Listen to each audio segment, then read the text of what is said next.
Yeah, I'm not forgetting anything. Oh my god! I forgot the nuclear launch codes. What? Drink a little bit of water, did he? Meow meow.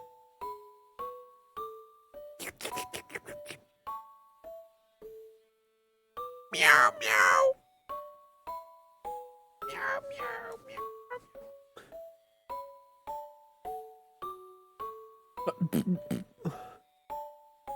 Whoa, ride the waves, bro.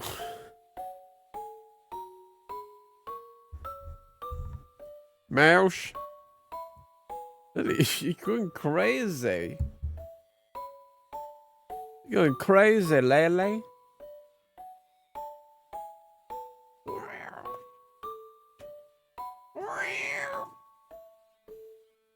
Squish, squish, squish, squish, squish, squish. We have to wait a bit, cause oh, did he hit? Did he just burped?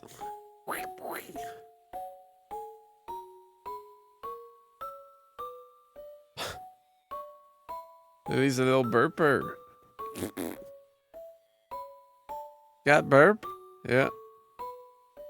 It doesn't actually sound like a burp. It's more like a. Ooh. But it's basically just passing some air. Not a fart, or else it would smell.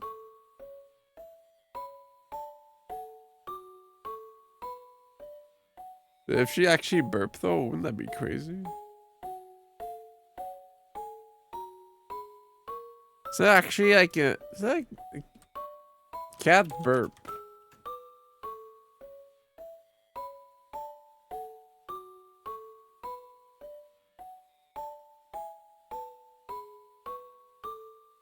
Did my cat really just burp? Loudest burping cat. This is the loudest cat burp I've ever heard.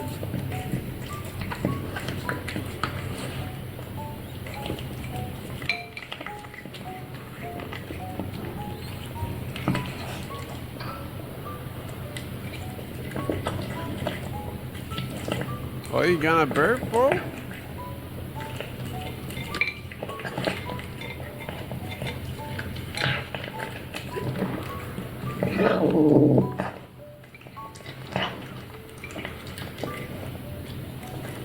That was not a burp, man.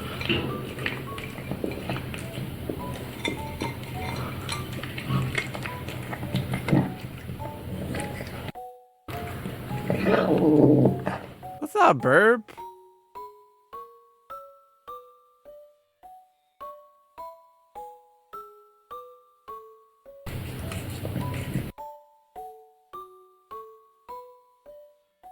My cat's name is Gail.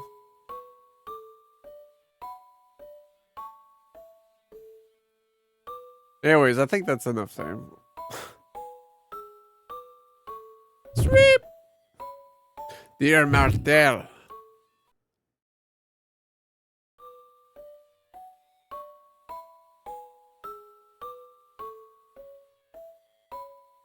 Do you remember this music box? I got it for my birthday when I was little. I was so happy. I listened to it every day. I still keep it.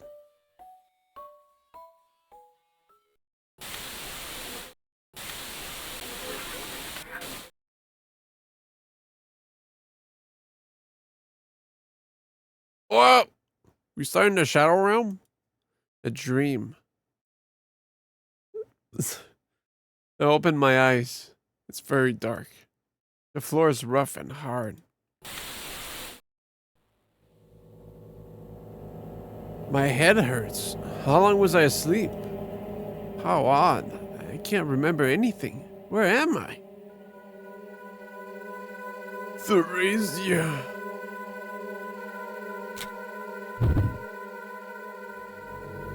I stare into the abyss. I close my eyes and reflect on my current situation. Why was I sleeping on the floor in a place like this rather than in a bed?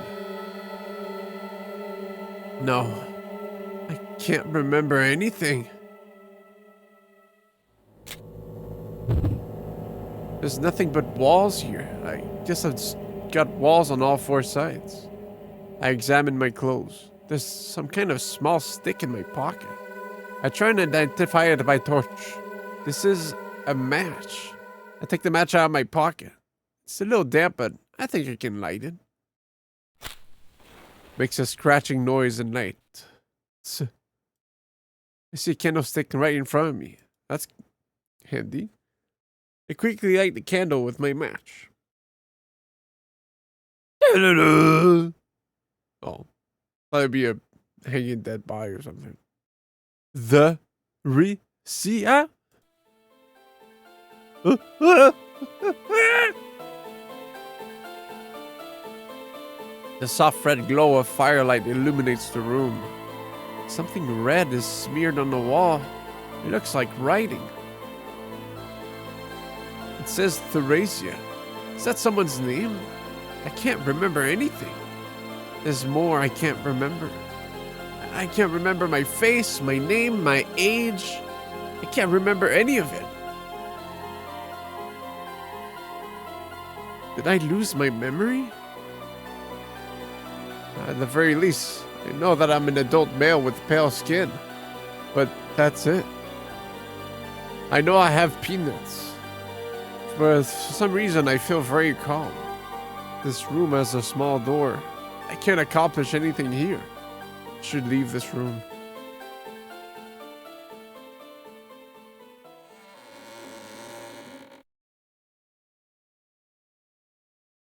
A hallway outside of the room leads off into the darkness. The smell of decayed wood fills the air. This place seems like a very old mansion. I notice a piece of paper at my feet. Hende.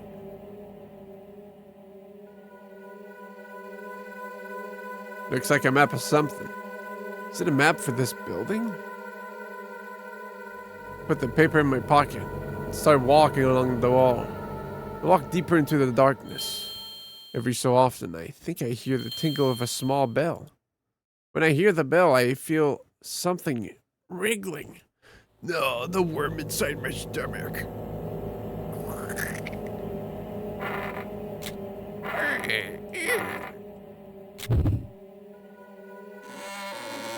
As soon as I open the door, something red and metallic comes flying towards me. Oh, it slices through my skin. I look for where it landed. It's a knife covered in dried blood. This horrible thing shot straight at me when I... Oh my god. Was it rigged to do that when I opened the door? Looking through the door, all I can see is a dark and narrow room. It looks empty. The air is thick. I can feel it pressing on my body. It's hot. I feel feverish. Color of your eyes. Something is written on the wall. Color of your eyes. What is this? What does it mean? Meow.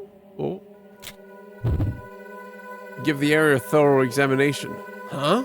Something in the back is giving off an interesting glow. An elixir! Hold it close to my face. Blue eyes. I saw blue eyes. This is a mirror. These are my eyes. Oh. My eyes are blue. I can't remember. Were my eyes blue? I don't feel good. I feel like I'm going to vomit. I wake up on the ground, curled up in a ball. That was fast. My whole body is shaking. It almost feels like my body is trying to keep my memories out. Put the mirror away and struggled on my feet on trembling legs. I opened the first door and got stabbed there. So that's basically what's happening.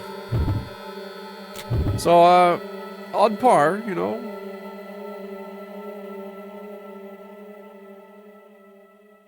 Same old, same old.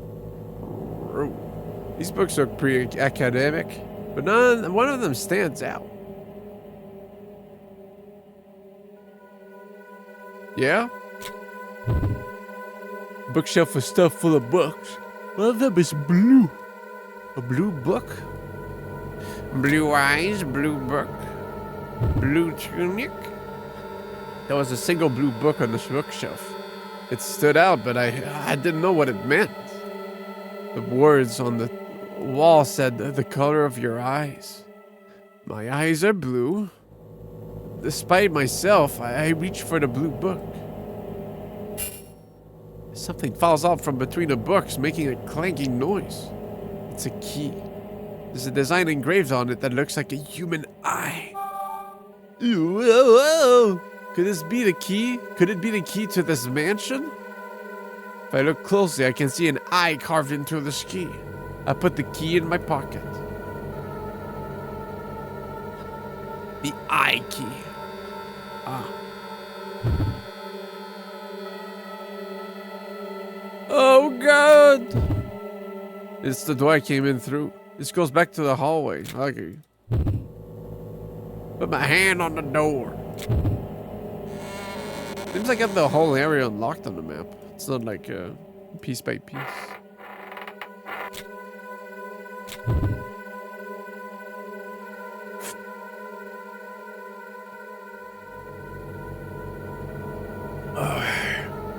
The door looks heavy and feels almost intimidating.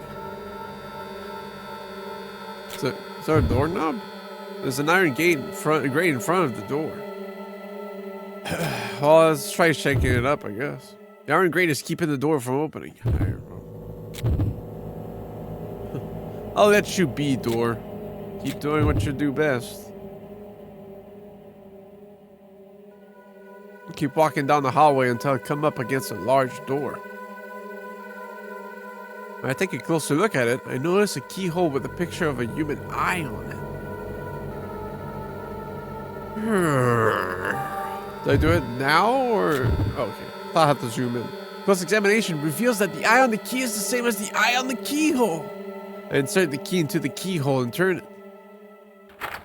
Damn, this is much easier. The lock clicks and the door opens slowly. But maybe I'm just a master at this point, as I thought the key was for this door. Although, it seems almost too easy. What's up, Kiki? I opened the door quickly, trying to shake the cobwebs out of my head. Theresia! Oh, speaking of... Globule.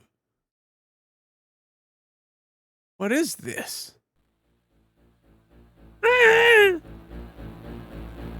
On the other side of the door is a hallway. Walls and the ceiling are completely covered with red beads. You can see them wriggling. I stagger and suddenly find myself sitting down. Oof. What the heck have I got myself into? It's dangerous here. I quickly look at the piece of paper I found earlier. The floor plan on it must be for this building. Probably in the hall at the center of the building. It's the only large space. I need to get out of here first. I have to think what to do next. I stand up and look around.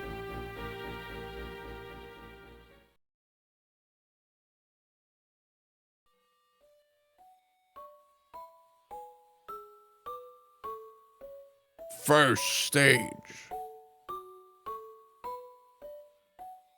Beginning. Yeah, that makes sense.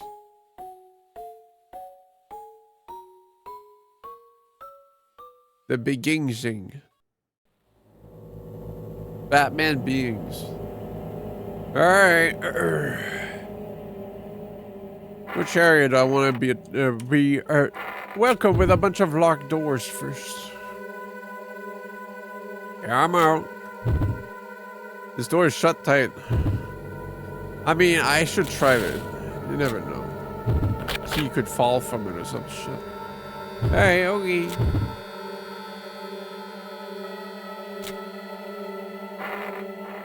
What's behind door number 2?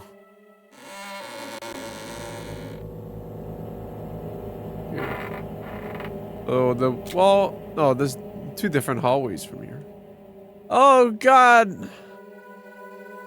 This passage, there's something strange about the air in here. The humidity is almost stifling. I can almost feel it pressing down on my body. This air feels wrong. I don't want to breathe it, but I push on. I can almost see. Is that shadow a person? I wipe off the sweat pouring down my face and scramble toward the shadow. Is there another person here? And just like that, my hopes are dashed and despair returns. It's a corpse. The corpse's skin is blackened and crusty. I think he must have been burned. I can't stop sweating. I cried on my face in my hands and closed my eyes. What's going on? What's going on? What's happening? Is someone trying to kill me? I'm sure of it. I'm being watched. Someone's watching me struggle from somewhere. Someone is definitely watching. They won't kill me outright, but they're not going to let me out of here either. But why? I can't remember. I can't remember. All I can do right now is keep going. Another motherfucker trying to kill me. Shake it.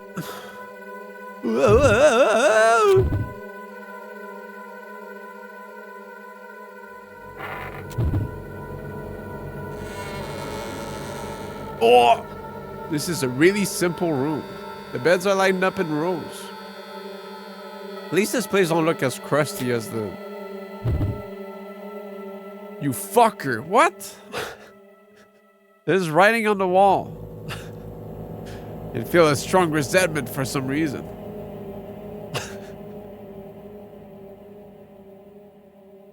What the fuck, man? There's a piece of paper on the floor. The words are smeared. I can't read it that well. There are parts of it that I can't make out. For some reason, it makes me feel nostalgic. There's a piece of paper on the floor. For some reason, it feels very nostalgic. Love me some paper. The moment I touch it, a flood of memories pour into my startled mind.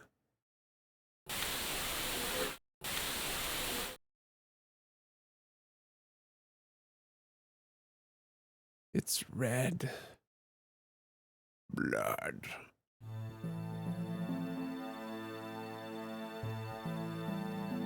That's the doctor. And that's the Sheen, or whatever. I forgot the names. These flowers are bright red. Yeah, it's very pretty. Martel, did you plant these flowers? I see. Martel, what's the name of these flowers? I'm sorry. I don't know either. What? That's weird. Martel, you grew these flowers, right? Where did you get them from? When I first looked at them, there was only one flower.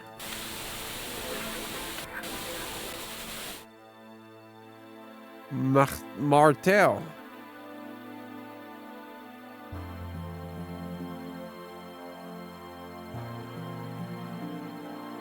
Well, what's wrong? Why don't you come, Kanai Joe?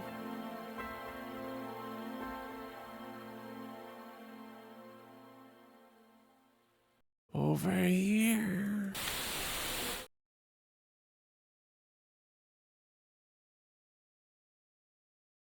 Suddenly, I'm back in reality. My feet rooted to the spot. The glimpse I saw, was that all just a memory from my past? I look at the piece of paper I am holding. Is this a journal? Martel. Today is Jean's birthday. We had a small party in the yard. I gave Jean a stuffed animal fox with droopy ears. It was Martel's idea, but Jean was really happy about it. Martel understands the children. Everybody loves Martel. The children love her, and everyone else is fascinated by her beauty. I hope that everyone will love her this way forever. Wait, so I'm not Martel, but am I Martel? My head hurts. I remember this. Is this something I wrote? Why is it here? Fold the paper up and put it in my pocket.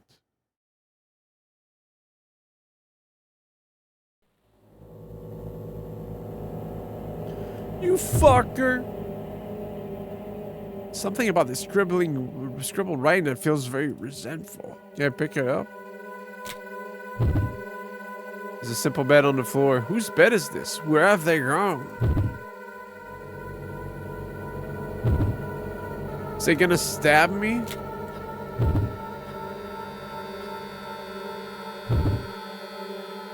Alright. Oh. Can I just turn around to the door? Why? Different dev team where I worked on this chapter. Woo.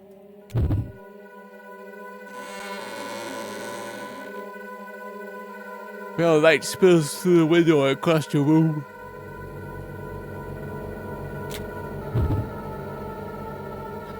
I can feel a cool breeze blowing in through the window. I can't see anything outside.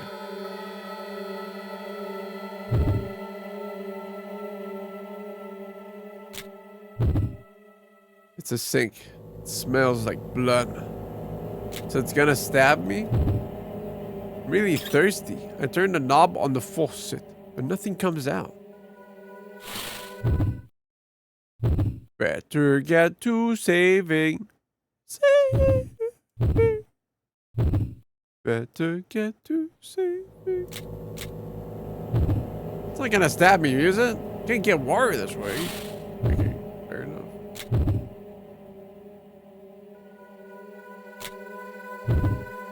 The surface is slimy and smells slightly of blood. Why is it hanging here? This is... Okay. Is this 2x4? No? What? This door is locked. When I take a closer look at the keyhole, I notice a small picture of a pair of human ears. Ugh.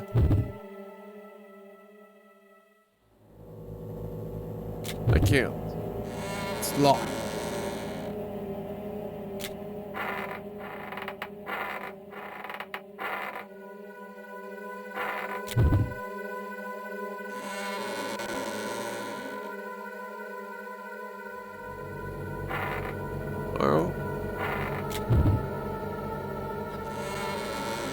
Keep on the discovery. Oh, looks like the passageway splits up ahead.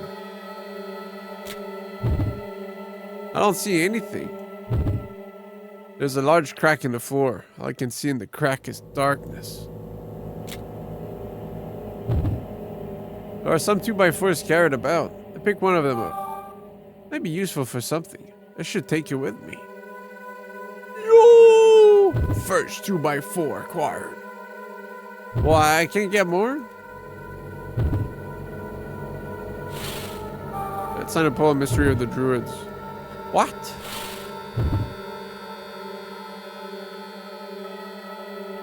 Is it gonna kill me? Hold on, let me resave real quick. What if it insta kills me, huh? That'd be embarrassing. I can't move without falling to that big hole in the floor. Fair enough. I would simply fall like a dummy. I can't do that.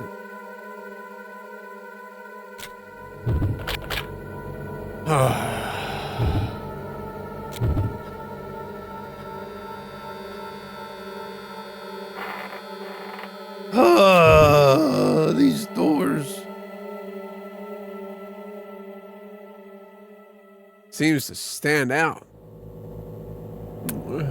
When I take a closer look at the keyhole, I notice a small picture of a pair of human lips.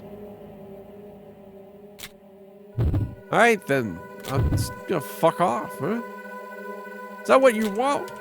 Well, I'm trying to fuck off, but I can't. Breakable wall? Yuck! The red beads cover the building. The way they are moving, it makes the building seem alive. Without realizing it, I start to back away. Yuck.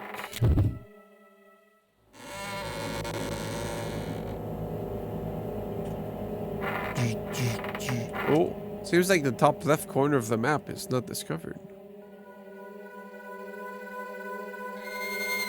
There's a long dark passage ahead of me. I can just make out a creaking noise coming from the end of the passage.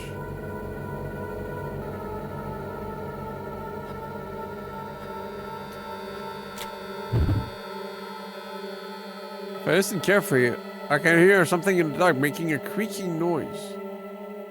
Oh man, I shouldn't use my 2x4 for this. The passage is shrouded in darkness. I can't see a thing. Can't keep going without a light. I saw it goes, but it's just some stains on my screen.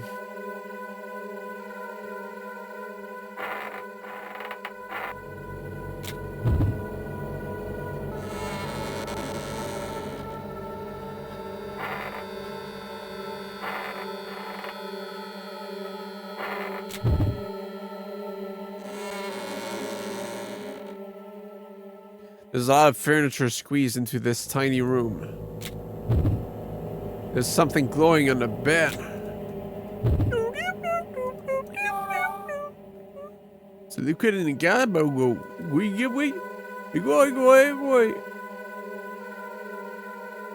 Oh, hell yeah. Move over to the bed and examine the area. There's a dusty 2x4 in the space between the bed and the wall. This might be useful. Oh, okay, so this is... Look to the mirror shard. This is my tutorial thing, I think. For some reason, I feel very relaxed. Close my eyes and slowly begin to organize my thoughts. There's nothing else in this room that catches my attention. I was wondering, like, oh, fuck, I don't have a pendant, but... Turns out I do, bitch.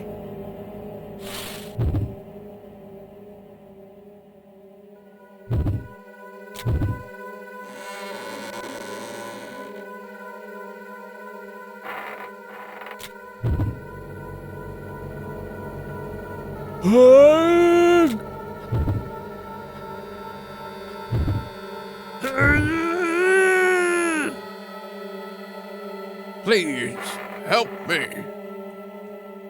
Okay, can't go there. Well, I guess that only leaves downstairs then. Where the demons lie.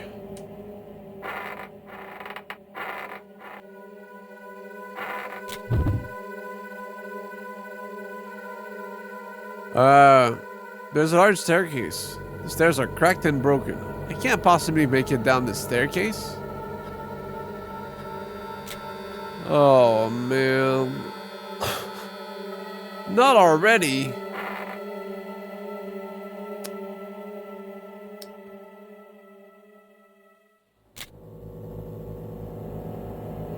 Same, 7. Yeah, we really had it good with digital, man. It's just... Like, I mean, did we really have it good? Answer's just too strong.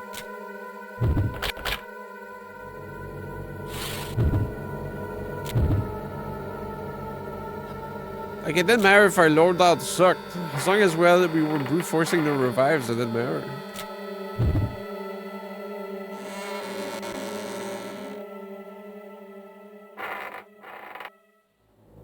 Fucking fancer.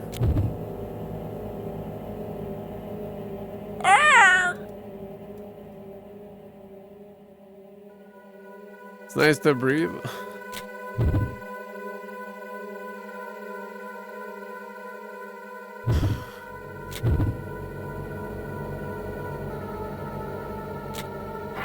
True.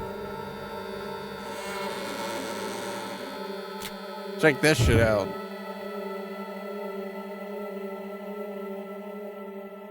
Anything in here?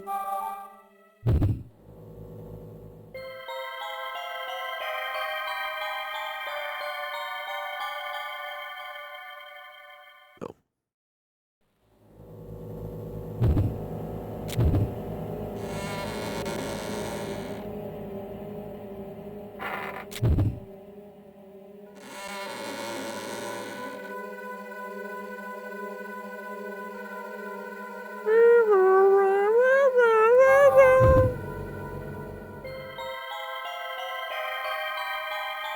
Anything in here? Hanging from the ceiling. What? How was I supposed to know, man? Or this? Or this? Or...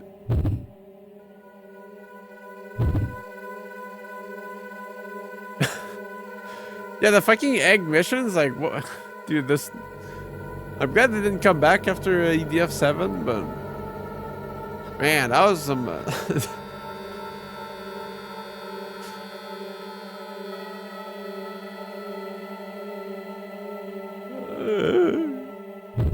is it talking about this? Oh, I had to look at it. Yum! There's something bright red hanging from the ceiling.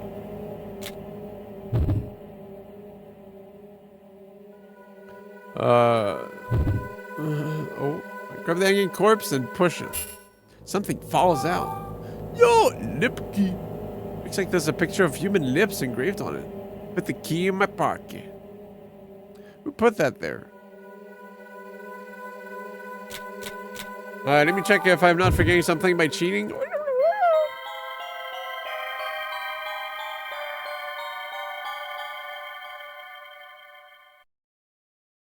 Okay, it's just saying where I used the key.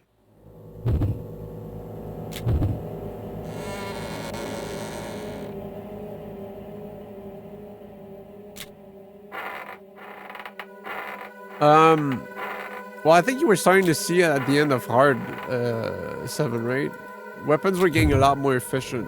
So basically, like hardest, you're gonna get a lot more efficiency in the weapons. Like some of the clunkiness and stuff kind of disappears.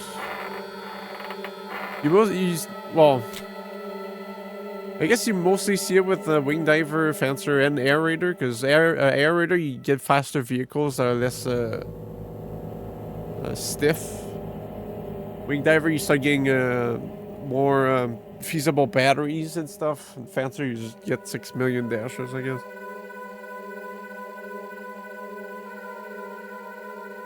So, but yeah, like he won't start getting well. There's like a line of like the hand of hardness is like you're limited in the stuff you can get. So, and the hardest I'm thinking like then it jumps up. Like you'll get the same levels of weapons, but you'll get like the little power creeps as well. I will force it for no. Yeah, it just feels like. I mean, it's just armor that makes the difference, right? It can't be that bad.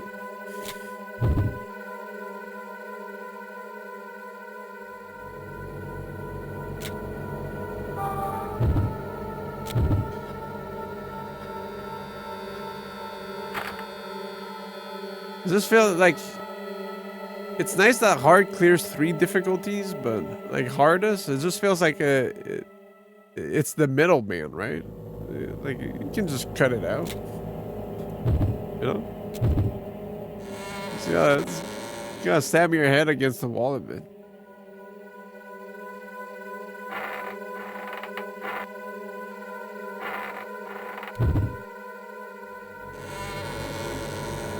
This is a rather large room. I stumble to the room like I can barely control my own limbs. My entrance seems to have triggered a bell somewhere. But is there? I think I hear someone singing a hymn. Hymn family. It's red, something red. Family. Looks like a stuffed animal. I can't tell from here. Owl? Looks like an owl, but one of its wings is torn. Feels unnaturally soft, like it's full of war. Doesn't feel like a stuffed animal. Can I rip it open with this? Uh-oh.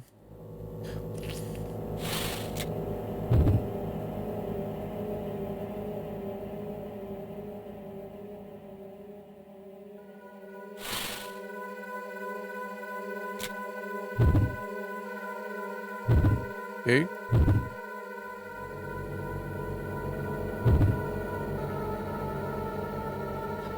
It's empty except for the toys that are strewn about the floor. And that big ass doll. Damn. The doll is leaning against the wall. When I take a closer look, I notice that it has lipstick all over. What a creepy doll. Because the doll is tough. It's a little hard. Yep, okay. That was definitely a sentence. Even with the children's toys in my hands, I still don't feel anything. There are children's toys scattered everywhere. There's ivy all over the wall.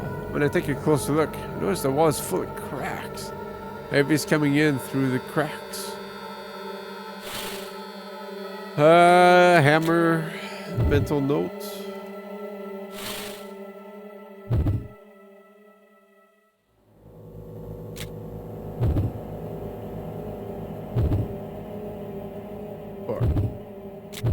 I fell for it again. Chair? It's a rocking chair in here. Well, let's make it rock. When I touch the rocking chair, a shadow flickers in and out of existence. The image that appears in my mind. A heart slams itself against my ribcage. Ugh! There's a girl sitting in the rocking chair, and a girl supporting it. It's no use. Can't remember anything. When I take a closer look at the chair, I notice some writing. Stuffed fox. Is that what I needed for this? That's a fox? It's a stuffed animal. Looks like an owl, but one of the wings is torn. Okay. So there's gotta be a fox in here somewhere.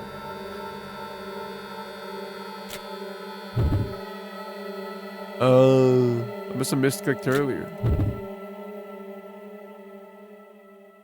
Yeah, it was ripping out the ears, man. And wings. Maybe there's something in it. I don't think I can do this yet. I need. Well, I feel like a mirror shard would be good enough to cut open something. This one's a little weird. I think it's a dog, maybe? Feels nice and soft. Feels good to hold it. This feels a little heavy. No, I'm not Theresia in this. Fuck. I'll probably have to find a blade.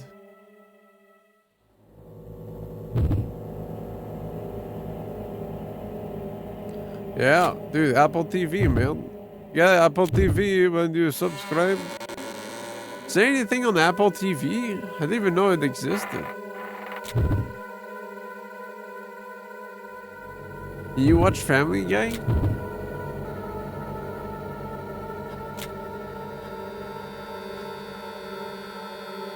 Some Granny Smiths? Yo.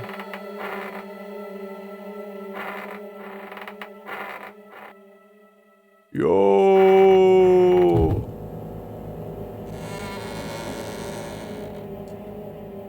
As I enter the room, I smell something stale, like old paper.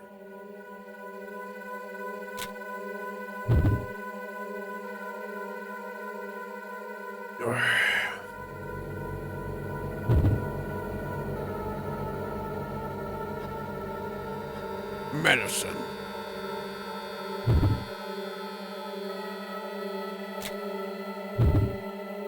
I feel like these shoes are hanging for a reason. Why the damn shoes hanging? Is this why I get the ear key? I read for a right shoe. I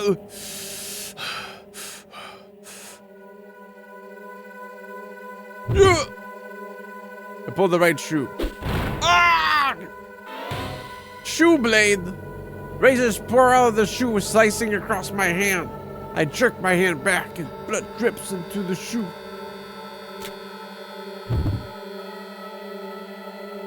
Are small shoes prey a child? Oh, someone's putting razor blades in them? Man, is this...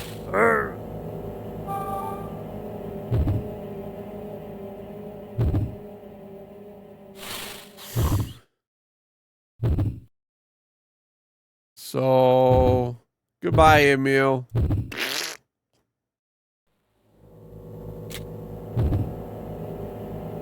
Oh, I should have kept a save. Oh, my memories.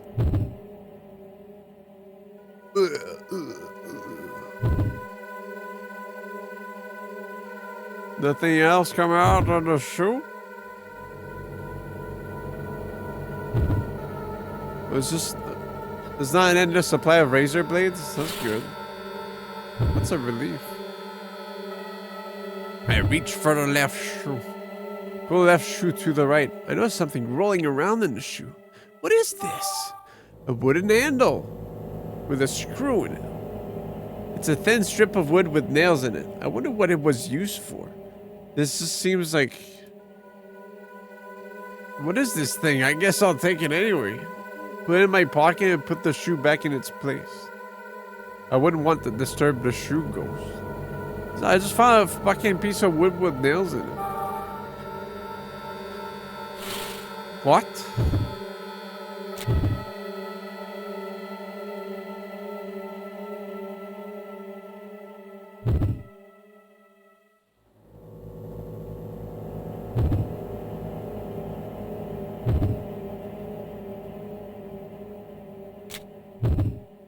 Book.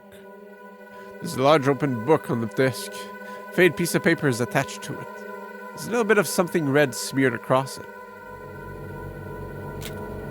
It says, fuck you.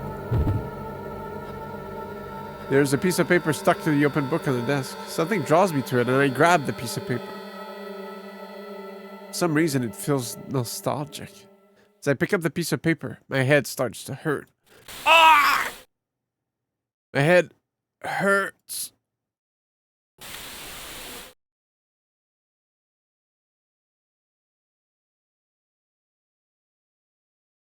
La.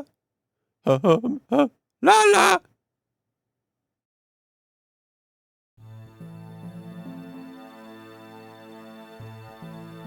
That's Sasha, that's his name.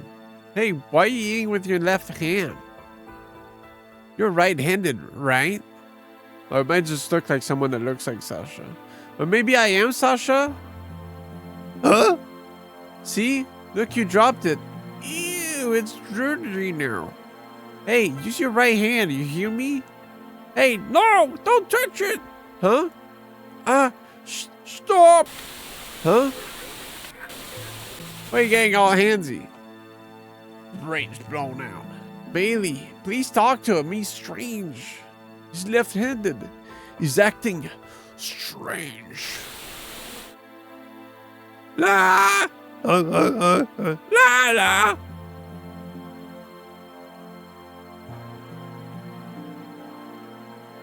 Ah, you're singing that song again. You really like that song, huh? Yeah, I love it. Who's talking? My brother taught me this song.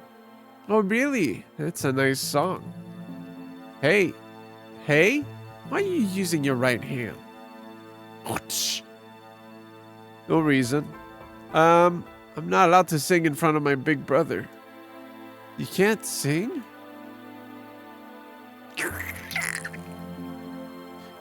He's terrible. My brother, he. What's wrong? What about your brother? La, oh, oh. La, la. Sorry, I'm ruining the immersion. Or adding to it? It's up to the viewer. I jerk awake and look down at the piece of paper.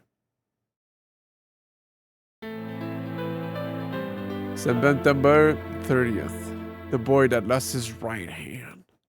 That boy passed away. He stopped using his right hand. Yeah, I guess that wasn't me then. We thought it was just emotional instability, and I'd mainly try talking to him. He tried to cut off his right arm and died from excessive bleeding. Whoops. We don't know why. Why was he avoiding using his right hand? Why did he cringe when I touched his right arm? Tomorrow I will attend his burial, along with his friends. I'm sure it will be hard for them.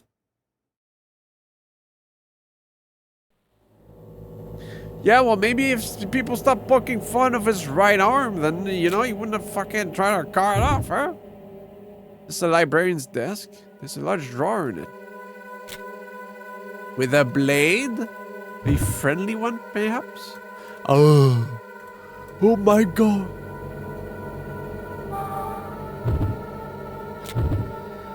So using the wooden handle, I was able to open the drawer. I found a hand axe in the drawer. There we go. Dude, what the fuck? That looks fucking demonic. Why is this kind of thing in here?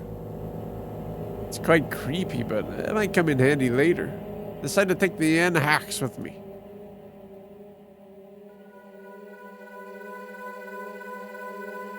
The devil's axe.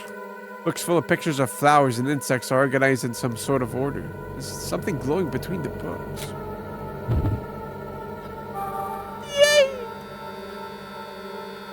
Ooh, I'm gonna need this. I don't see anything. Alright, let's go cut off a fox's head. Either that or blow up a wall would work. I guess I could check over here first.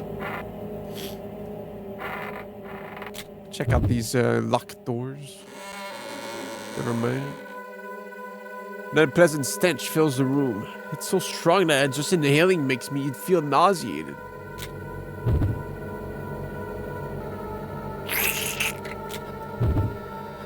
It's full of red liquid.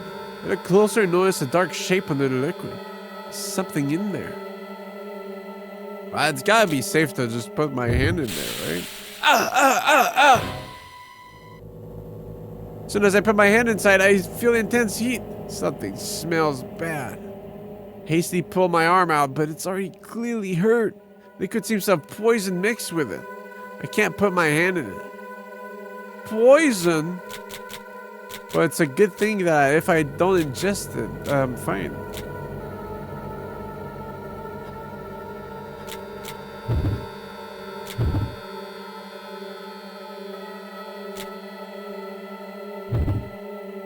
There's dried blood on these sheets. I've got a bad feeling about this. Although I did cut my hand, so I guess I'm poisoned. Ah! Why did I click the dried blood thing? Move the sheets and a swarm of arrows fly out at me. My blood starts pouring out.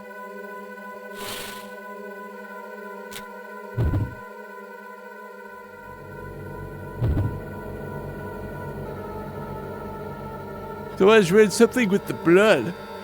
Give the child the red. Okay. The child, is that the doll?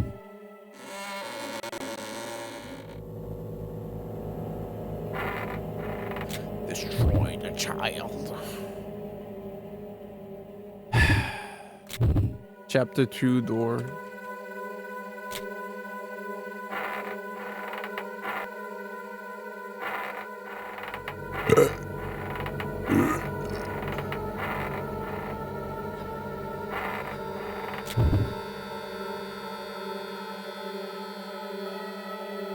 Find myself standing by the door. It's dark and quiet in here. This door doesn't have a handle. There's something stuck in the locking mechanism. There's a small hole where the handle used to be. Can I move the locking mechanism through that hole?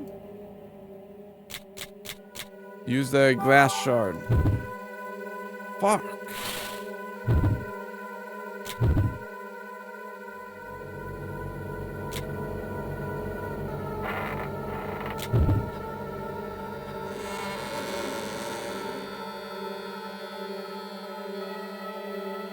The room is filled with chairs, but the light from the window only shines on a patch of them. I don't see anything. There's something glowing under the chair. Yo! I can heal myself with this. Take a quick look at the chair's leg. I notice a thin string. It's a trap. At the back of the chair has something engraved on it. The lights to the north are out.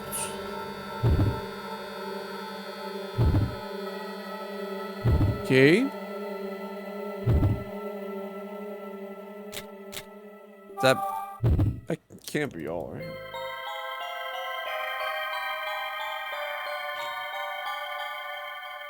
What could this mean? Okay. I mean, it's not very helpful. It's just stating what I already know.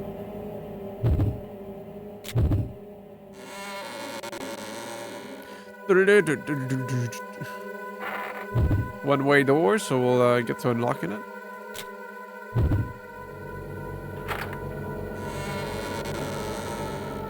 Yeah, I forgot I can stray from this.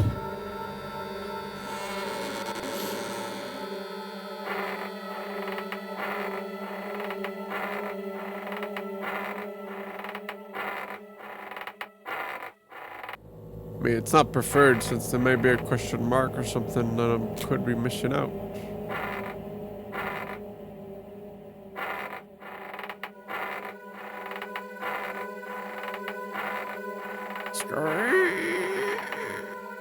Squadala, we are off! The smell of decayed wood is especially strong right here in front of this door.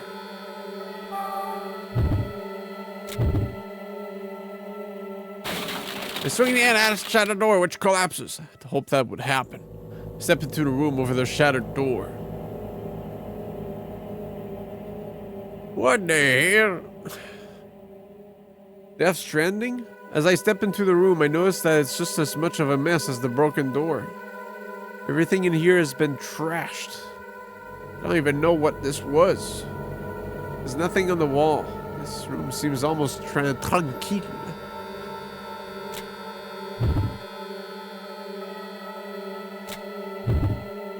I noticed some rubber gloves hanging from the ceiling. I have to make my way through all this rubble, or I can't reach it. Fuck, really? Ah, what the fuck, man?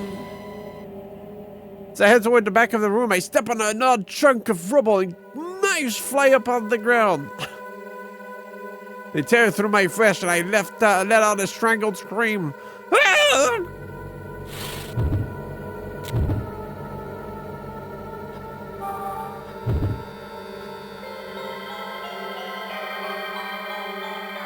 I drink the elixir to my body. There's a large cabinet on the floor. It's like an earthquake hit. I could get those gloves. I could sink that search. Things are scattered all over the room. Looks like someone lost their mind in this room.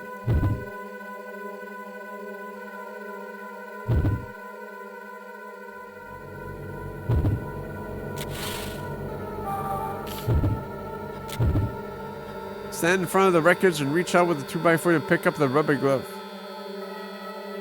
I managed to catch the glove on the end of the 2x4. Yay! Slowly and carefully, I bring the glove down to my waiting hand.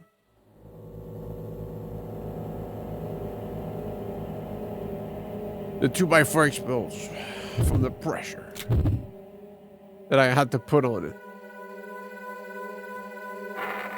Come on, you can grab it. Come on, dude. Come on, come on. You can do it. It's so easy.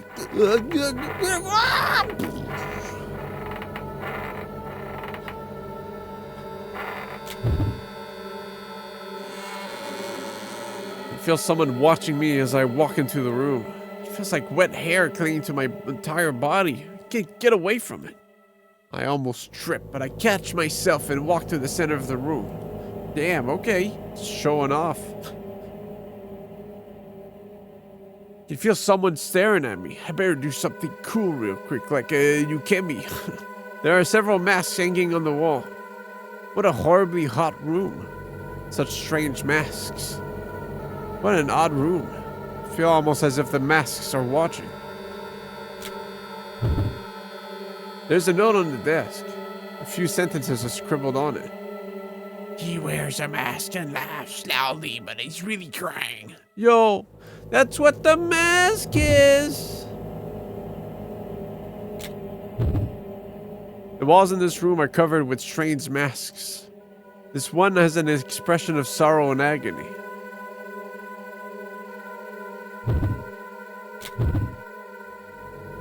Which mask did it say? Laughs loudly.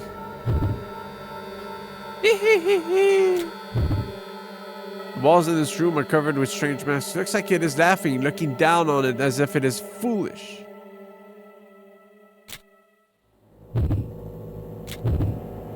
Reach for the mask to take it off the wall. There's a small hole behind the mask. Fuck off, man. I really had the last laugh, huh? As soon as the light touches the hole, knives fly out of it. My blood starts pouring out. Everything goes red. Quickly let go of the mask. Okay. The walls in this room are covered with strange masks. The eyes are laughing, but the mouth looks scared. Looks forward like it's trying to say something. It's gotta be this one. I mean, I don't know who's killing me right now. It's not the same as the first chapter story. There's a small hole behind the mask. Everybody, fuck you, man. Fuck you. Fuck you. Fuck you. That's gotta be the one. He's laughing, but he's sad. There's a small indentation in the wall behind the mask. Yeah, easy. It's like a tiny room. Is that a lantern in there? Oh! It's not lit. I need something I can use to light this wick. I hear an odd clicking sound. What was that?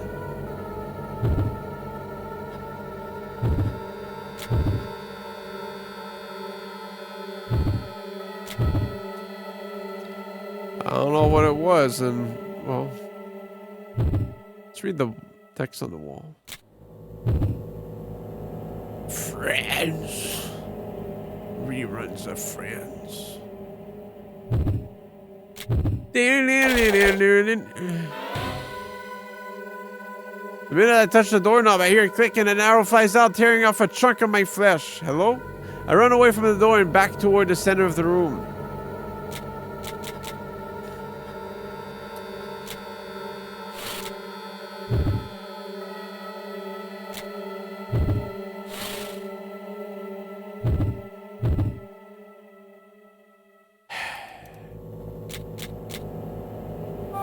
No one told me that life would be this way.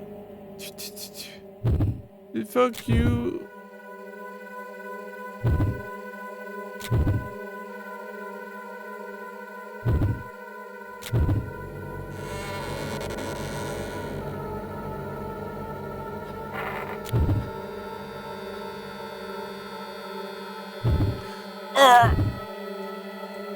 Okay, so I need something to replace the lantern. I can investigate the sink now. Can I chop open that wall in the doll room? Can I slice the fox's head off? In the doll room. This was locked. There's no handle. I can lockpick. If I have the means to. Lily meow meow. Yeah, what's up, boy?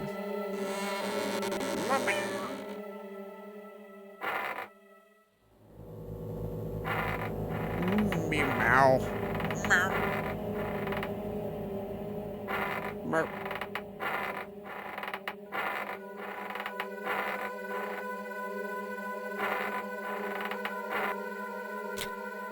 Nope, that's a great.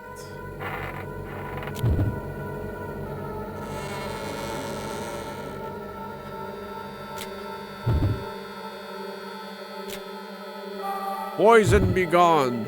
Put on glove and dip hand in liquid. Put on the glove and dip my hand into the liquid. The smell of burnt rubber fills the room. The rubber glove on my hand is melting quickly. I can feel something near the bottom under the liquid. Managed to pull it out before the glove melts completely. It's sort of heavy. Knife! There we go. This is a knife. Fruit knife with sharp edge. Might come in handy later. Take the knife. I also take a big gulp of the acid. Yum! I die instantly. I drink the elixir into my body.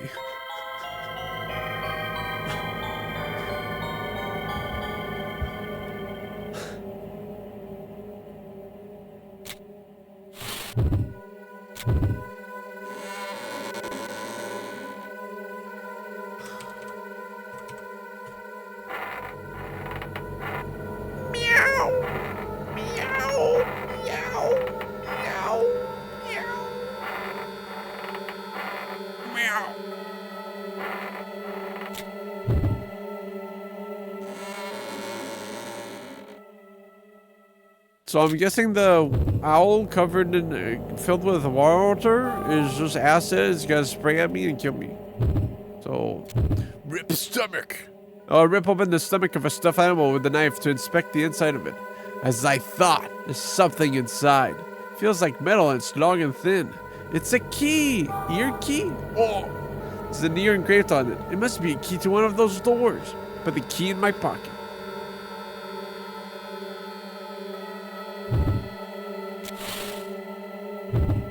I'll be there for you. Swing the axe at the wall. Collapses pretty easily. Behind the wall is another room. It's too dark for me to see anything. I need a light. Fuck. Well. Enter a hole anyways.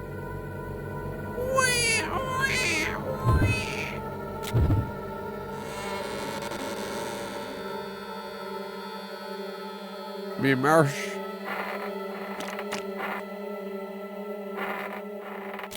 I'll be there for you.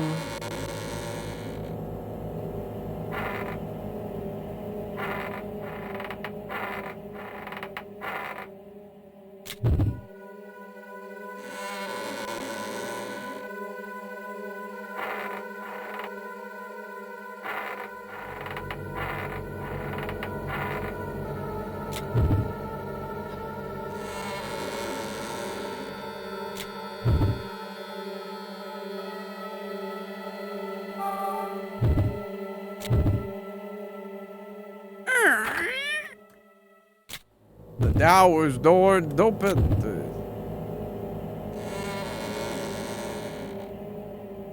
Bright light shines through the windows. Yo! I don't see anything.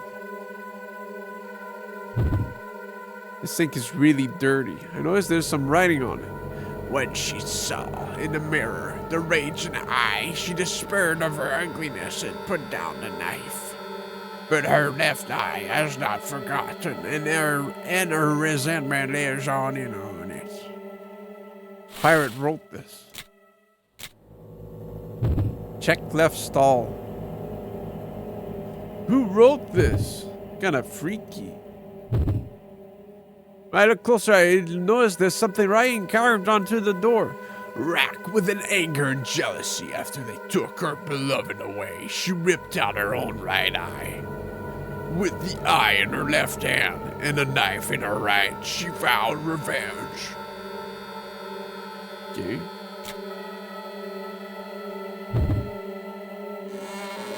There are a bunch of 2x4s behind the door with engravings on it. Whoa. Someone dropped a log in there, damn.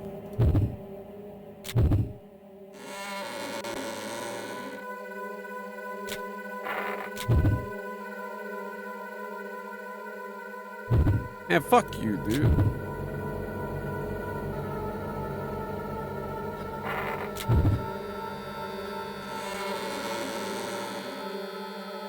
The final room before I get stuck, so hopefully it leads me the right way. A blast of cold air hits me in the face as I open the door. An explosion happens. This room is much colder than the other places I've been. A beautiful cross dominates the room. This place feels almost majestic.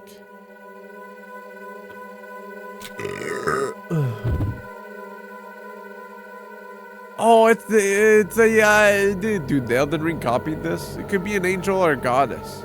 It's a statue of a holy lady. It seems to radiate a brutal aura. Why? The statue of the goddess feels as cold as its expression looks. The right eye has been dug out. The face is expressionless and looks straight ahead. There's something in the left palm. Something metal. It's glowing slightly.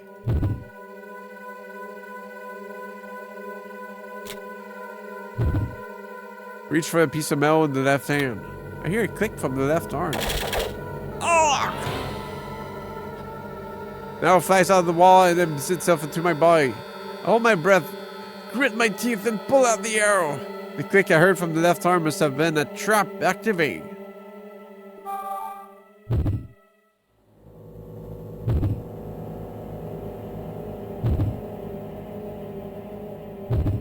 Okay.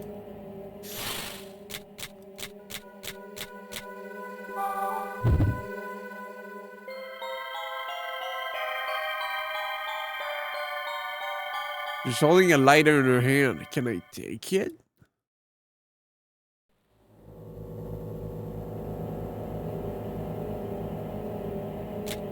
I can't.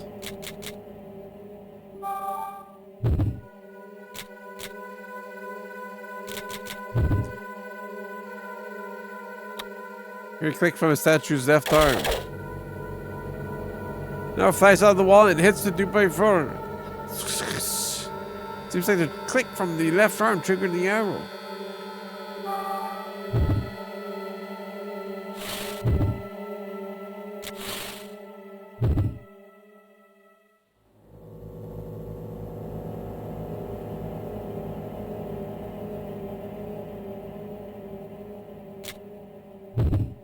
Enough to lose life. The statue's right eye has been carved out. Her scarred face seems somehow resentful. There's something in the left palm. Something metal, starting to grow slightly. You sure a piece of metal in its left hand? No, man. What do you mean?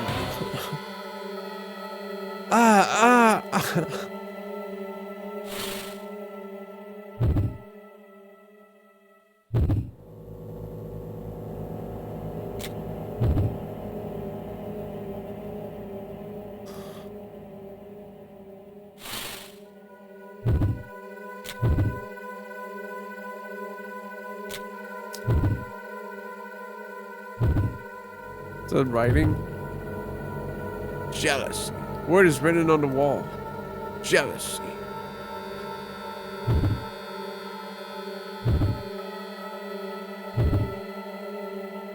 Do, do, do, do, do, do, do, do, do.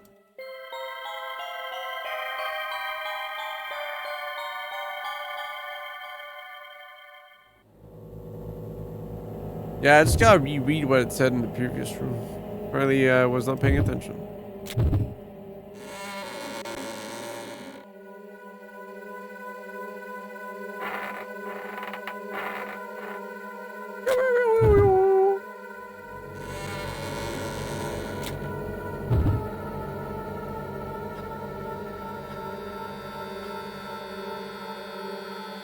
The eye in their left hand, the knife in her right. She vowed revenge. Yeah, I tried putting the knife there, but... Ah, in the mirror.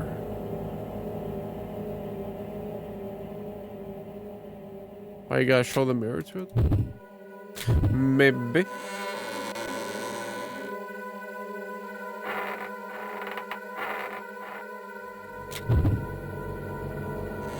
Maybe.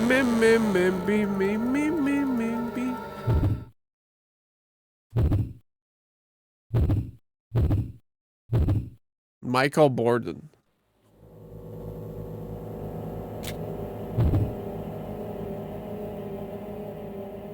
Brutal.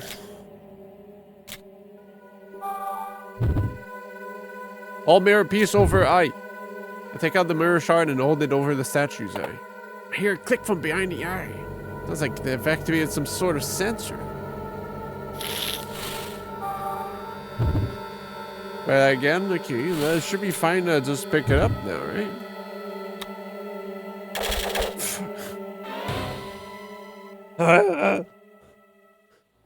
Man, I don't want to lose all that HP. Fuck you. I'm coming.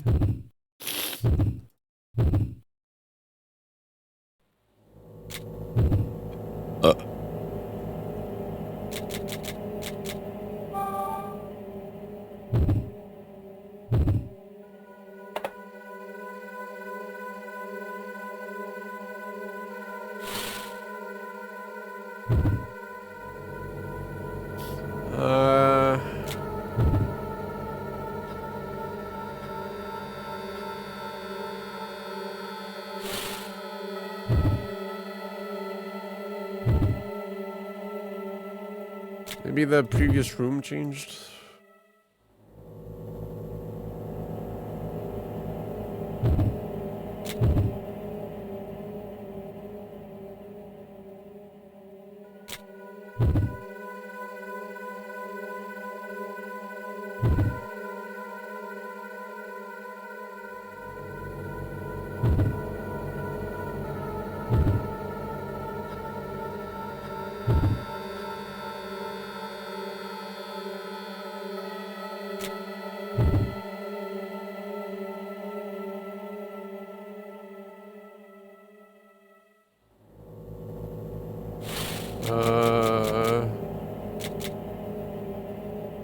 Did it unlock a room? Well, I feel like if it unlocks something, it would show on the minimap. It usually does. That's like the only thing it does. So it's probably not that.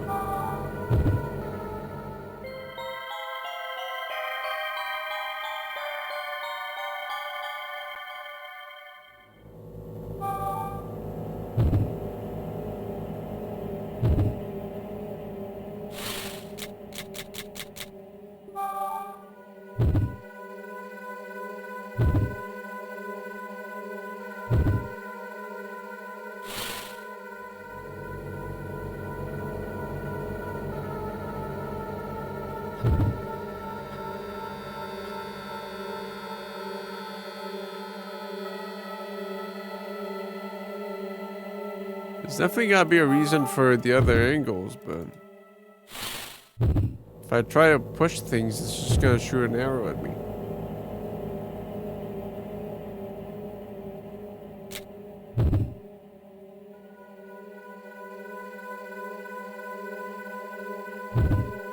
I don't want that.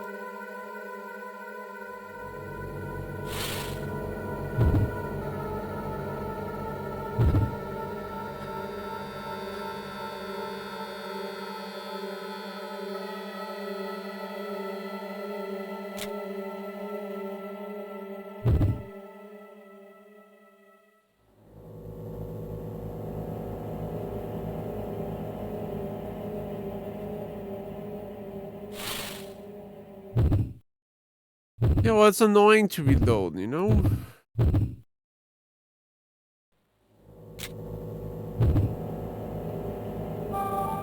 What? Looks like an old lighter.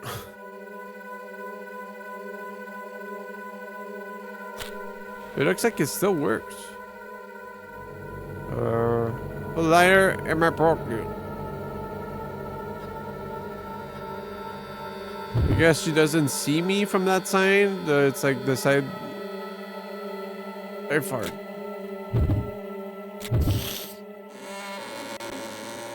Now, can I just use the lighter to check out that little room without having the need of the lantern?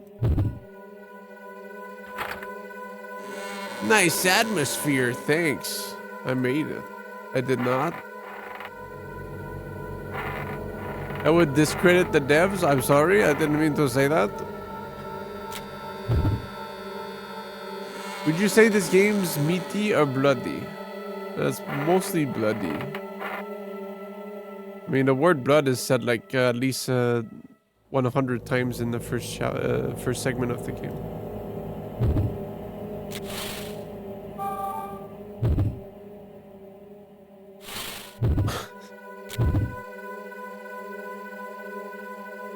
No, please. Well, maybe they'll exist simply for the fact that they can sue me. This is an old game. It's a DS game. It's made by people. Apparently, it was a book. That's first check information. There was a sequel made on the mobile phone download, and it's lost content now. Lost media. It will never exist anymore because of servers not providing the game.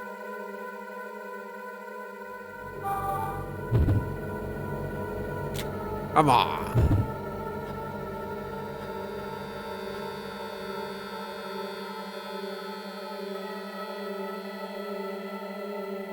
Maybe the section is a remake of the first game or something.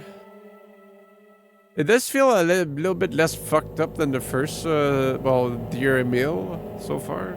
So I feel like that makes sense. I didn't know this was the game.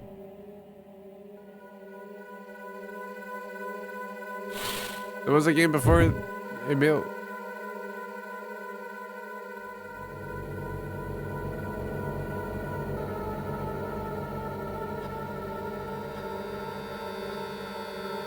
All points Colton. Every 3? Cool. Come I'm gonna check out my map. What the fuck?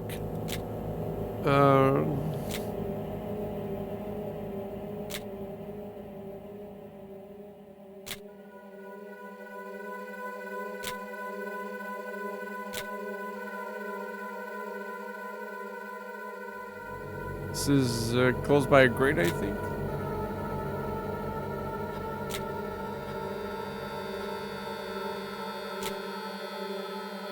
I don't know if I can use the lighter to light up the lantern and then put the lighter instead of a lantern so I can get out of the room, or if I have to find something else I can put behind instead of the lantern.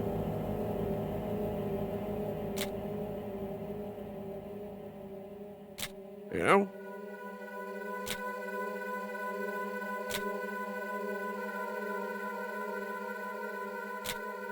Scabadoo, scabadee, skibidi toilet.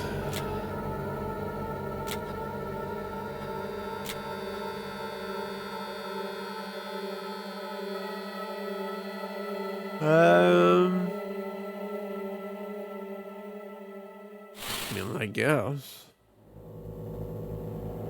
What else am I gonna do, huh? Enter a hole?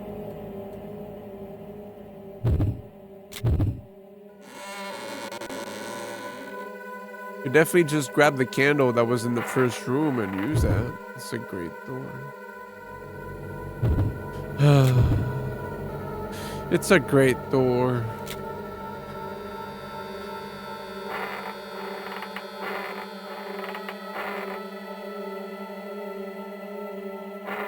Yeah, that was a whole first segment of this game, and honestly, it wasn't that great, but I don't know.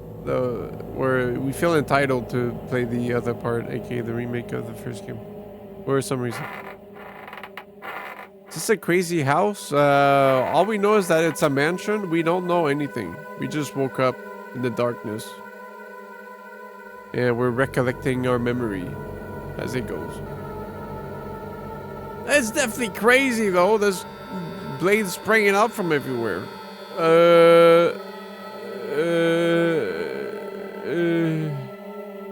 Wish I could check my map from here. What was the...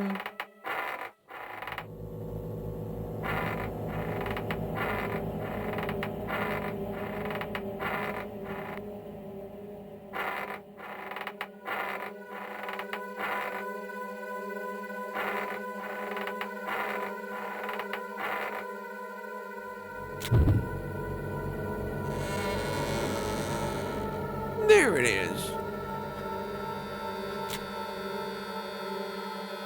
Do you think Mr. the Druids are this is more intuitive? I think they're pretty fucked both in the same way.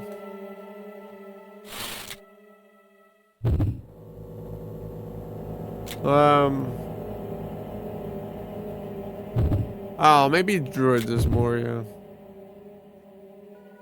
You're just doing wacky shit in Druids. This is more like, did I just not click there? Yeah. But Druid's just like, alright, I gotta use the file folder to open the door. Of course. Of course. Beep.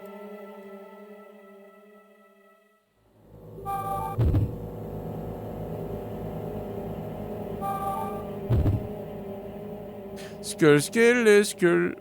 Huh? Is that not how it works? Fuck.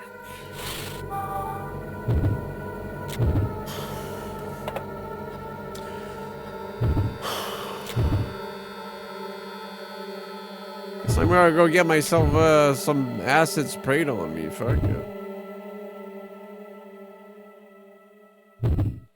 Yeah. Is this kind of like it's a bit of a pain to like go around and try stuff? It's like, okay, sure. Do I really want to go over there and try this?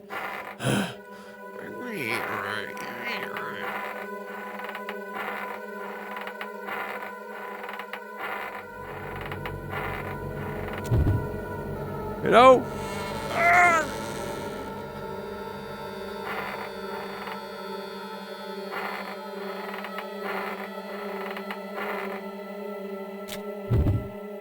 It's like, wait, fuck. Hell. When you forget if you've checked everywhere in the place, it's like, oh man, I gotta go check there. Then there's nothing. It's like, well, I checked there for nothing. Echo.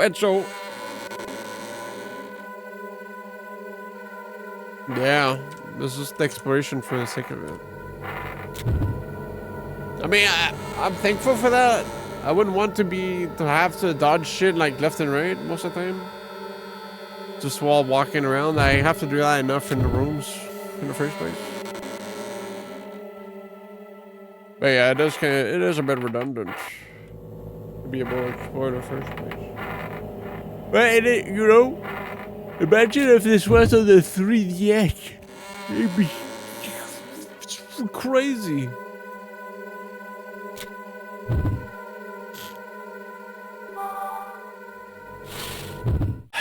There's gonna be grenades in this thing.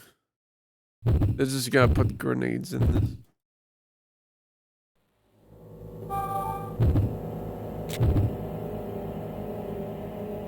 I rip open the stomach of a stuffed animal with a knife to inspect the inside of it. Inside the stomach of the stuffed animal is a sharp razor hidden in the gun.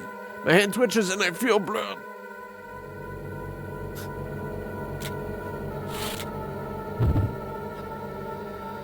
Surely the owl will not explode with acid.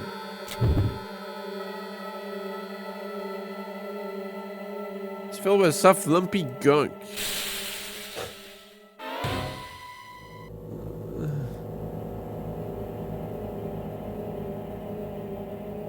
My bad. I need a light, and I can't. It won't prompt. I can't prompt the lighter. Like I feel like it makes sense. Like it's just a small room. I don't need a lot of light.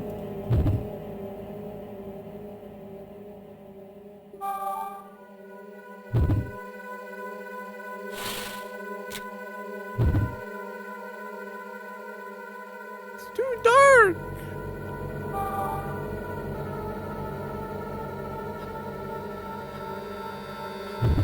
Burn.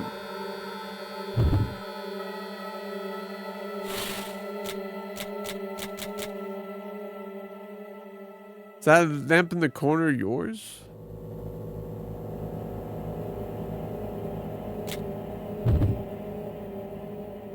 The red beads cover the wall.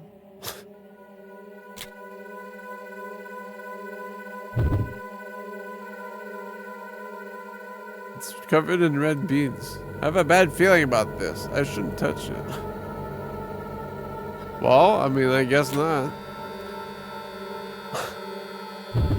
My guy's just not looking in the right place. Red beads, yeah, they're the Theresia. Which, they're, something. They're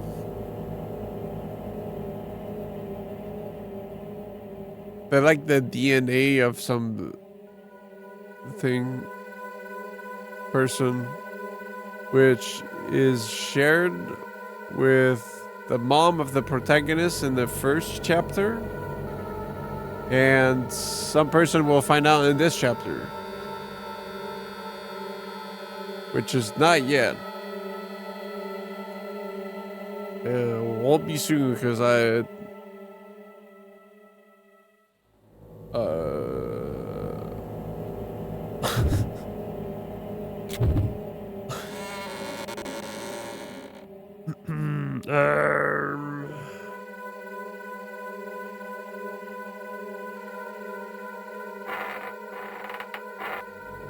how many hints? I don't know, man. Like, I feel like I need a hint every 2 seconds because it's kind of hard to follow.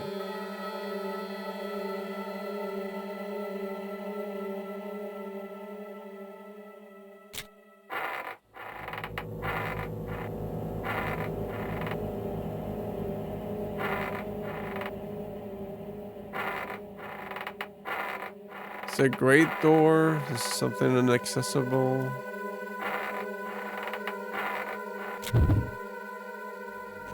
This is the bedroom. I use the mirror here.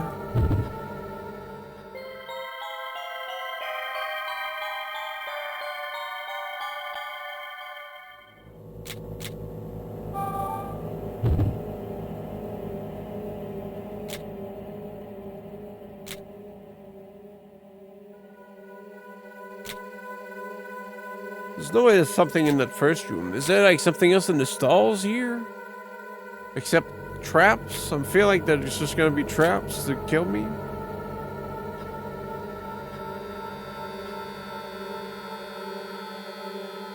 The room far most right of where you're at. This?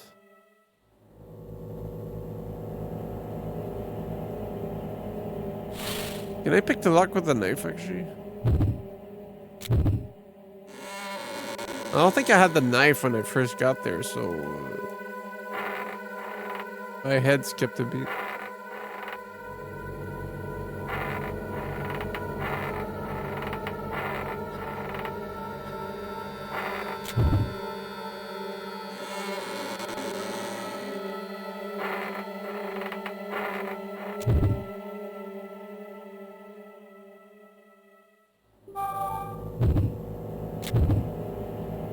Insert the tip of the knife into the small hole that was left when the knob came off and turn it. Feel it, click it open.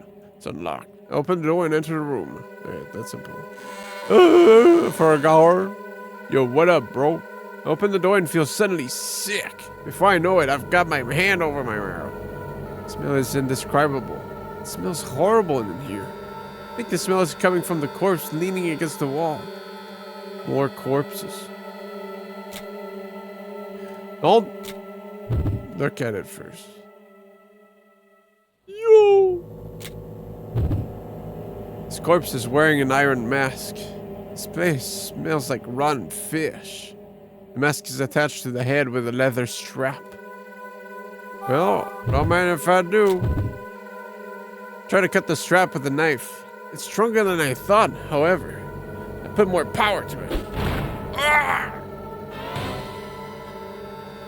I push harder and suddenly the corpse pitches forward. I hear it click and a blade shoots out from the corpse. Knocks the breath out of me. I see blood start to drip. My bad.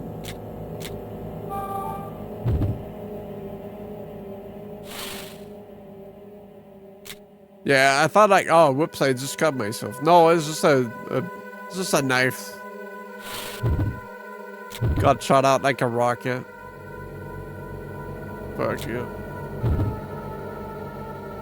Peculiar sort of atmosphere.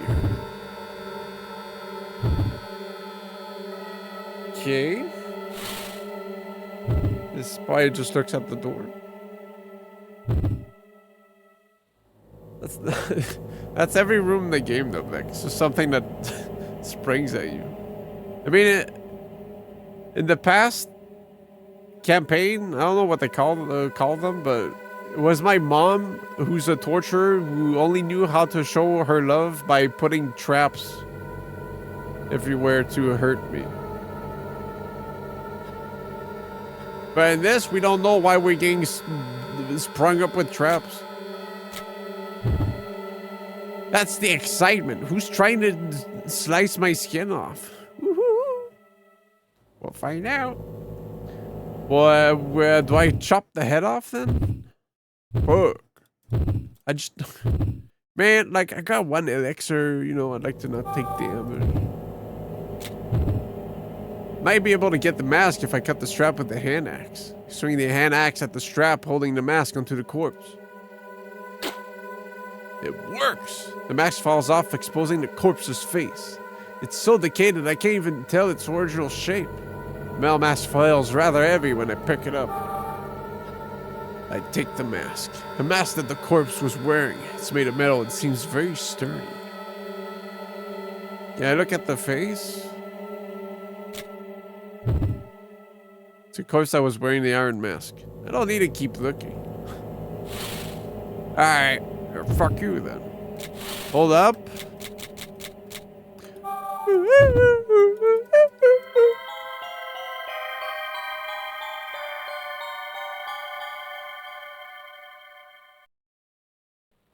Right. Well, keyword was heavy and they basically implied it here, but we can Indiana Jones that shit. You can sexually harass women with this.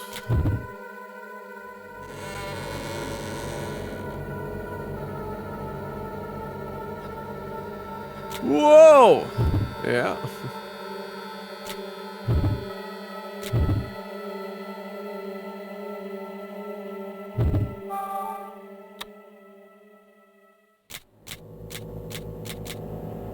We just gotta flop it on there? Hang. I replaced the wood mask hanging on the wall with the iron mask that I have with me. The metal mask doesn't have any openings on the front.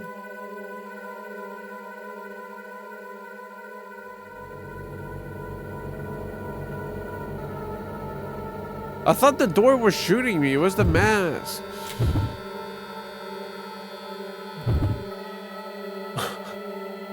Oh.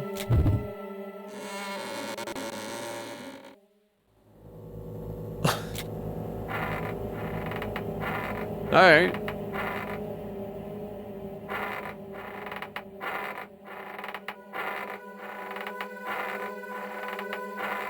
Like, I thought they had a turret like on the doorknob or something.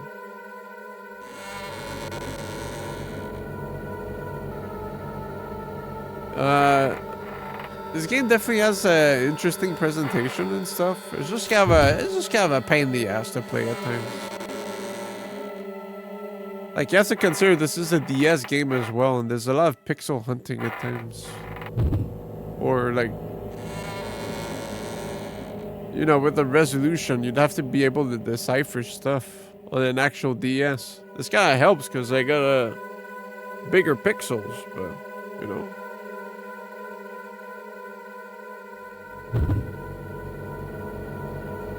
Mamma mia is what I'm saying.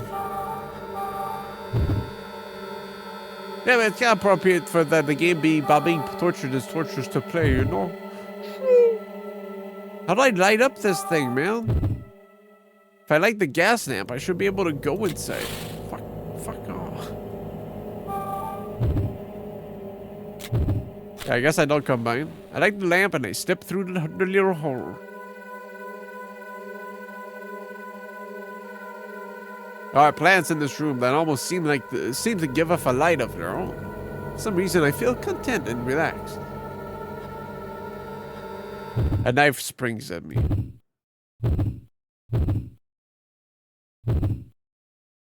Yeah, but Flower, Sun, and Rain was good to play though. I liked it.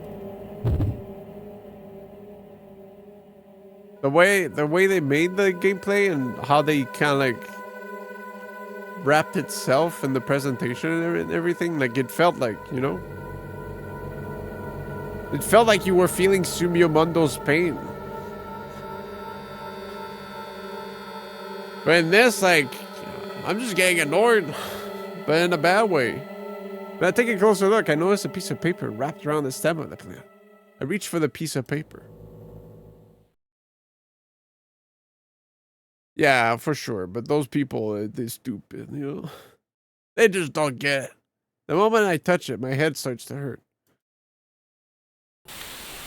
Although it helps to be acclimated to the other Silver Case games and whatnot. And, you know, Suda 51's design logic to people that enjoy Flower, Sun, and Rain. You don't have to worry about a thing.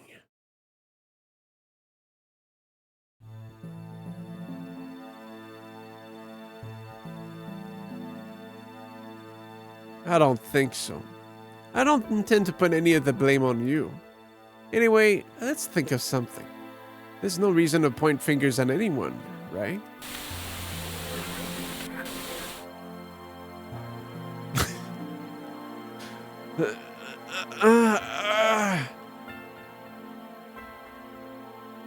Pant. Hashtag pant.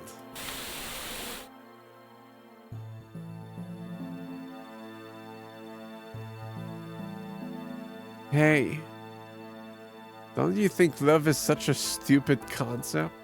It's just your body trying to pass on its genetic material. It's a scam your brain is pulling on you. If you think about it, the same goes for murder, right?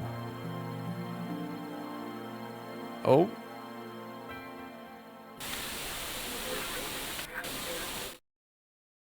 So is murder good or bad? Is it a scam? Is murdering a scam? What are you trying to say? Another journal. When I gained back my consciousness, I was holding a piece of paper. I looked down at the letters on the piece of paper.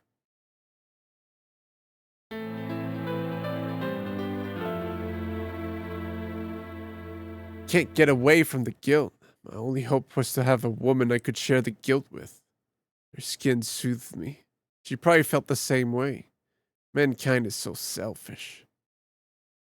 Whoa!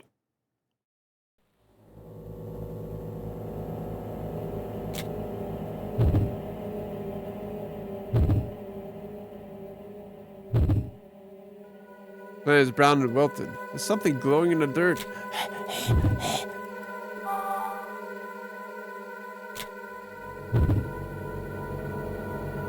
Was this a woman's room? Plants!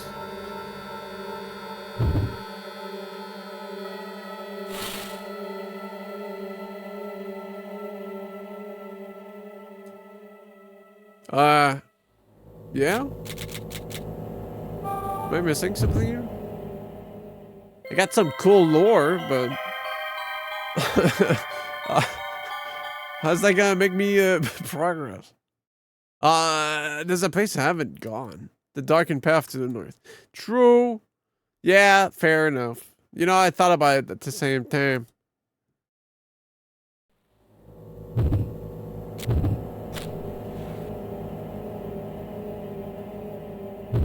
Sure, buddy. I did. Trust me. Come on.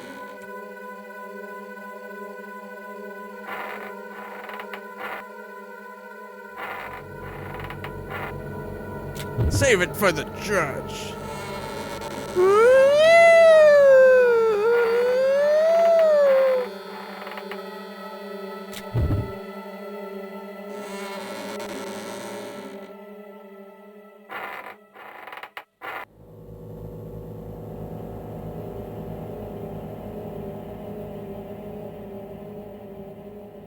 They just throw you so many rooms, you know? It's hard to like, oh yeah, I can do this, you know? It's like, you already forgot. Light the lamp with the lighter. I can move on now. Is this chapter finished?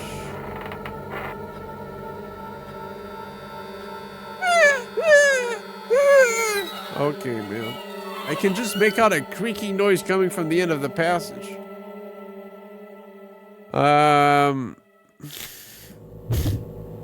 I almost missed it at first, but there's a thin, transparent wire strung across the passage. I need to do something about it, or I'll have trouble getting through it. What's the best way to get rid of this shit? Any more cyclists in chat? How do you go about your daily life without getting your head cut off by invisible strings? Sliced and diced into a million pieces. No.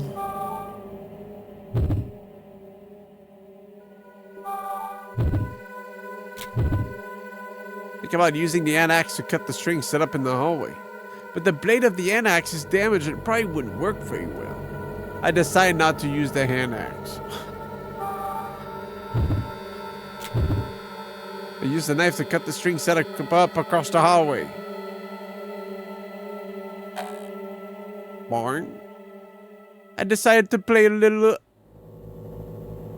ditty before leaving, though. The transparent ring snaps and slowly flows down to the floor. Now I can keep moving without having to worry about that trap. Little ditty about Jack and Diane.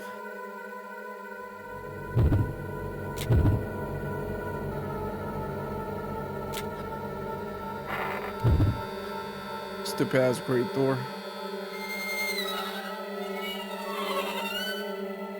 Choking on chili dog. I can see a door waving in the wind at the end of our passage. The creaking noise must be coming from that door. Does that door lead outside? You crazy? We're on the second floor, bro. I stand in front of the swinging door. There seems to be a piece of paper pinned to it. Paper required.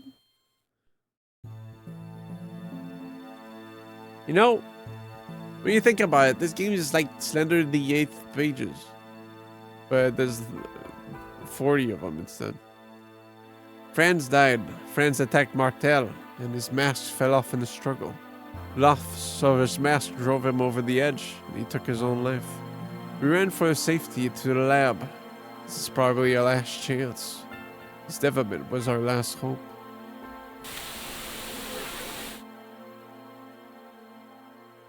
No matter how much we wanted.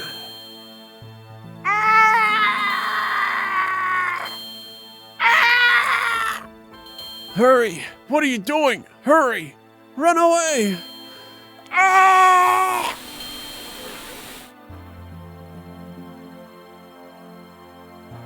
Martel, hurry! This way! It's over. There's nothing we can do. Nothing's over. If that's how you feel, Get out. how? How can you say that? There's no way I can leave.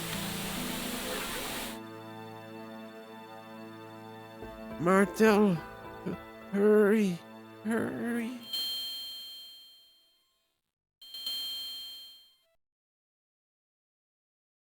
Every time the bell rings in this game, it means someone opened the door.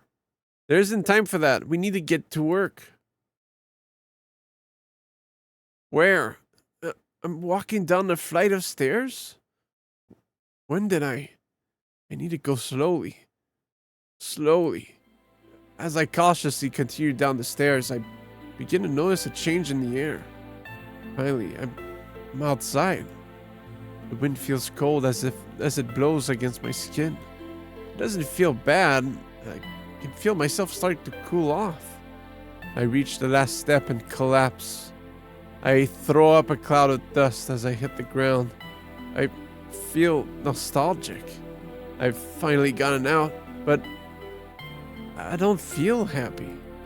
I prop myself up on my elbows and lift my muddy face.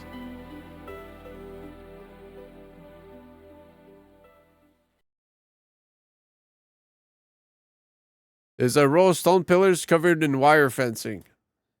And red beads. Nothing has changed. I'm still in a cage. I'm surrounded by something red. One red bead is carried to me on the wind. It lands softly on my skin. I let out a shrill scream. Ah! Doesn't sting. It isn't hot. It doesn't even itch. But when it touches me, I feel indescribable pain. I struggle to stay conscious. I bite into my arm as hard as I can. I hear a voice. Yo, chill out, man. And the sound of a faraway bell.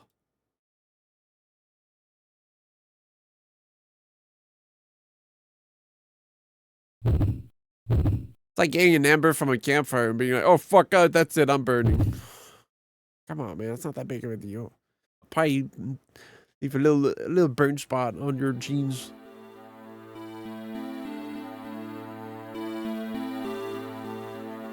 Second stage.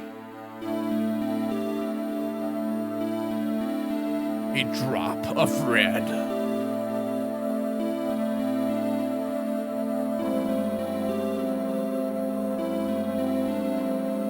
Find myself on my back, my teeth clenched on my arm. I can't hear anything. I can't look away from the sky. The sky is swirling, swirling, swirling round and round. I vomit. Oh, it did lead outside. And it has a staircase down. I'm gonna get sucked in. Can't take any more of that sky. I jump to my feet. Cold wind is blowing. The swirling sky must be an illusion created by my own imagination. The sky's a mess, just like my memories. I have absolutely no idea why I am. I realize I'm holding onto a shard of glass. It's cut my hand and I'm bleeding. Can't remember how I got here. Can't remember anything. I see stone pillars and wire. It looks like I'm sealed in here with the red beads.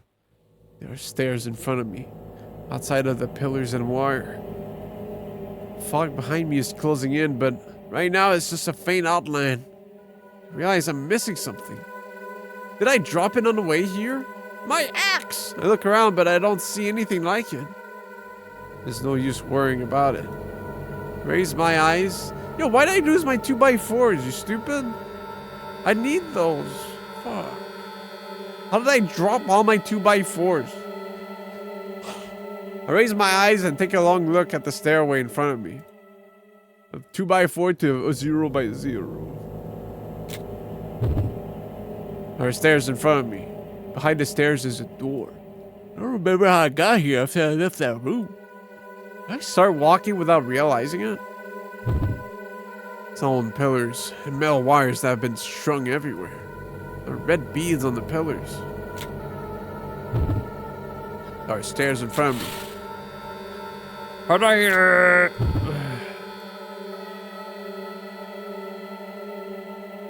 By stairs, door behind the stairs, they mean like behind there, or like they mean like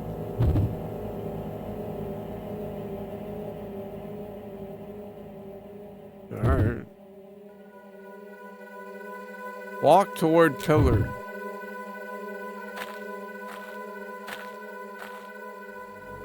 As I approach the stone pillars, I can hear a rustling noise. There's something red on the side of the pillar. Looks like a bunch of tiny creatures moving over the pillar. There are several pieces of man-made rocks carried around. Did I pick a map? There's nothing interesting here.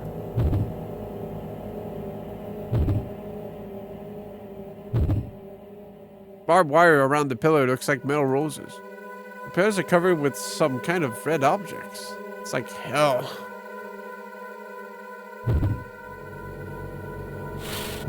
What do I care about the rock? Why don't I care about the rocks? Pick them up. Walk into fog. I move slowly through the thick fog.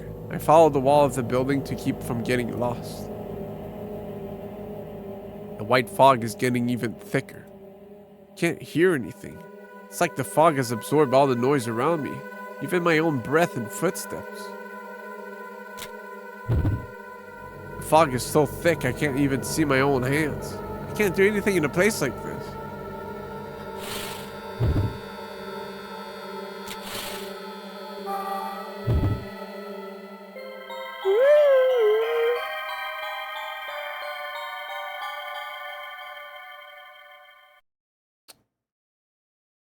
Fair enough.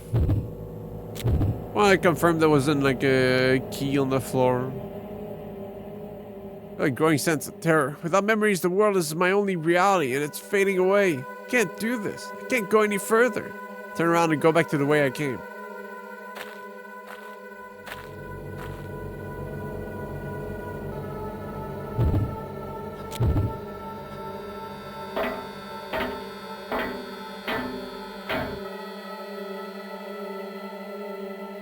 I chew my feet through all this fog.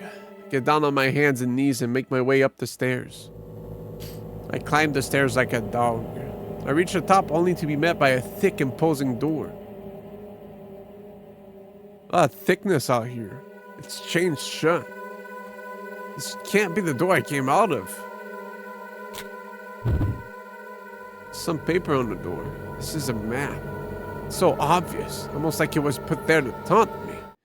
My memory. That's right. I haven't gotten anything back yet. Woke up inside a small dark room and ran away from that place that was full of traps. I struggled there. By fighting through the pain, I managed to touch my memories. There's another door in front of me. Who am I? Why am I here? I don't even know that. I can't just collapse and die here. There's probably something dangerous on the other side of that door, along with the other memories I've left behind. I forgot everything. It would be easy for me to just disappear into this fog. I can overcome this cold and solitude. Maybe I can survive? Eventually, the fog clears. A warm light shines. I yell. I'm saved! Even if I can't be saved, at least I can pass from this life peacefully and painlessly, forgetting everything. But I must regain the past that I've lost. Right. This message of hate is meant for me. If I have committed a crime, then I must pay for it. Memories, past, myself. If I want to get all of that back, I need to open these doors.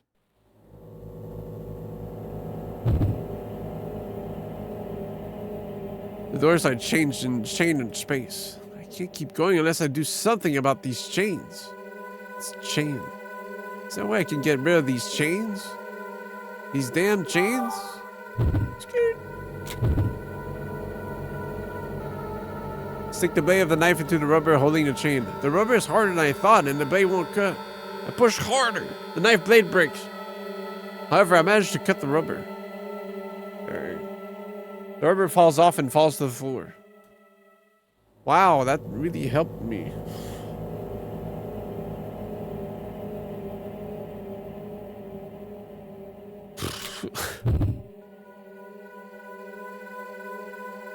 You look pretty worn out. There doesn't seem to be anything interesting here. Alright, now it's time to get those man-made rocks.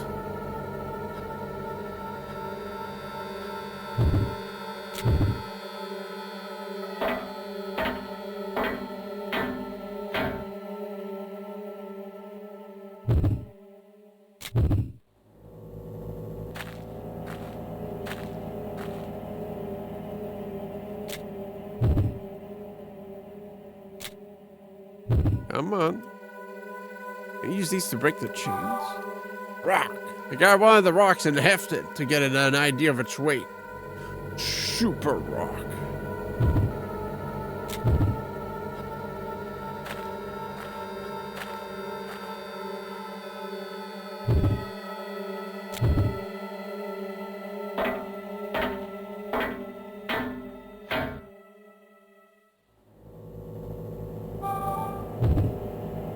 Our door seems to be locked. I'll go closer. Fair.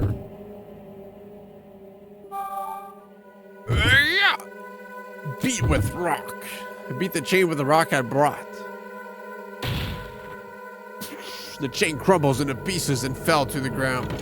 The door makes a creaking noise and slowly opens. I step through the door. I must get it back. The feeling of happiness, sorrow, anger, love, obsession, and sin. Yes, all of it. I want to jack off. A stone path leads down into the depths. The red beads on the white wall form a group and hover near the ceiling. Seems like they're trying to tell me something. Close my eyes and listen closely, and hear the sound of the red echoing throughout the building. What is that? Where am I? Did I actually fuck off on that earlier building? Occasionally, I see the shadow of a girl in the back of my memory. The girl is smiling. I wonder if she was here back then. Open the map that was posted on the outside of the door.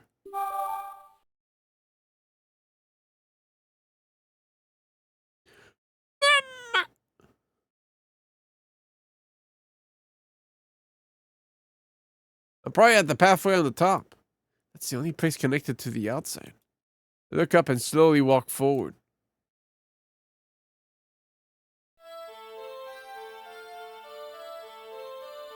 That's so many rooms, man. Man.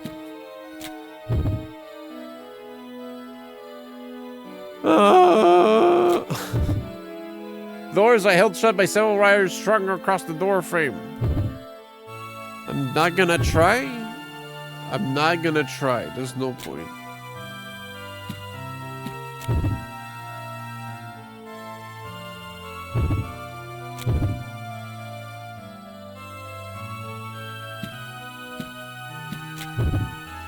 This looks inviting. Stench of chemicals stings my nostrils. Beds covered in white sheets line the room. This place looks like a hospital. Condemnation. Red letters cover the wall. Something that shines bright blue.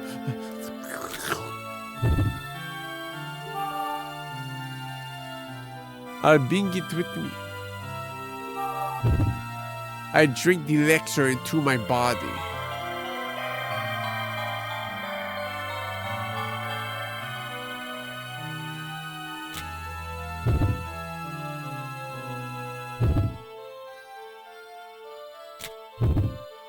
The bump under the sheets is shaped like a human body. But is it gonna stab me? That is the question. The skin on the body is cold. It feels wrong. I don't want to imagine what happened here. My bad.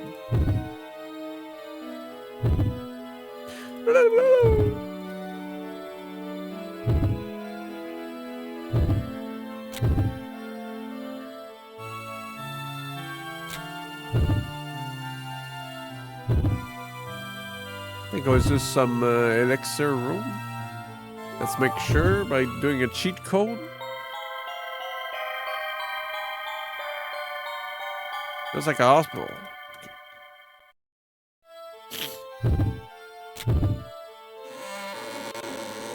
Okay. Whoops.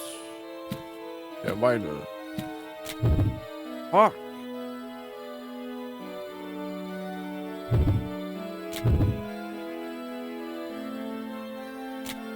I mean, it seems like the rooms I can't get into are grayed out, so that's a good thing if I never go into them.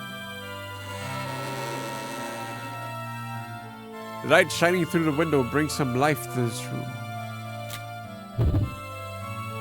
There's a piece of paper in the center of the shelf. I can make out some writing on it. The demon appears from the purple. Demon purple.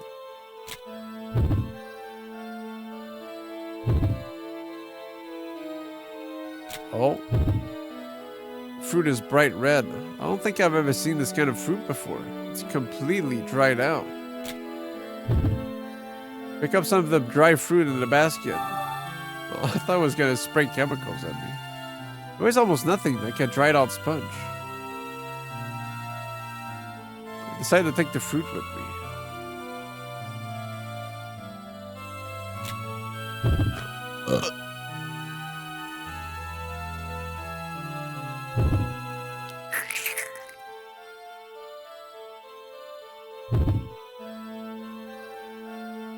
Feels so lonely. Let's just check the door. Okay.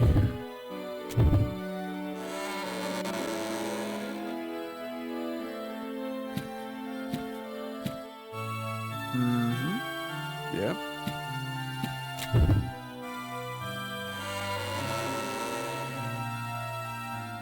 As I pass under the window, I catch a whiff of the smell of mold. This room is full of lockers and showers. There's mold growing on the sink.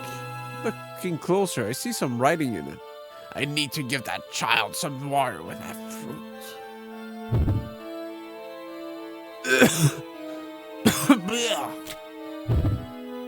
The water in the bathtub is a strange color. It smells bad. It's probably old water. I really don't think it would be safe to drink it. Yum. Carefully dip my fingers into the water. It feels a little slimy, but this is definitely water.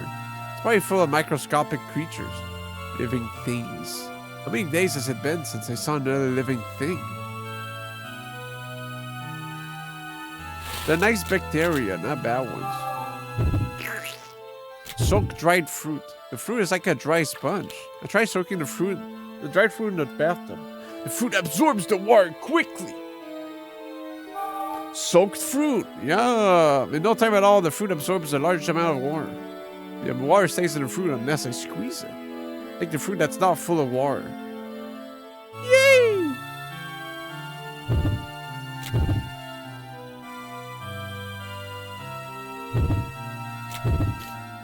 Hey, you hungry, dude? Here, have this.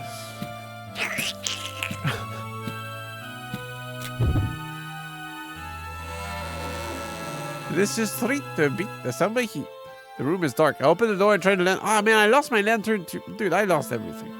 Let as much light into the room as possible. I step into the room. Something catches my foot. I can only make out an indistinct purple object in the dark. The purple demon! What is it? As my eyes slowly adjust to the lack of light, I can finally make out the details of the room. And at my feet lies a human body, dyed purple. A purple corpse. Were they happy? Red letters cover the wall. FNAF. Is this a boy's corpse? He looks like he was crushed by something. His hands are clenched into fists. They've turned purple. Could it be a young man's body? His eyes are wide open. Feels like he's staring at something. His purple hands are clenched into fists. What did that say? Staring at something. Seems like a regular office. There's a note on the desk. The boy was always clutching a toy soldier. Is that a girl's corpse?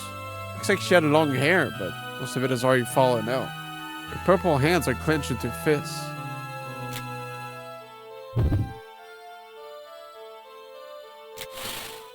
Huh?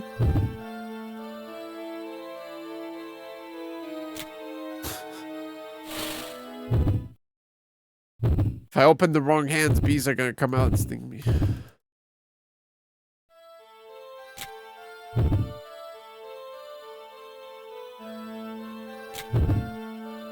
Another middle finger and of the right hand. It's holding onto something. Oh, okay.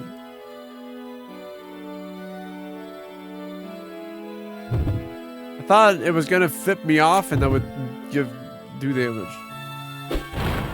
Okay, man. There were a bunch of blades held in the fist. My hand slips, I cut myself on the blades.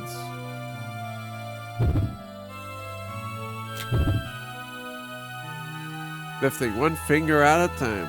But there's nothing in the left hand. The palm is turned purple and the skin is cold. Why are you holding that? I didn't notice it before, but there's a toy in the right hand. He's holding it pretty tight. Must have meant a lot to him. Carefully, he lifts one finger at a time, loosening his grip on the toy. Metal toy. For its size, it's pretty heavy. Is it made of metal? Looks like a soldier. The arms can move, and I think I could make it grab things. What? Decided to take the toy with me. Time to attach it to a 2x4.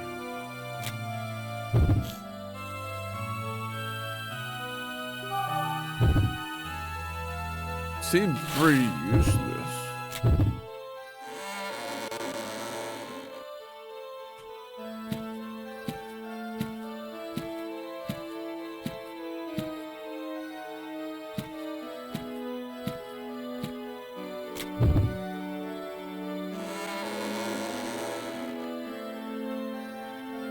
This is a really quiet room. A click on the door says procedure room. The shelves are full of various files. I walk around the silent room. Demon. Red letters cover the wall. Demon. It's an old wooden desk. The desk is full of shards of glass. Why? Find several thick files shoved together, each one bearing a number. You fucker. I don't think so. The files are numbered 1 through 6.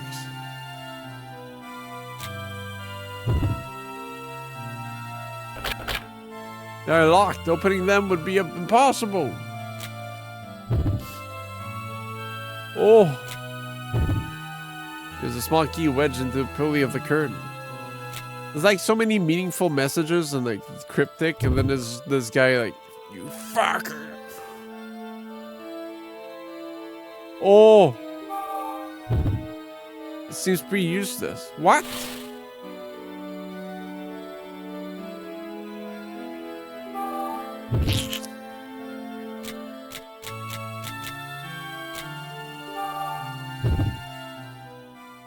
It said it would grab things.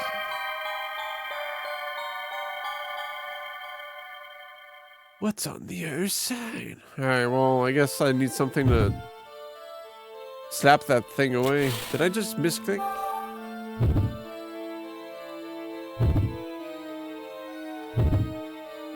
No. Rightmost room. Stupid garbage.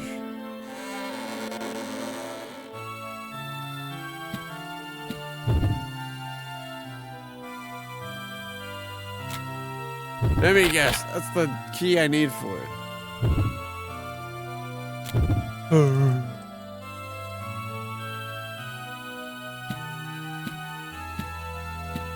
You found it.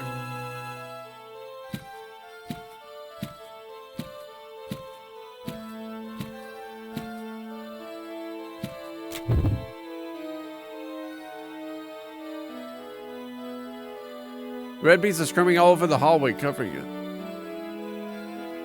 Look carefully at the keyhole and notice an arm engraved on it. Arm.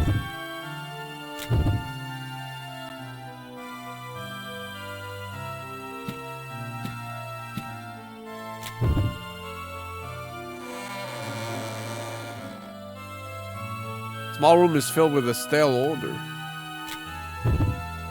There are 2x4s propped up in the corner of the room. Yum. Can I stack him up? No. How about some Claymore blankets? Everything here seems to emit some weird stench. Hiccups. There are several bags with chains scattered about among the clutter. What a stench.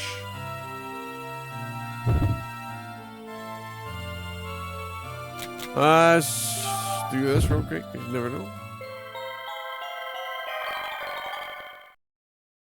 Might still be something useful at the Bebo. Alright, I'm gonna stab myself then. Take a closer look. Decide to take the sheets with me. Ah! Never mind. The moment I grab the sheets, arrow flies out from behind them. It buries itself in my flesh and blood starts gushing out. I think it hit a vein. Alright then, I'll just click this. It smells overwhelming. I'm not sure I want to touch them.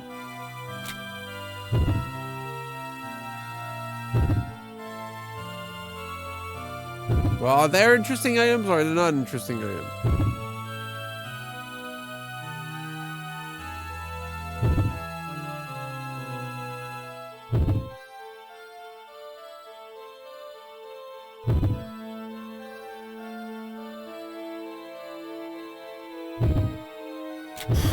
Let's go use my 2x4 first to try to prop the key down.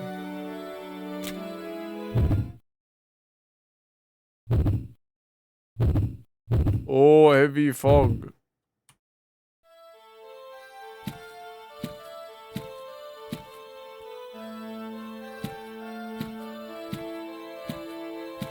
I don't think it's possible because I keep fighting in them anyways. So they just bound this thing.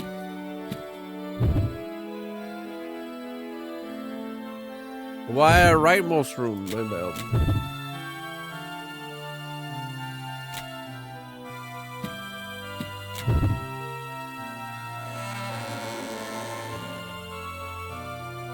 I must spread my orders to feel comfortable in the room. So I fart right away.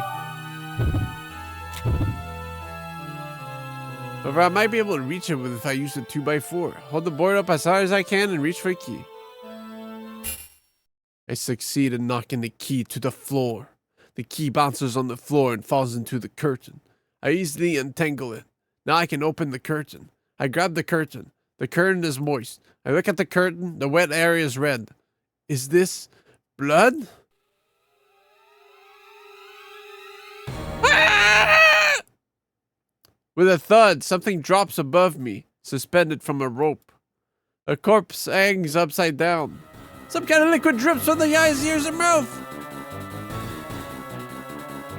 At the same time,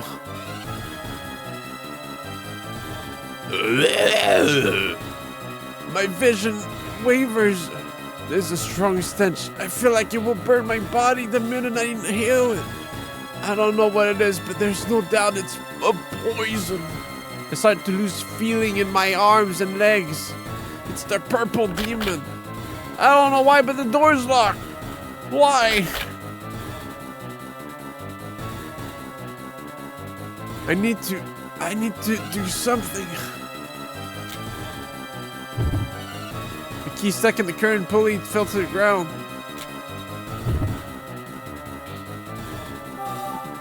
It's a small key. I pick it up.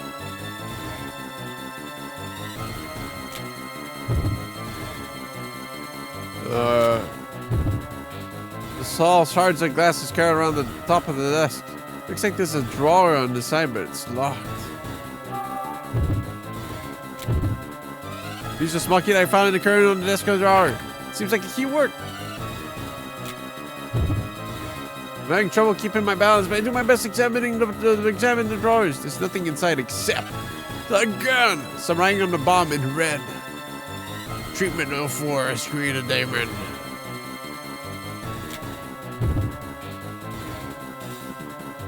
Okay.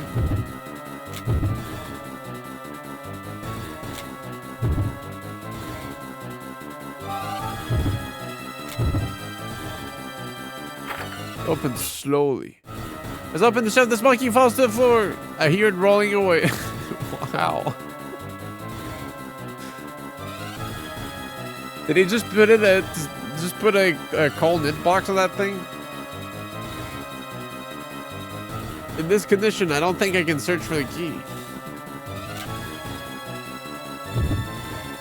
Files on the shelves are numbered 1 to 6. It's like, is that 1, 2, 3, 4, 5, 6? Or 1, 2, 3, 4, 5, 6? Whatever. Oh. All the files are sealed shut. On top of that, the pages are labeled with a letter on it.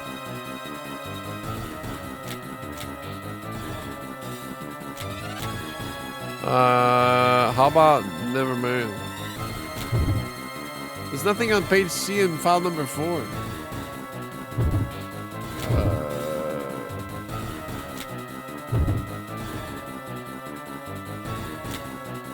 What that taken? Is that a letter? Just file 4? It's your fault, it's your fault, it's your fault. What? Hidden in that corner in red writing, the demon's initial is E. Thanks. I look at it again.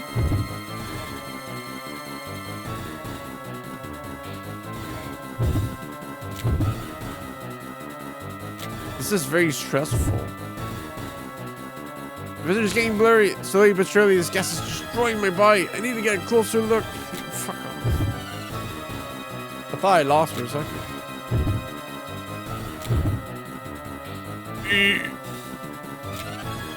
How's that gonna clear the poison? There's something written on the page. The demon you created took everything away. Broke open the seal and opened it. Something falls out. Arm key. It's a key with a design on it that looks like an human arm. I pick it up.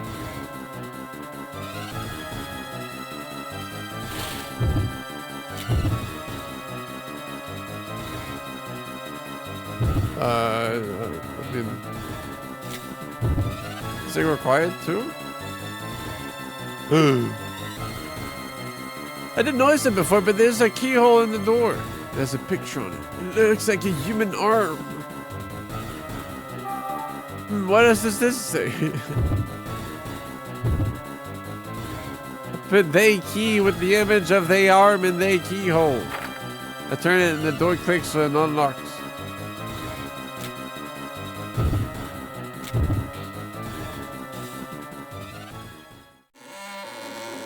I run through the door and collapse against the wall in the hallway. I feel relieved, but so many things are running through my head. Fear, anger, sadness. It's hard to breathe. After some time, I can't breathe again. I head off down the hallway. The demon you created took everything away. Those words are filled with hatred. Take a deep breath. What does that message mean? I need to find an answer. I use the wall to pull myself up. Did we make Theresia? Uh-oh. This is not the door.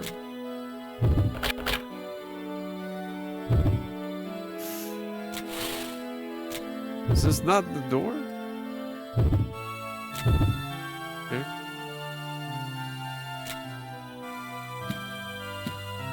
Oh, it was the big ass room over there.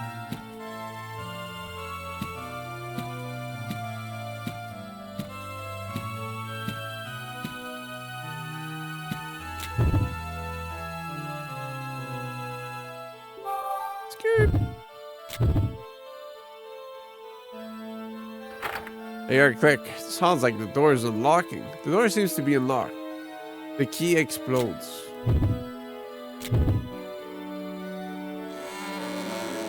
Strong scent of chemicals. Something about this room feels nostalgic. I'm a doctor, bro. The room is full of perfectly arranged shelves filled with bottles and upon bottles of chemicals. A strong scent of chemicals. Feels so nostalgic. Shelves are packed with chemical bottles. Most of the bottles are empty. The shelves' metal doors closed and locked. Closed and locked. There are bottles scattered all over, each one with a small label.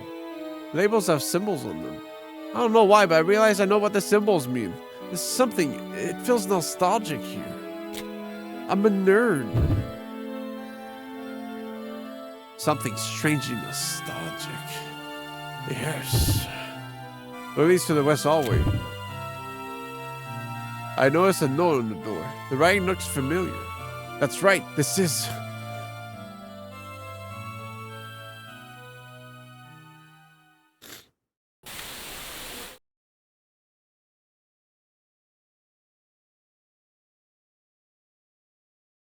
Jean.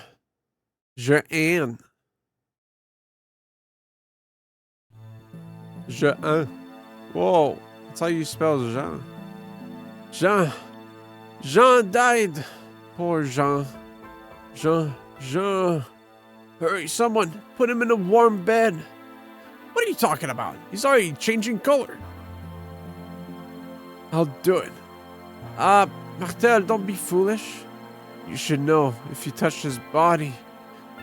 You know, Martel, you'll get the virus too. It's sad, but I'll do it. What the? Hey, stop it. Don't open it. She has the gene. Martel, don't go.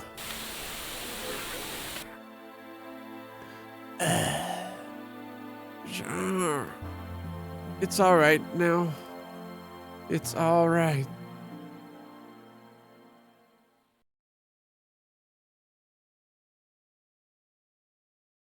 It's okay.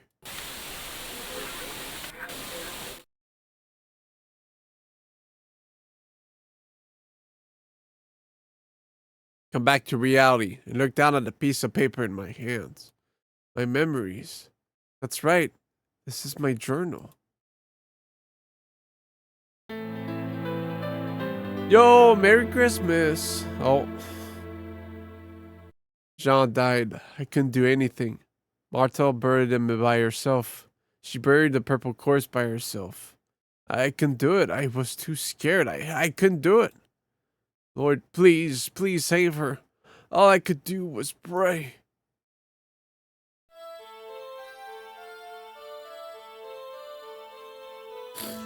Are these one-way doors? Are these just fuck you doors? Seems like it.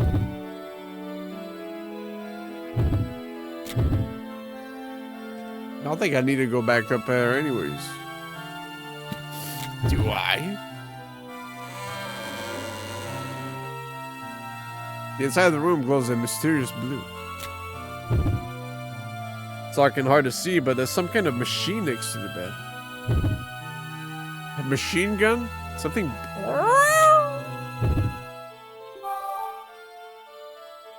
bring it with me. To live is to struggle.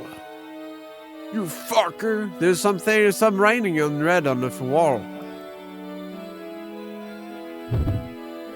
Even with all the dust, when the light hits the white sheets, they look somehow beautiful.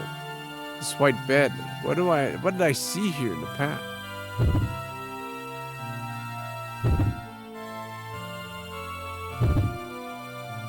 Is this just a red text room?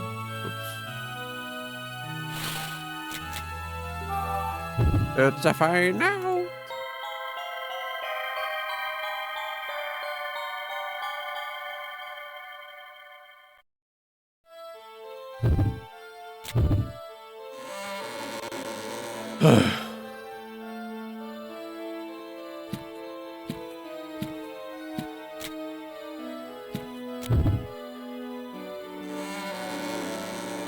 At least they tell you not to fuck off, just fuck off with the door in this.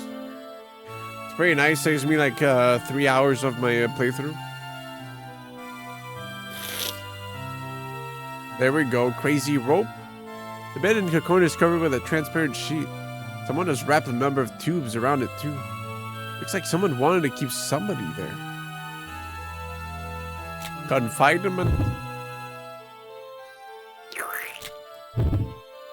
There's this transparent tube hanging from a bag with a thick red substance in it. I think it used to be a liquid, but it's begun to solidify. Yeah. There's a transparent tube hanging from a bag.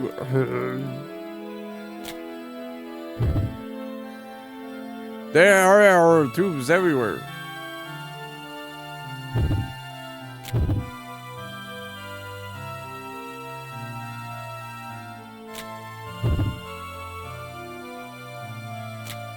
Same thing.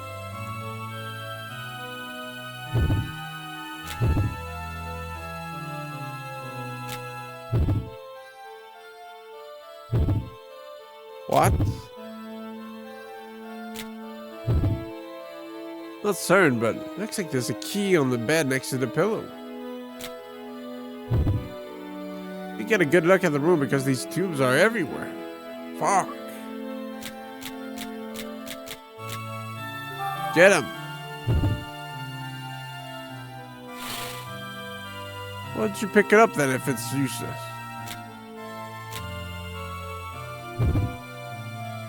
Reach for the tube surrounding the bed.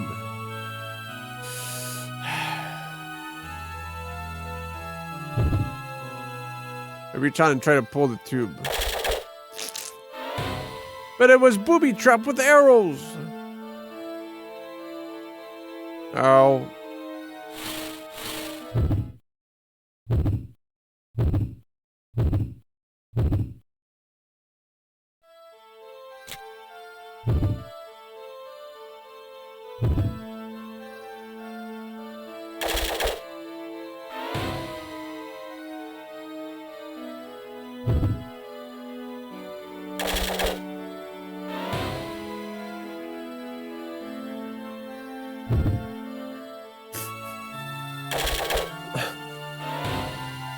Well, that didn't work.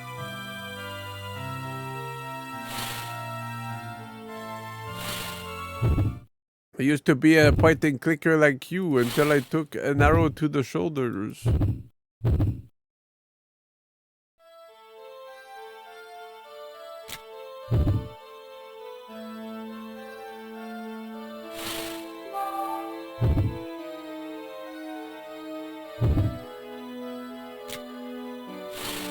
Ah!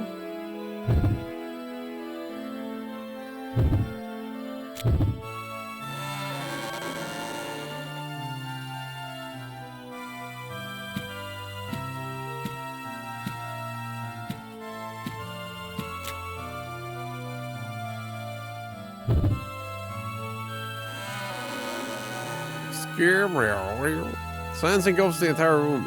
Numerous chairs sit facing each other, as though they are having a conversation. Notice a grandfather clock hiding in a corner. It's a beautiful clock, clearly the work of a master craftsman. There should be a needle here, but there isn't, and that worries me. What? Grandfather clock puzzle. There's a small picture frame on the table. There's a picture in it. Take out the picture that was in the frame. It's mine now. Clumps of powder are stuck on the surface. I wonder if there's a way to get them off. There's some kind of powder caked on the surface of the picture. Looks like a picture of a person. This powder is on there pretty good. It'll take some work to get it off. Damn, okay. Put the picture in my pocket.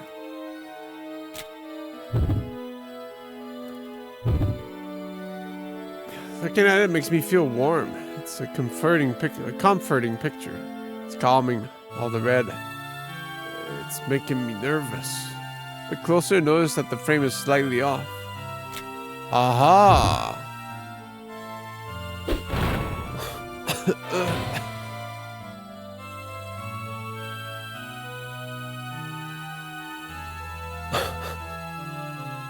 The shrapnel slams into my head, ripping off a chunk of skin.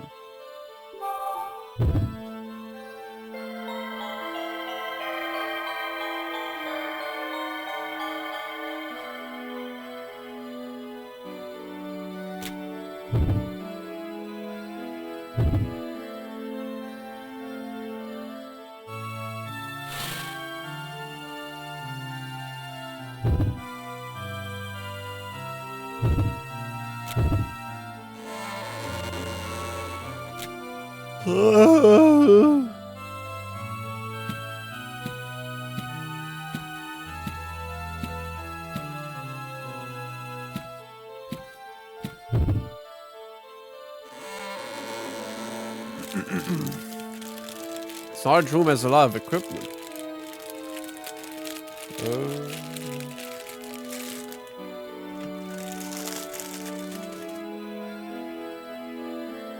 There's a plaque on the door that reads Rehabilitation Room. There are beads squirming on the dishes.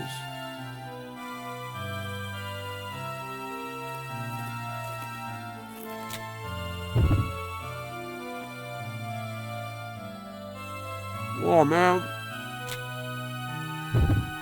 I have a stack over here. Conspicuous. Move through a piece of paper slowly. Then I touch it, my head begins to throb. My head hurts.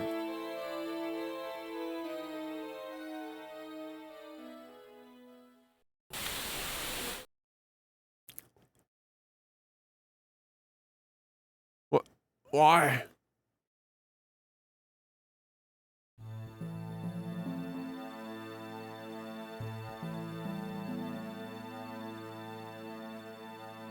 Who are you guys?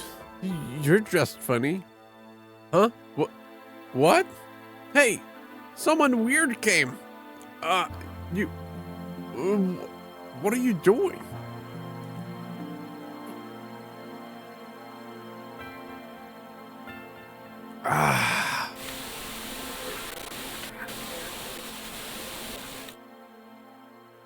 Everyone, it's going to be okay.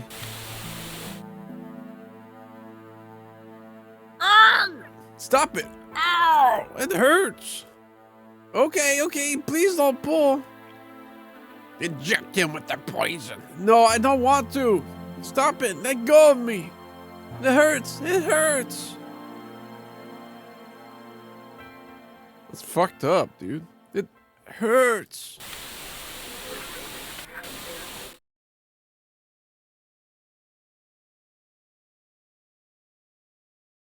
Whenever I gain consciousness, I find myself holding a piece of paper. That guy just shouldn't have called them weird, dude. Funny looking. Soldiers. Today, government soldiers arrived. Were they responding to our request? But it's a little too late for that. They forced their way in and took samples of our skin and blood. Then they left. What the fuck? What are their intentions? They took what they needed and left, assuring us that they would return. I feel terrible that I've put the children through this. What do they want with us now?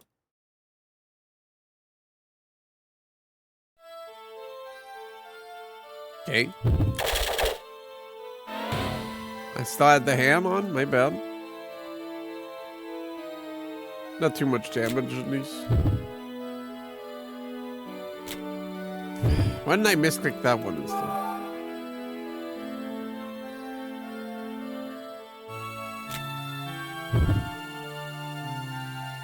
They look like they were used to assist people. They feel cold. Cool. There is something long and thin in the lab coat. Whatever it is, it feels like it's made out of metal. The clothes are too tangled up. I can't get it out. There's something long and thin. And this one, something long and thin. I mean, I'm not gonna use my only 2x4 for this.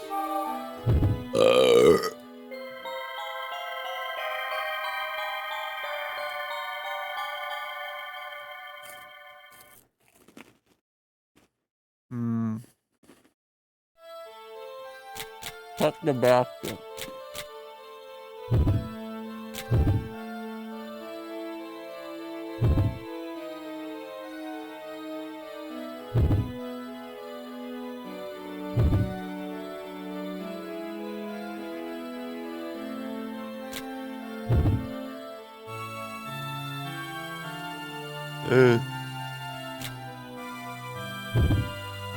I sit in it.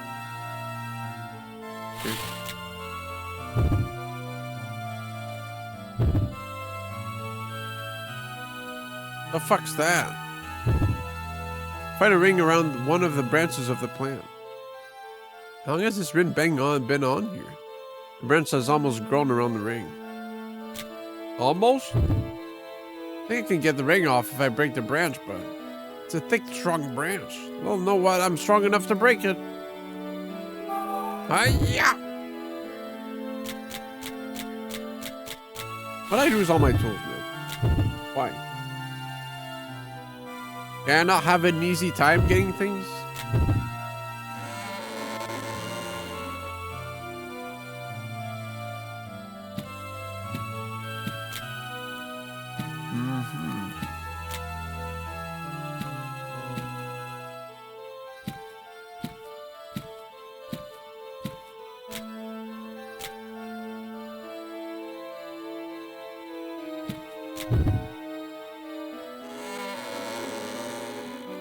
Okay.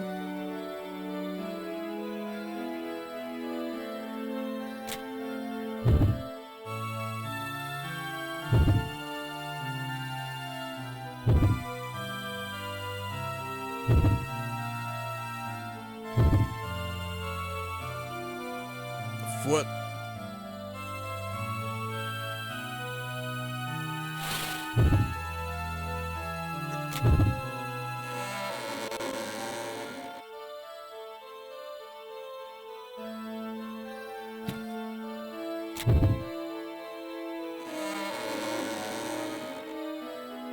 There are many things in this small room. It's rather crowded. This desk is very tiny. There's an envelope on the desk, yellow with age. The old envelope says to Franz. Yeah, Franz was the guy with the birth date. That's all I know about him.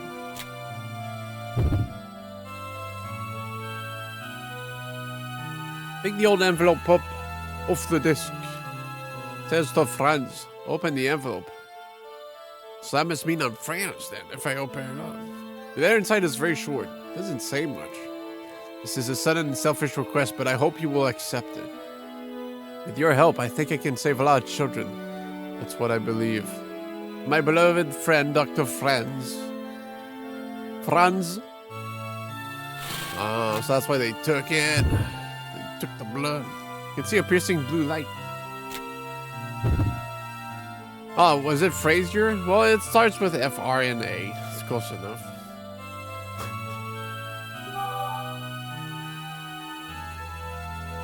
Franzier, you know? A bit of imagination.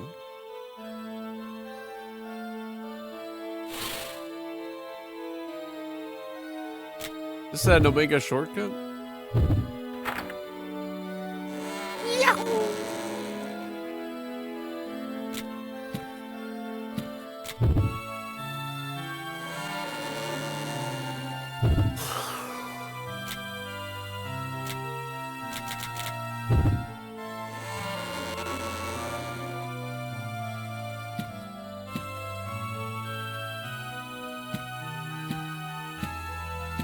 Government came here, put barbed wire everywhere, took blood and DNA and hair.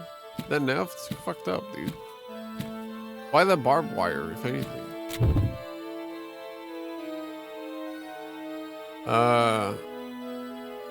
Walk down the narrow path and stand in front of the front door.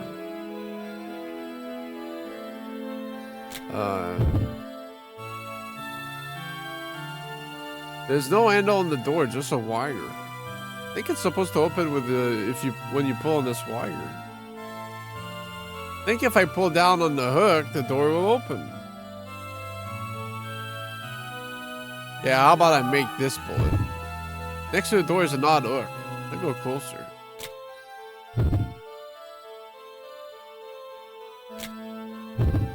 What the fuck? There's a hook on the end of the hanging wire. The door is designed to open when I pull on this hook. Yeah, that doesn't seem safe at all, dude. Metal toy is pretty heavy. The hand is made so it can grab onto things. If I put it on the hook, I might be able to pull the wire that is connected to the pulley. Oh. There's a cross-shaped sword hanging from the ceiling. Wires are running from it to a pulley and from there to a hook. Maybe I can get away while the pulley is turning.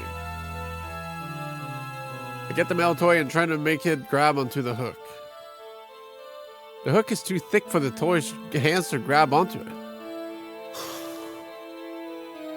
Is this something I can use to attach the toy to the hook?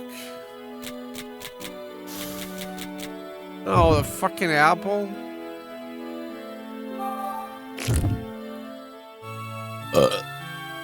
Wait. Oh. It was an idea.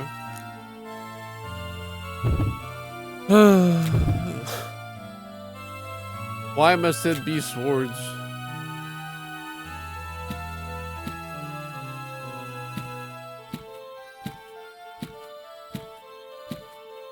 Does that leave me with...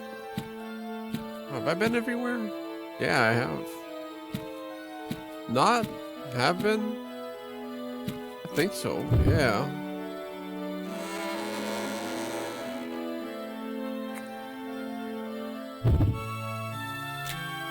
Uh-oh.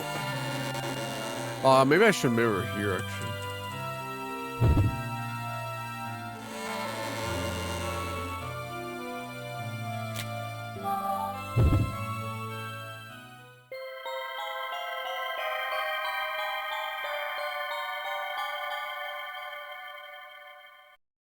Guess I cut the tube, I think it's going to get in my way.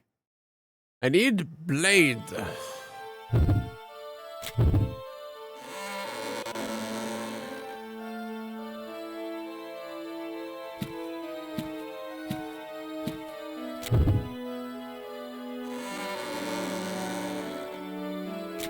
I did get some dumbass picture.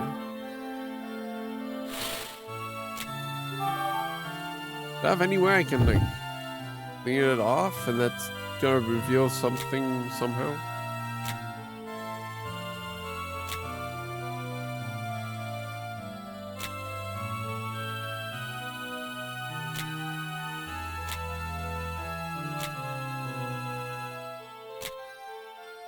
Bathtub?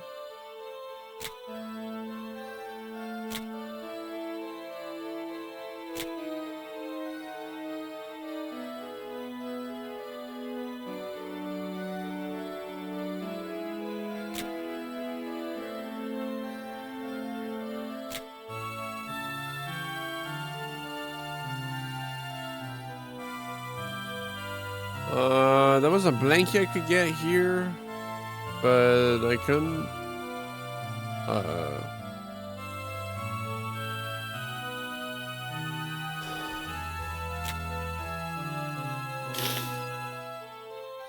That's something I could do with the wheelchair, actually. I kind of just skimmed over it. I should have mirrored and looked at it 6 times and pushed it 4 different ways.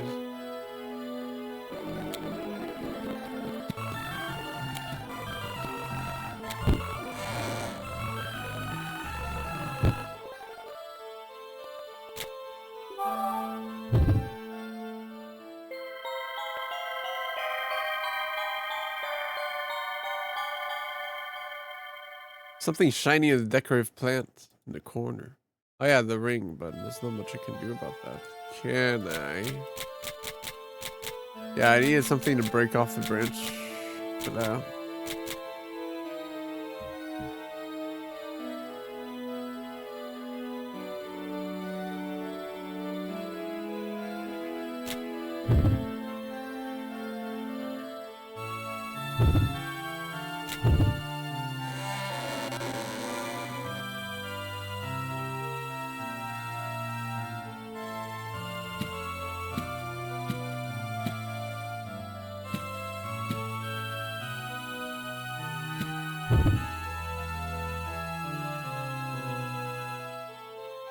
Walls around me are covered in the squirming red beads.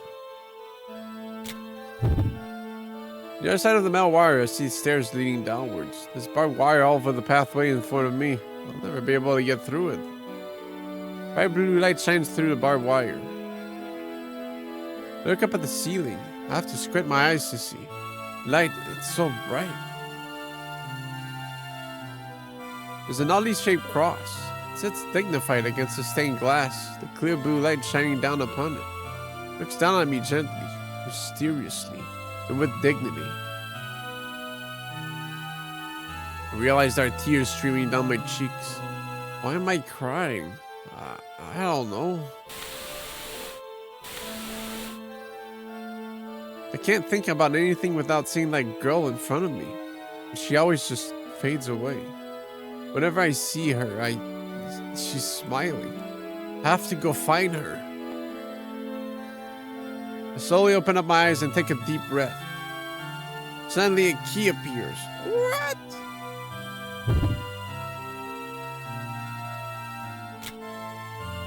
Anything here? Maybe?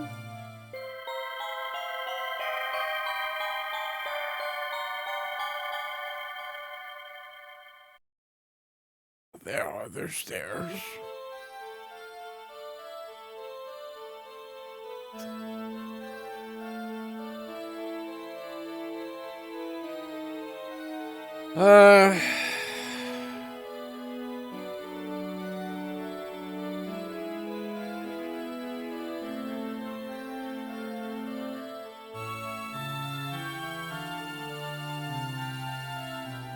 I think I need the ring so I can put it over the hook so I can put the metal toy around it and open the door.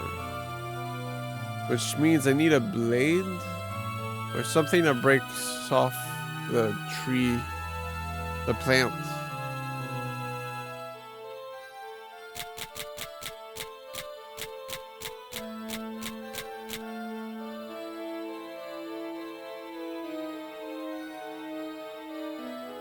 But my last item was a dirty picture.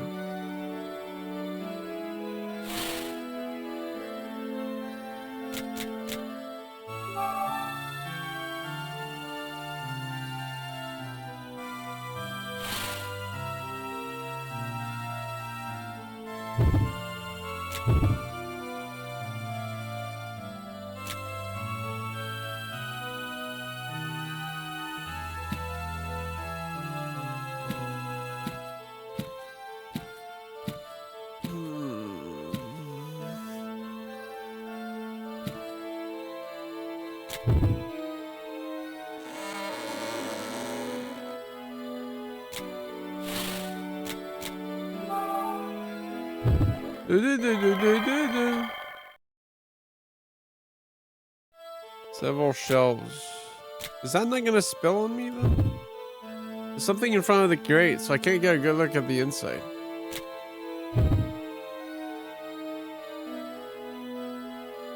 Okay.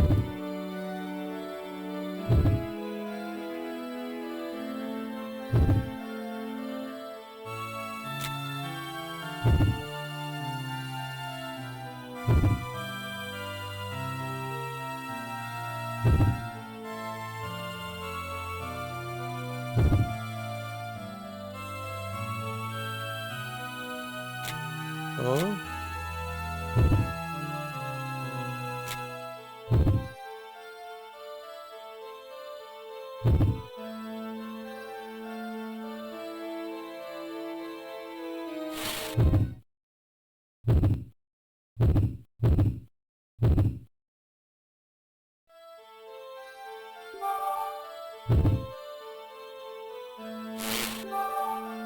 Yeah.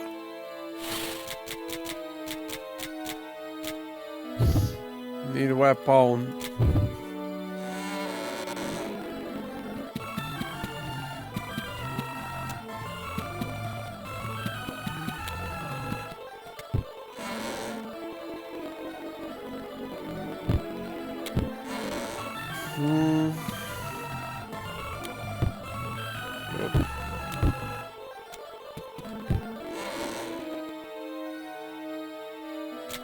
Anything else in here?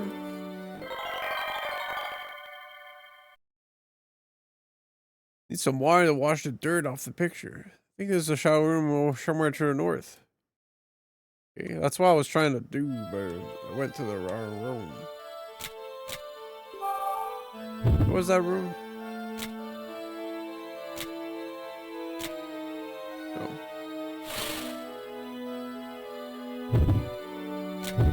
Can I just use that fruit to wash it off? It's like a sponge, no? Come on.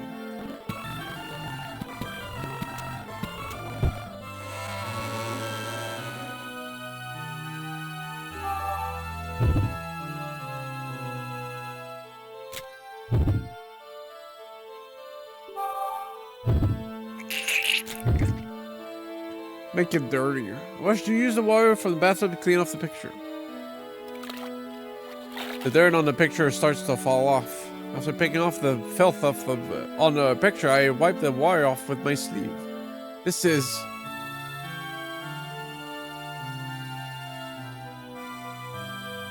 There are many smiling people in the picture. I wonder if they are all people who used to live here. They are... I am... I'm suddenly engulfed by fear. I can't stand it, so I shove the picture into my pocket. This picture has recalled some sort of memory for me. Very little, but without a doubt. I put my hand on top of the picture and try to calm myself down. I look up.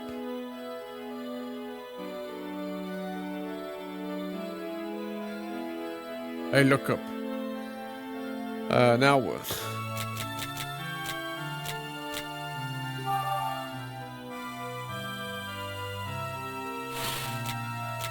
There's a date written on the back, but I guess we don't care.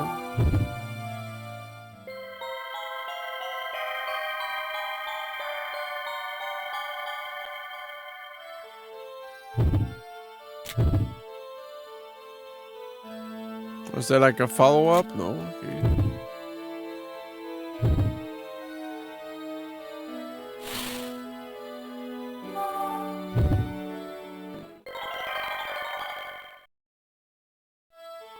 Oh fuck, man, that was stupid. What now?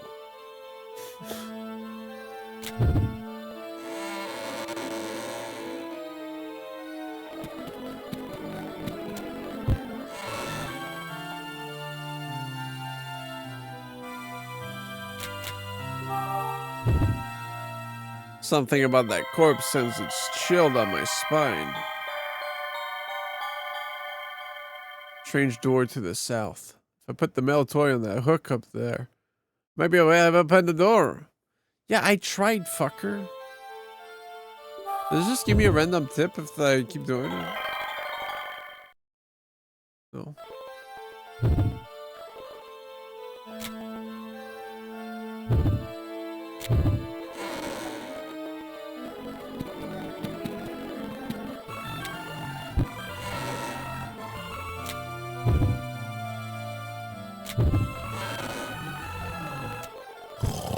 No.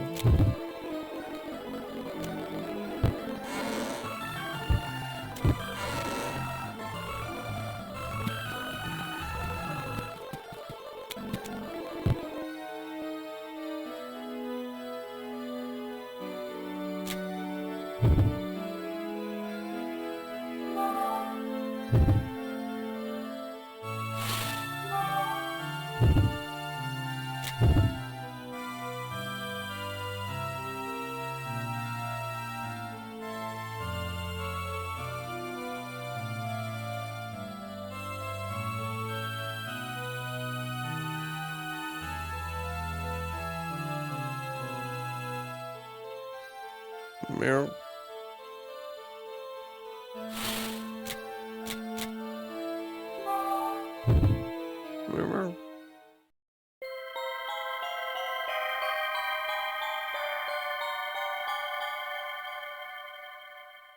Well, what could it be?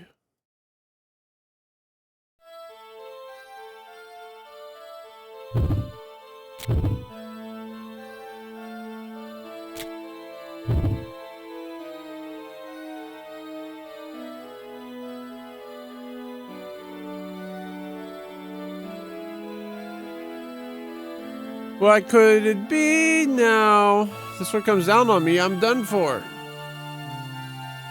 But what if I could take the swords? I could cut the shit I need to this shit fuck.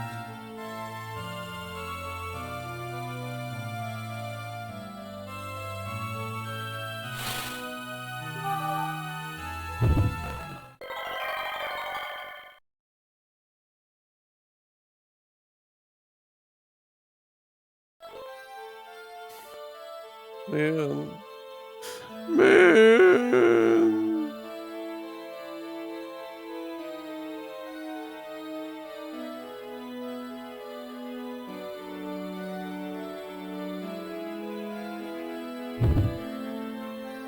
No.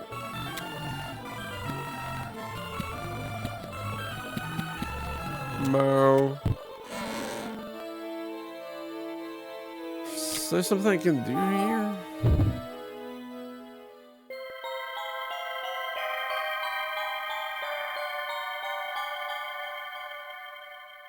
Fuck.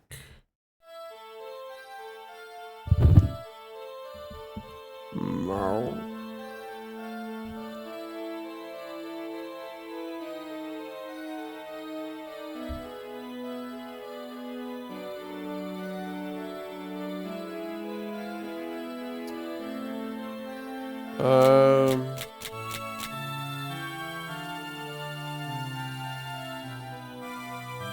Stuck? Yeah, I need like, there's two things I need to do, and they both require something that can cut things. And I can't find that thing that could cut.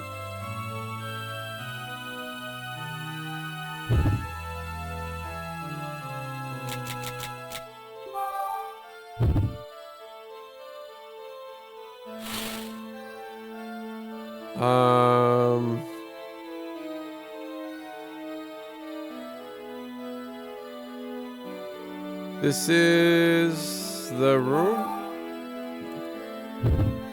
Oops. The hospital room D. And in here, the rehabilitation room. There's a plant with a branch that has a ring on it, which I'm thinking I need to put on the hook so I can then put the metal toy around the hook, because it's a thinner thing that I can latch onto. But to get the ring off the branch, I need to be able to break off that branch. Or cut it. I don't know what the game wants.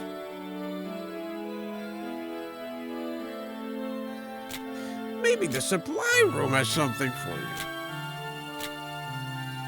Supply room. I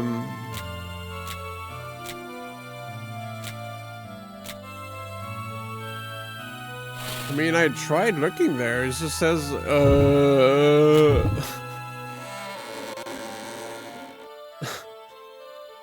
That's all it told me. It just said,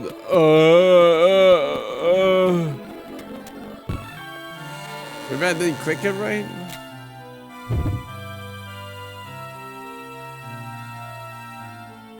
Oh, maybe I didn't check thoroughly here. That pen! There, man. This?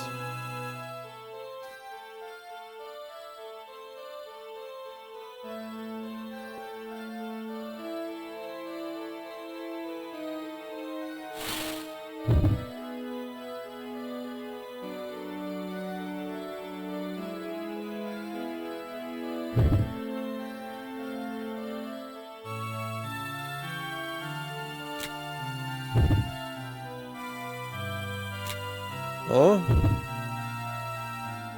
Wow, man. Oh, never mind.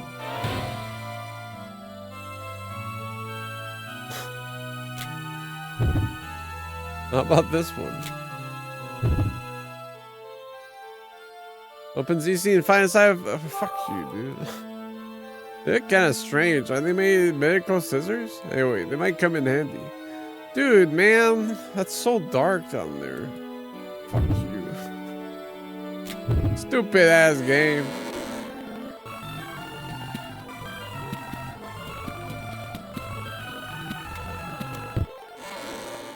Whoops.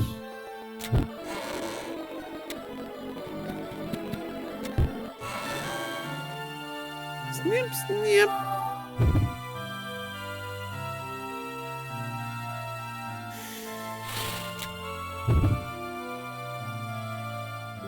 I cut this. Okay. Use the scissors and cut off all the tubing. Comes off easily. Hey, Meryl.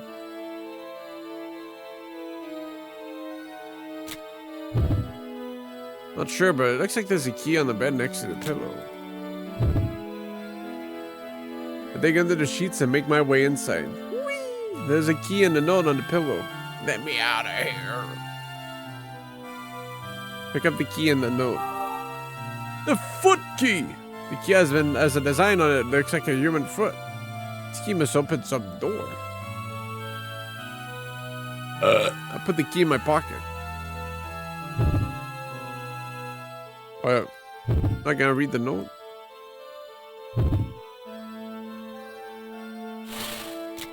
Alright, just in case. Whoops.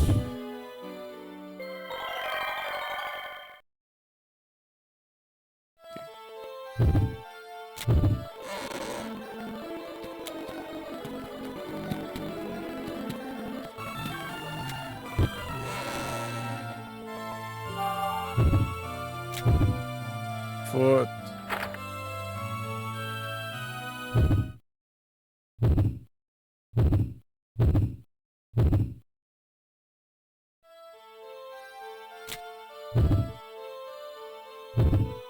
Put my foot on the door. Smells like blood. It is blood. There are many things in the small room. It's rather crowded.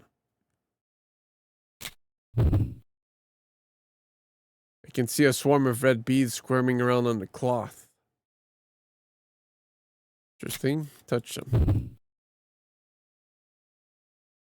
On the piece of cloth covering it, I can see the red beads squirming around. I jerk my hand back. Am I crazy? I wouldn't do that. What went on in this room? There's a great deal of blood. I can't avoid the stench of it. And the red beads.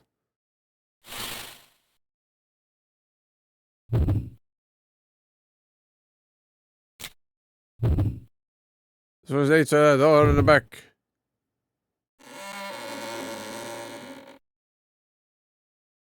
Cold air fills every corner of this room.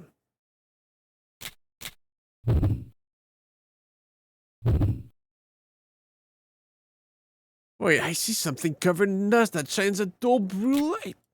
Yahoo!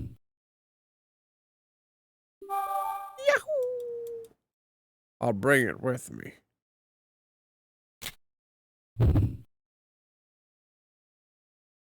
What is that? There's a dried out towel hanging on the sink. Looks like there's also a piece of paper stuck to the towel. It looks like there's something written on the paper. What? Paper with words?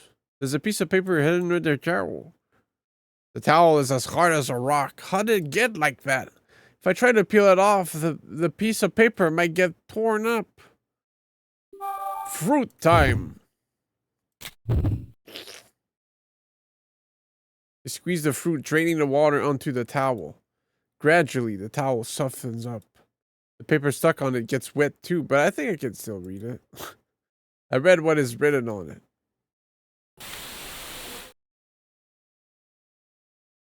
Look at me. These on my shoulder. No, that's not it. That's not it. That's not it. That's it. That's it. That's it. That's it.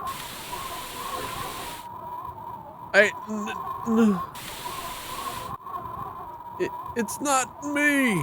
Stop. Stop. Stop. Stop. Martel.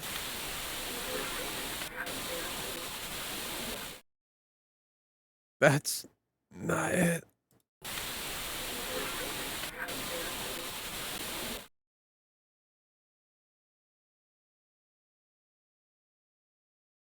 Snap back to reality.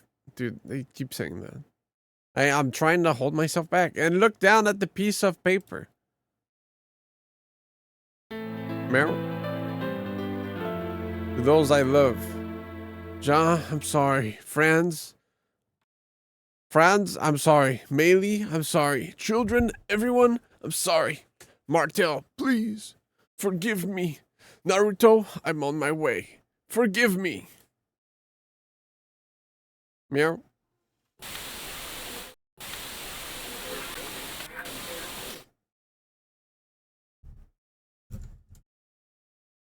Meow.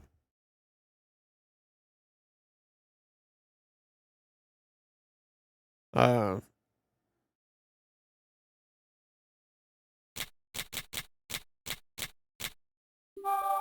guess I can cut the branch with the scissors? They look awfully thick. Meow. Who left this here? Say that again?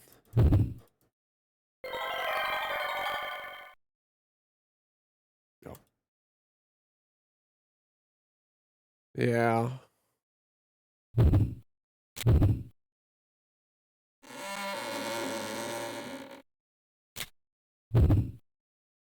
What went on in this room? In the mansions. There it is. Oh, sneaky bastard. There should be a light shining on the table, but it's dark. Looks like the switch is on, though.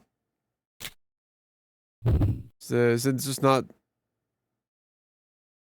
in correctly? There's a switch on the base of the light. I flip all the switches I can find, but the lights don't seem to react at all.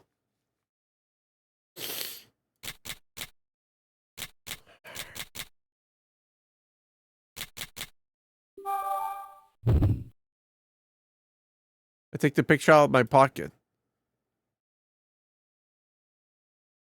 They're smiling in the picture. When I turn the picture over, a date is written on the back. Could this be the date it was taken? February 17th, 43, 5:15 p.m. Channel 31. I have some memories left. I was happy back then. It hurts. My breathing is getting irregular. I put the picture back in my pocket.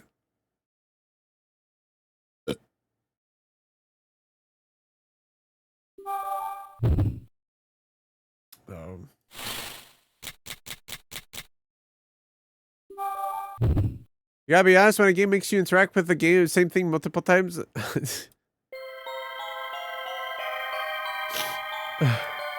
I Can hear something squirming. can smell the scent of blood. This room gives me the creeps. I'm going to need some light if I want to look around this room.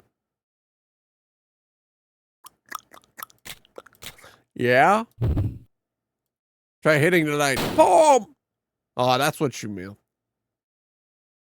The flash is on for a second when I hit it really hard. Yeah, Kojima, what's up with the Snatcher, huh? Always having to re-interact with things to get the trigger? I guess it only lights up if I hit it really hard. What if I hit it even harder? Try hitting the light. Bam! Flash is on for a second when I hit it really hard.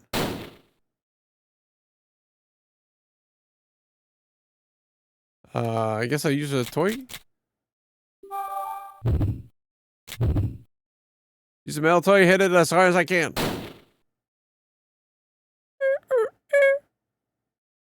The impact causes the light to start working.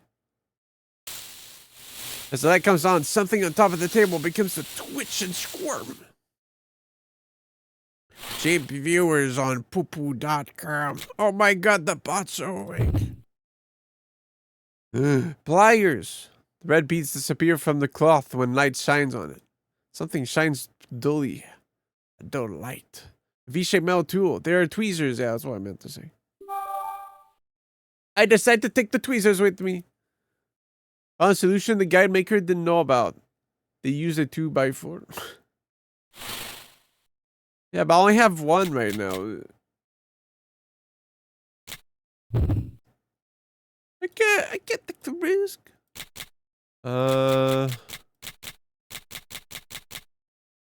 Okay. Can I? The fuck?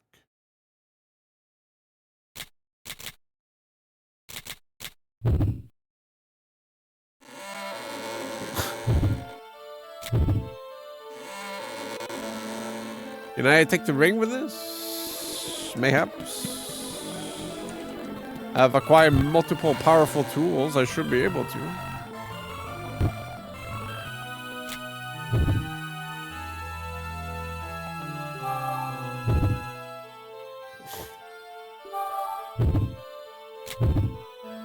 I cut the branch with the scissors, but the branch is stronger than I thought and I can't cut it.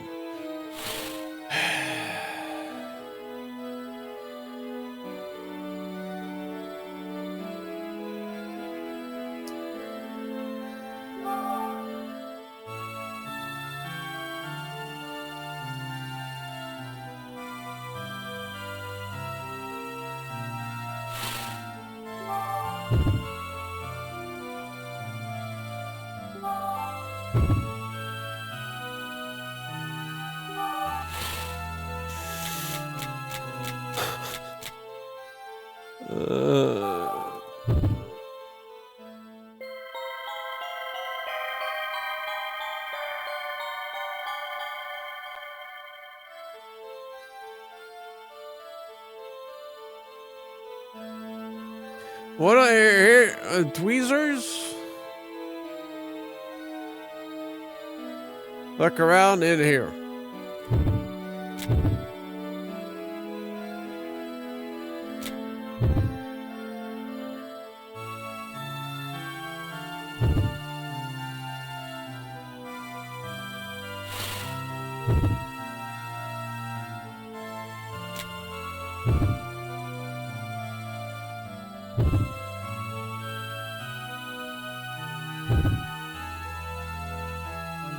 Oh, that's right.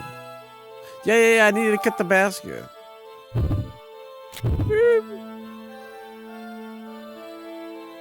The texture, it seems to be something metallic. I think I can get it out if I use the scissors and cut the cloth. Cut the cloth and take the object out. Surgical saw. The object I took out seems to be something like a small saw. Maybe it's something a doctor uses. It's tiny, has unique shape. I take it with me. Forgot I needed to cut 3 things, man.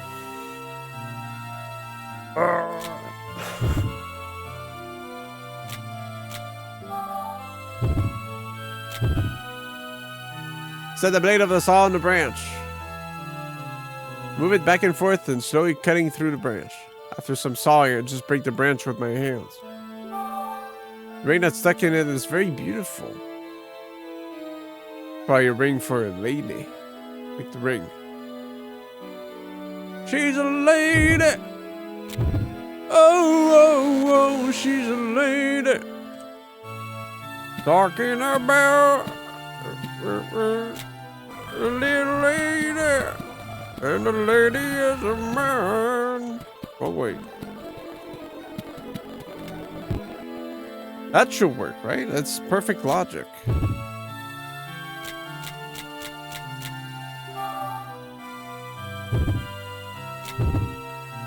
Ring is small enough to fit on the toy's hands. I put the ring on the hook. That didn't look like it, but that's a metal toy. That's a metal toy, so we'll grab the ring that is connected to the hook. It's a perfect fit. It works perfectly. The weight of the toy pulls down the hook, and the pulley turns slowly. I realize I need to get out of here as soon as possible. The door's gonna AoE the whole... the sword's gonna AoE the whole room. Let's just do this in case. Ooh. Yeah, okay, dude. As I walk down the path, I hear a loud noise behind me.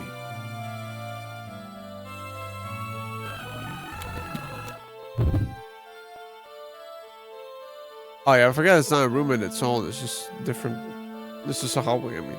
The door opens, but all I can see on the other side is darkness. Broken remains of the sword and parts of the floor scattered around. I'm glad that it hit the floor instead of me. What? Oh, okay, I crossed. I thought I was blocked off right away.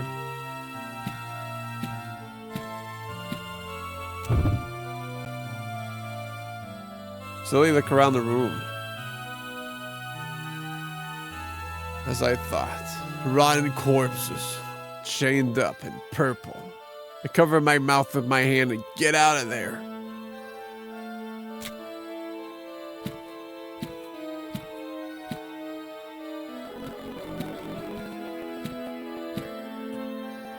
Could this be stage 3? Oh God. I gotta remember the date. February 17th. 2/17. Fortunate times. There's a rusty door here. The room on the other side is quiet, it's cold and quiet.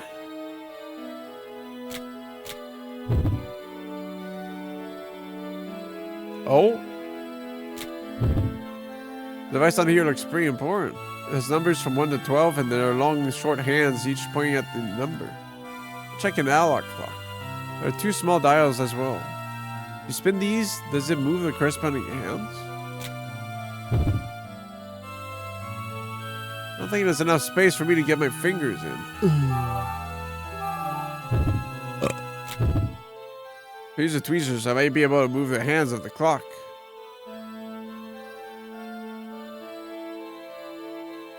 Is it 43? Move it. Okay, I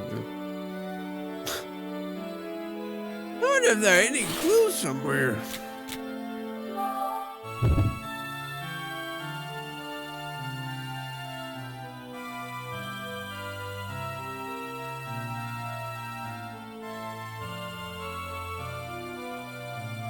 $5:15 p.m. Okay, so I guess the minute hand's not limited to those numbers. Ha ha ha. It hurts.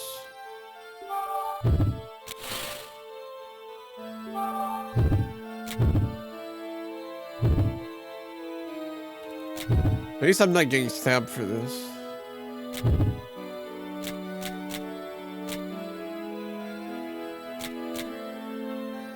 There was 3.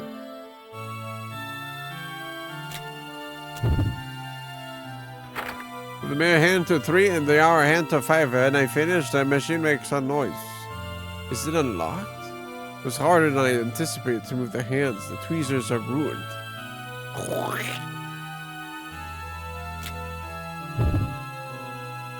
Surface of the door feels weird. Maybe it's just the rust.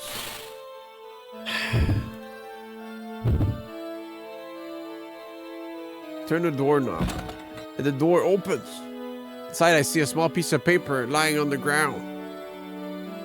A small piece of paper.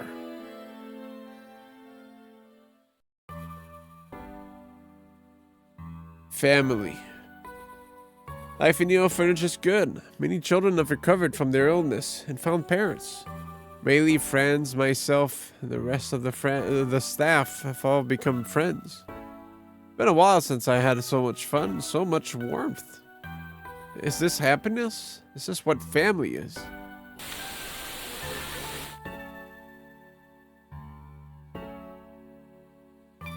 We offer a prayer of thanks for the Heavenly Father's love. We offer thanks to the great love.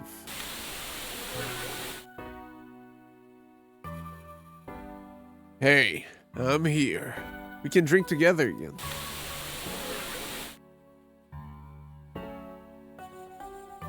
Hey, did you know?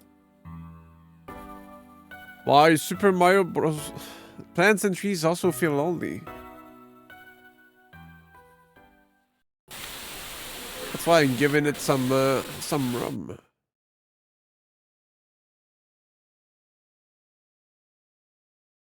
Today is a nice day. It was more like whiskey. Tears are flowing down my face. I try to hold them back, but I can't. Underneath those tears, there's something warm. That warm something, it feels so valuable to me. I cringe. My whole body shakes. The tears won't stop. As the tears pour down, I hear that melody. A music box. Is this an illusion? That familiar song. I can hear it so clearly. I need to go. I drag my body across the floor and inching forward, trying to hear the music box. I see a shadow at the bottom of the flight of stairs. The corpse is literally covered in red beads. I'm scared. I can't stop moaning. Okay. Grief washes over me again and again. Slowly, agonizingly, I drag my body across the floor toward the stairs. I can't stop staring at the red beads that cover the dead body. There's something about them. I think. That's right. I remember. The red beads are called something like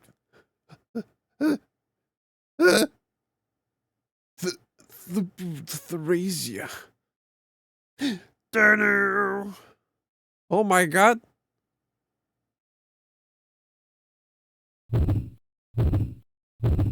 Is this a threefer?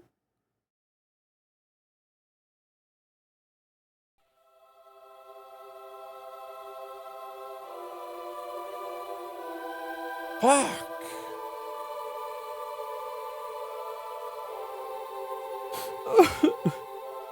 A girl.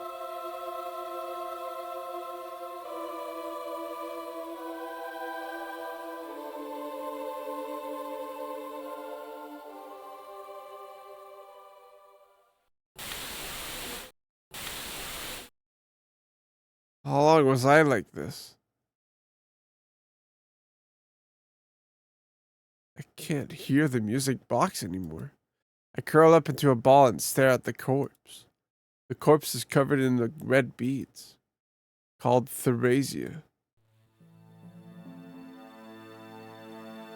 The Theresia is crawling all over the corpse, like maggots. All I can do is stare at them swarming around. I want to embrace it. That mound of flesh releasing a horrible stench. I want to embrace it. But why? That's right. I can't be like this. I haven't regained everything. My lost memory. Happiness, anger, sorrow. This sin I committed. I haven't regained it yet. That's right. I can't be like this. With my back sliding against the wall, I stand up.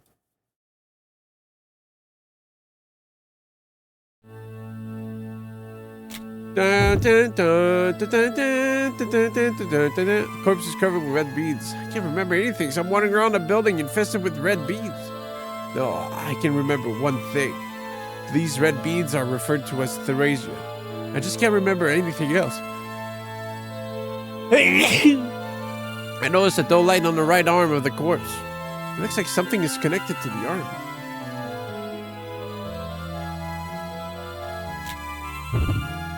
My body feels heavy.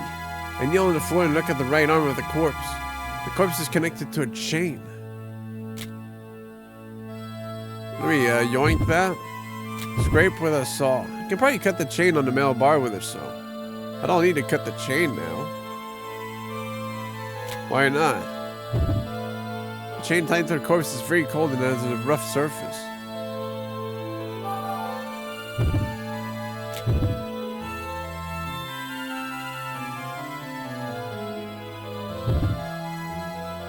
Huh? But why not?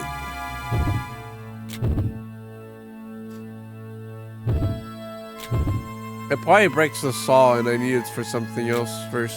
But I need to know why I'd need that in the first place. Some dumb shit.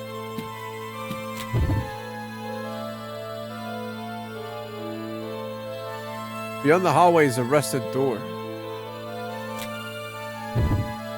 It's so cold I can't move my body the way I want to. I continue anyway because I'm determined to remember what happened. With short breaths, I grab onto the doorknob. There is no lock. The door must be rusted because it won't budge even if I yank on it.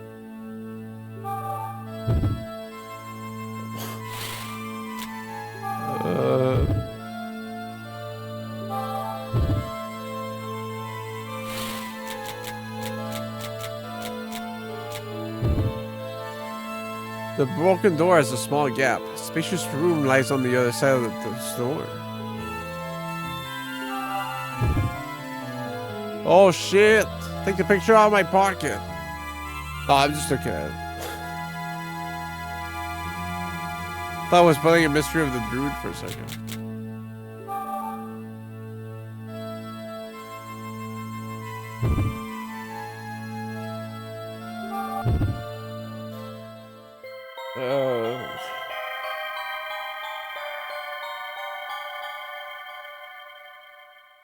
My bare hands.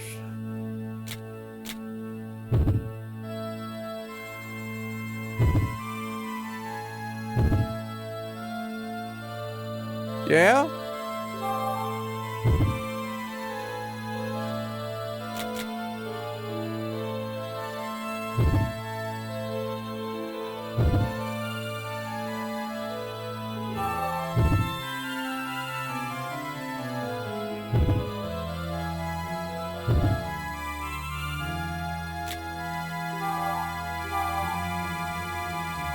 No. Grass shard?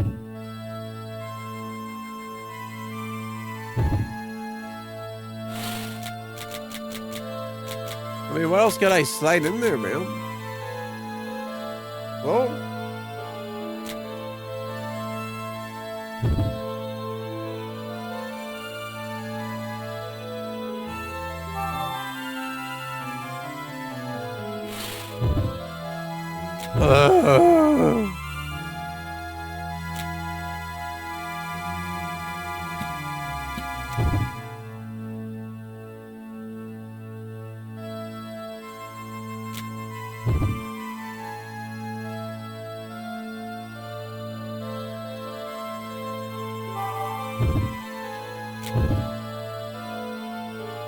Might be able to squeeze it in the gap of the door. Use a saw to cut the chain attached to the corpse's arm. I should cut the chain easily.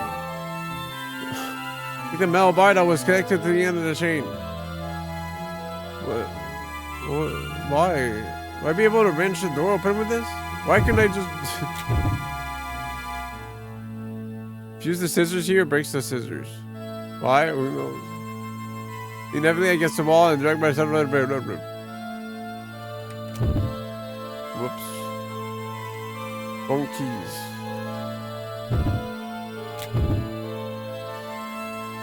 Man, is that a good thing? You remove a worthless item with the case.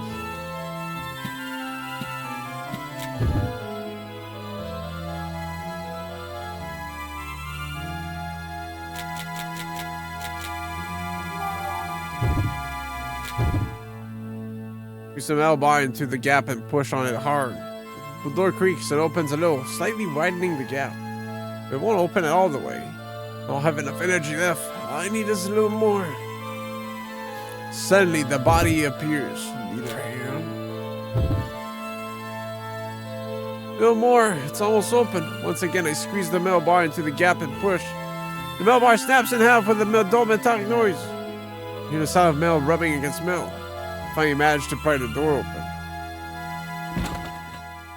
I lose my balance and fall to the floor. Dust and sand fly into my mouth, making a crunching noise. What? Crunching on some sand? Shed a lot of blood to regain my memories. It's not enough. More. I need to collect them all. Piece of paper flutters down. Must have been stuck in the door jamb. Pick up the piece of paper. It's a new map. I raise my head. It's such a bare hall. It's the sooty chairs are lined up in the dreary space. I suddenly feel nauseous. I vomit and groan in pain. As I stagger to my feet, I crumple the piece of paper. think I must be in the big open space in the south corner. Here, I face the past again. I survey my surroundings as if I'm looking for my destiny. This is ridiculous!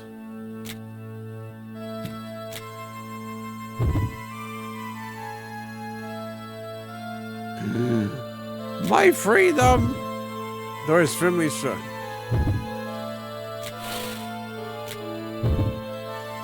See red letters written unevenly. I loved her, man. I loved her!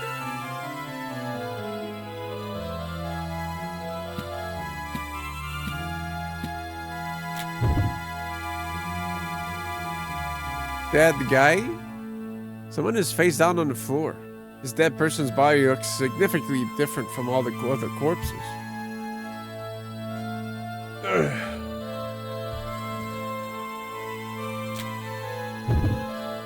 Is this a gas mask? Looks like this corpse is wearing a gas mask. It's also wearing a very thick pair of boots and gloves. It's like he's some sort of equipment. The body has many cuts with coagulated blood on them. This corpse looks like it's holding something. I moved the arm and grabbed what it was holding. Is this a crossbow? The crossbow has a huge arc. Why would someone have such a weapon in their hands? Like me, haha. Any bolts?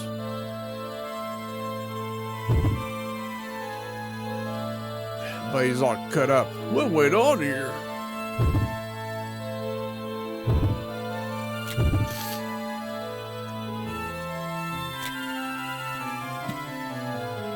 Oh, well.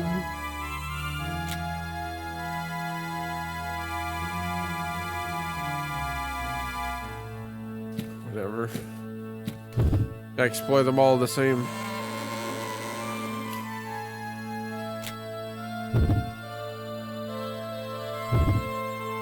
This in the corner of the room is covered in dust.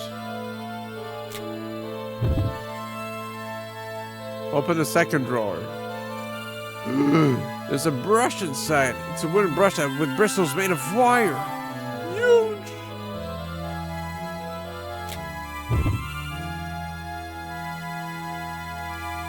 They're all locked. That's what you think.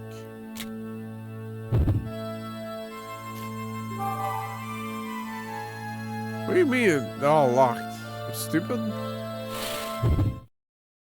First one has to be a trap.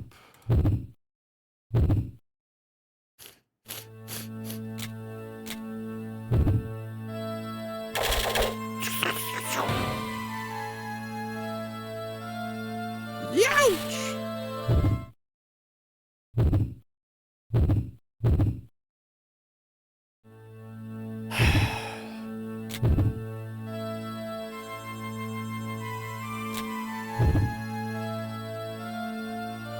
Okay, close look. I can tell they are teeth. Are they gonna kill me? These teeth I found on the floor feel real. Yeah, mail drawer was a brush. I got it. Medical-related documents are piled on the shelf. There are traces of something being burned on some of the documents. Looks like there's something under the bed. That is... It's wood! Looks like there's something under the bed. I grab it. Oh! Take it with me.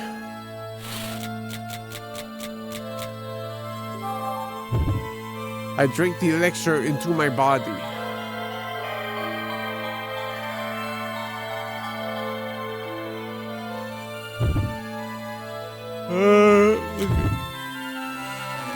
I think that's good.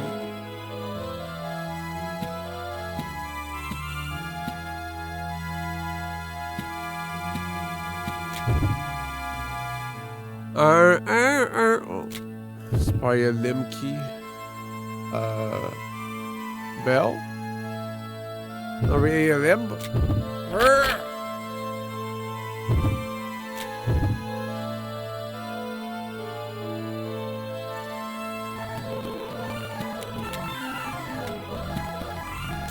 This is a very good corner.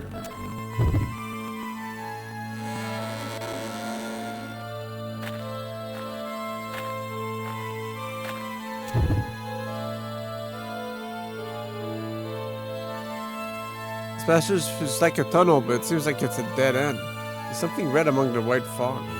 Are red flowers blooming there? Nothing I can hear, but simply, I need a flamethrower. Just do this real quick.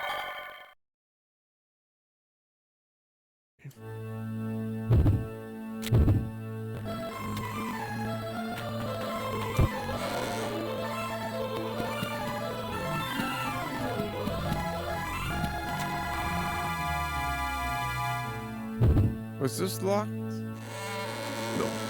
The inside the room feels very cold and damp. The smell of grass is intense. There are leaves everywhere. It seems to be a courtyard. It is surrounded by walls. Walk across the stone floor to the lithograph in the center.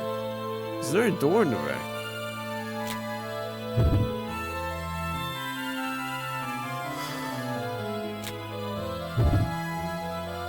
I saw a lithograph. The questions on them lined up. Looks like there's a faucet on the top dripping water on the lithographs. Guess this is a shower.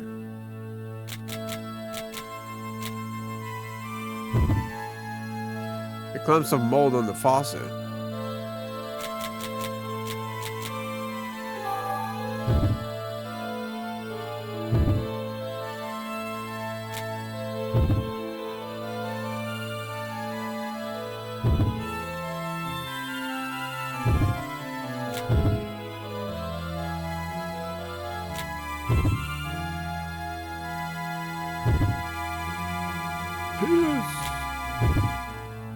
Is this a drain? I see something shining in the gutter. Looks like something is stuck. Looks like it's a key. It's not good like a quack quack.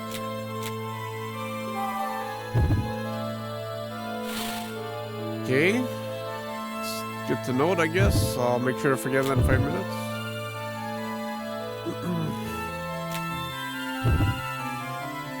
Probably need to make it fill up with water so it floats up or something.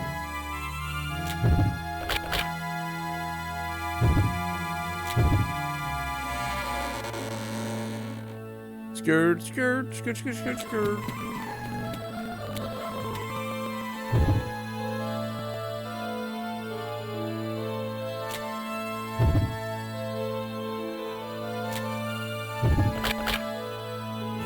Yep.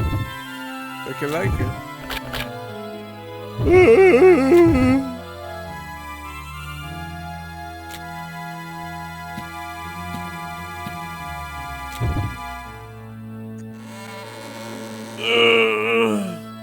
Listen, the air piles up on the floor. This is covered in dust. There's nothing that catches my eye. There's a small window that leads to the next room. Grab a nearby chair and look through a window. An arrow flies through my face. I see a small bouquet of red flowers on the floor. The flowers all look withered, but the next door looks really small. Things are disorderly placed. Nothing's tied to the doorknob. A bouquet of flowers was thrown on the floor. Or you have to shoot that down. With a bolt.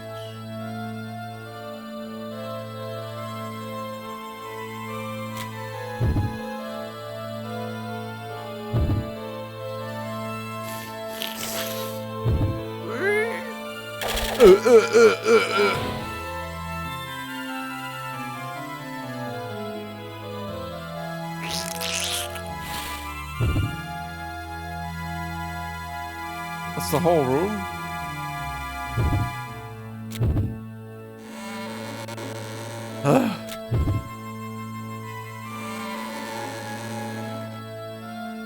The ray of blue light dimly shines this dark room. There's nothing that catches my eye. It's a shadow behind a curtain. Something seems to be there. A thin line of blue light seeps through the curtains. I can see light reflecting off of something on the floor. But carefully, you can see bits of glass on the floor.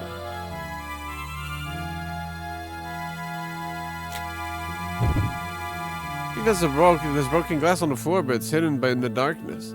I didn't notice when I walked into the room. So I need this? Is this something I need?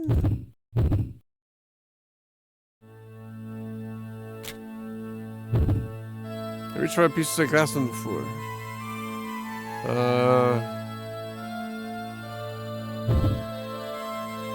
Maybe there's a trap that reacts to light. Carefully set a piece of glass under the bed.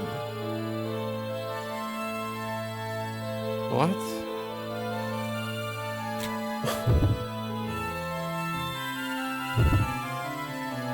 With all the scattered glass, even if the trap reacts to light, this should take care of it. There's nothing that catches my eye. What the fuck? This guy's going crazy. I open the curtains, a blue light shines in. The light illuminates a long object. I squint.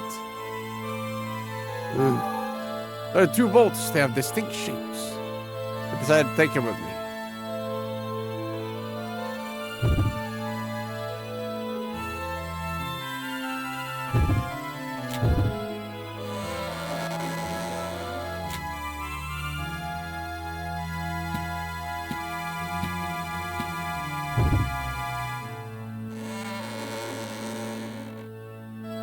There are no lights in this room. Everything is engulfed in darkness. Looks like a wooden box was destroyed. Liquid chips are scattered everywhere. Bed probably hasn't been used in a while. It's covered in dust. Better give it a warm welcome. The bed probably hasn't been used in a while. Looks like the wooden box was destroyed. It's only a pile of wood. What if I can use this wood for something?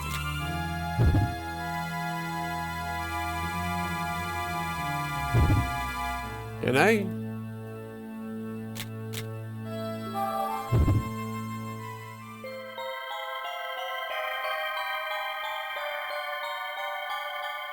Oh.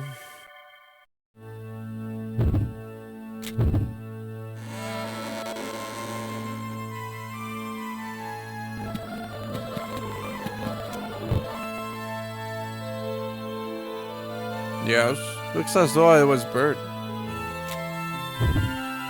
Black suit on the wall. I think I can see faint writing under the suit.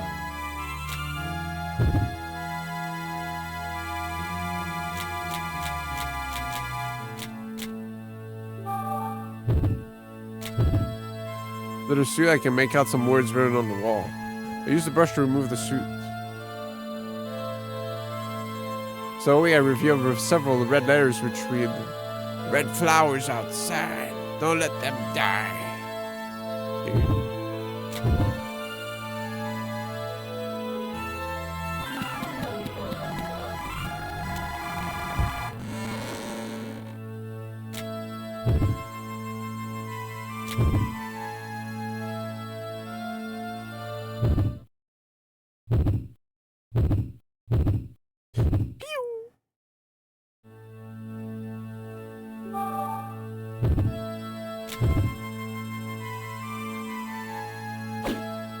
Works perfectly. The bolt slashes the rope and pierces the door to the next room.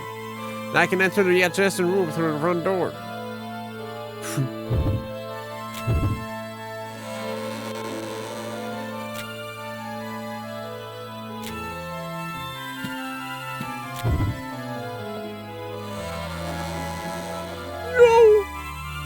The room reeks of mold. There's a bouquet of red flowers in the center of the room. What an amorous color. I crouch next to the bouquet. I find myself gathering the flowers as if I were hugging them. And I saw an image of a girl in my memory. She was looking at me with a carefree smile. I shiver. I'm scared of that smile. Open my eyes, take a deep breath, and slowly stand up, clutching the bouquet of flowers in my hands. I feel something compelled. I feel somehow compelled. I must take these flowers. It was entrancing, but somehow frightening. Gather up the flowers. I reach out for the top shelf and search around. Perfect. That's what I wanted to click in the first place. Yeah. Did I not take my bolt back?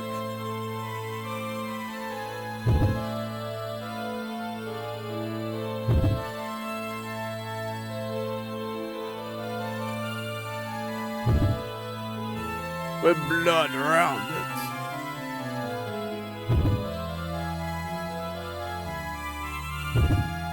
Ah, look at the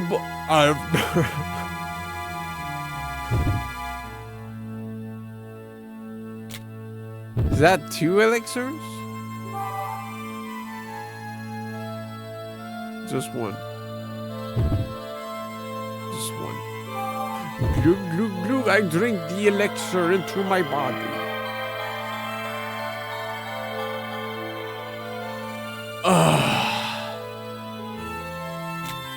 I got the bouquet. Let's see if there's something else. You never know. What am I planning to do with this? I don't know.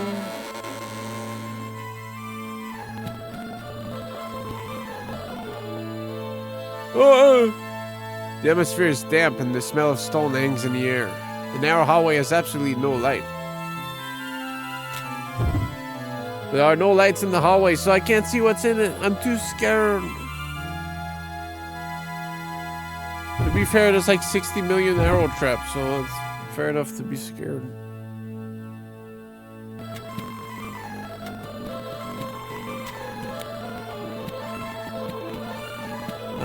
Can I open that garden door with the flower?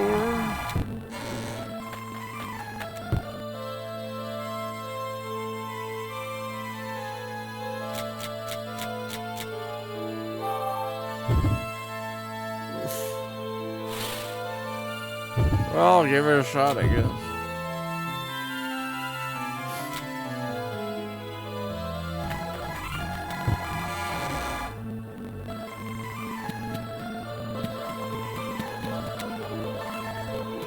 Oh, your bell key or some shit.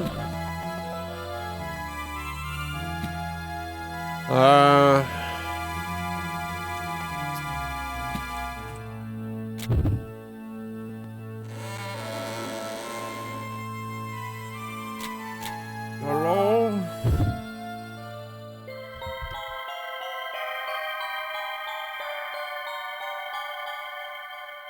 I don't know what I would do with this, and yet I feel like I should bring this bouquet with me.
This was a foot door, I'm pretty sure.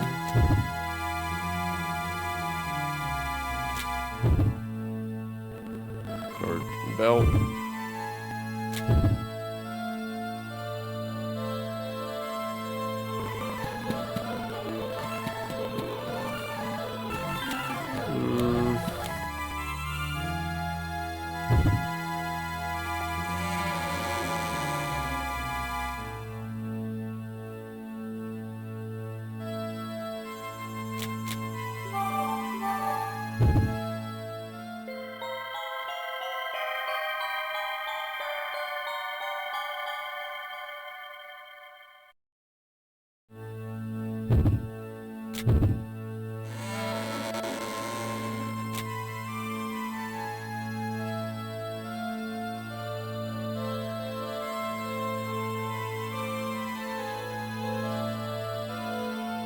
decay outside.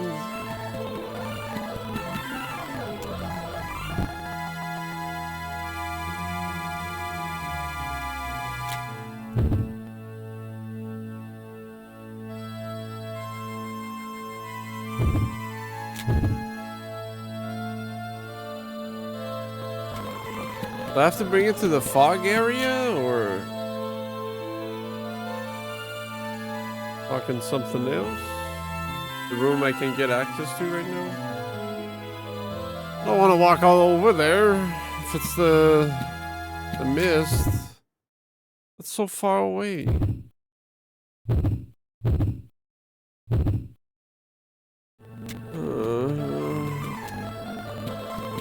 Here?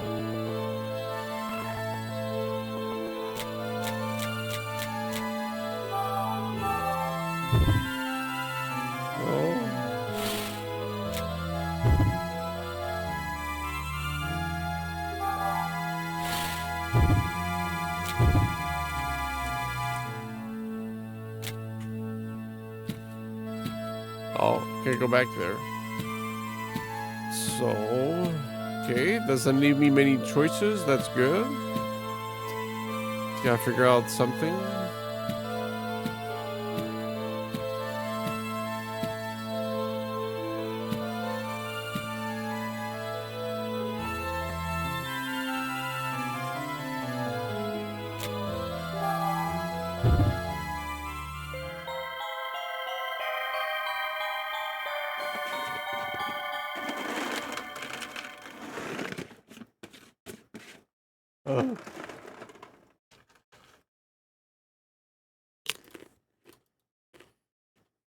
I think there's something on the wall. Is this a light switch?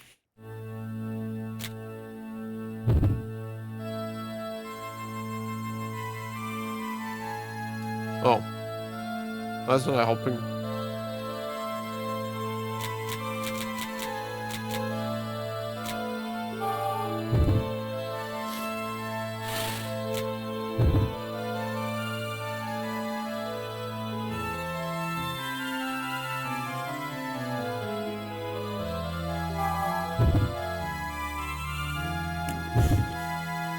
Oil.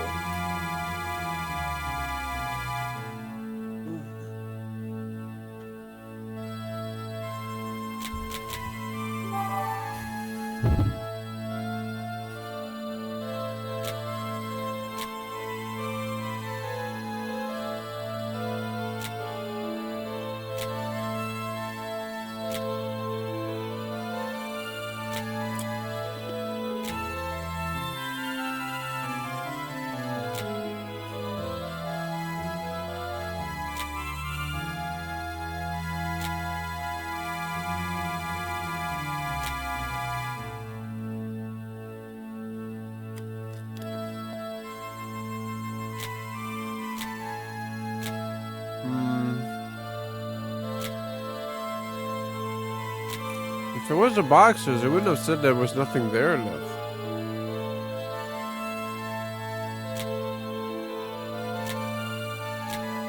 I mean, what else? I'm just gonna go get the tablet.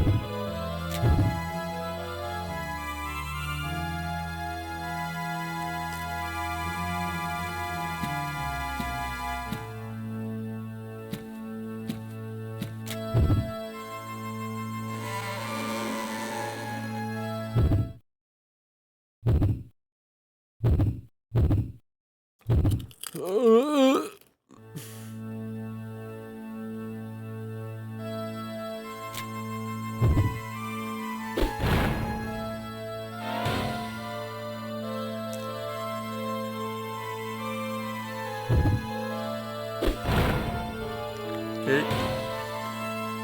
Good.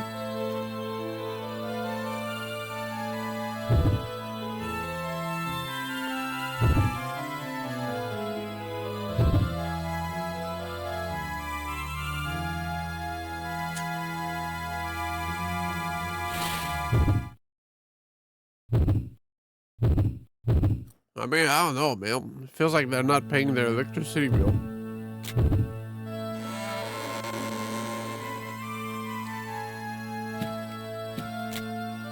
mean, are these actual lights or lanterns?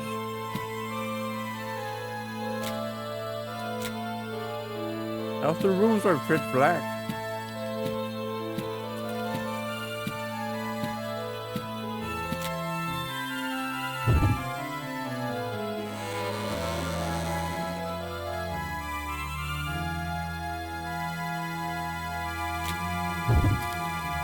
Lamp oil.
They clean that desk.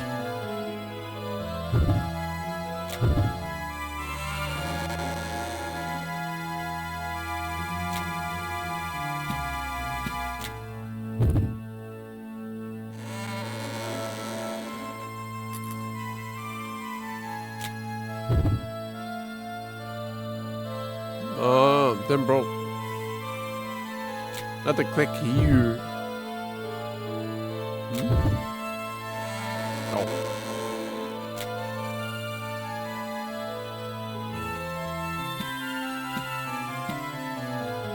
Yo, you have a lighter on you? I lost mine.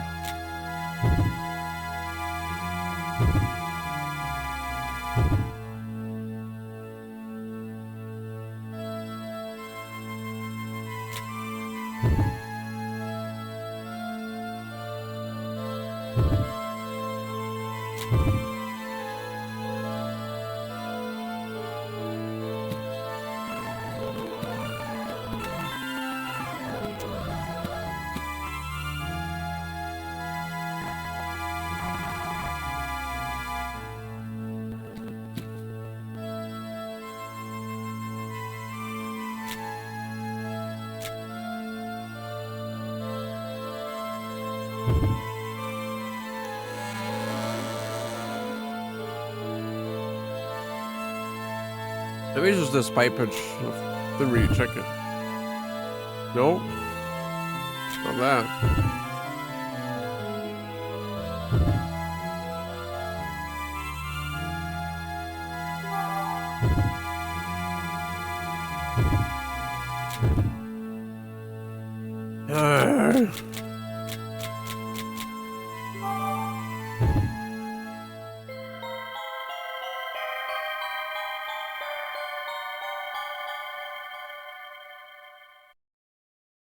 It's not like the air in this room. Should investigate this area.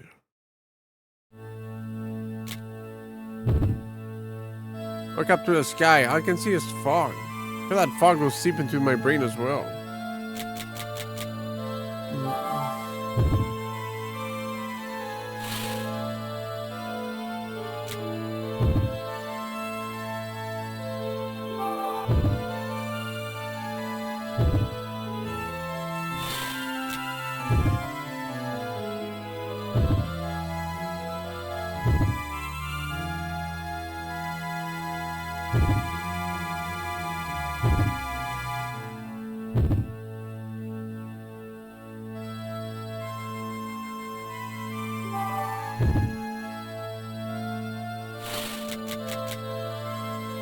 If only I had that fruit still.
Of course I'm lost, man.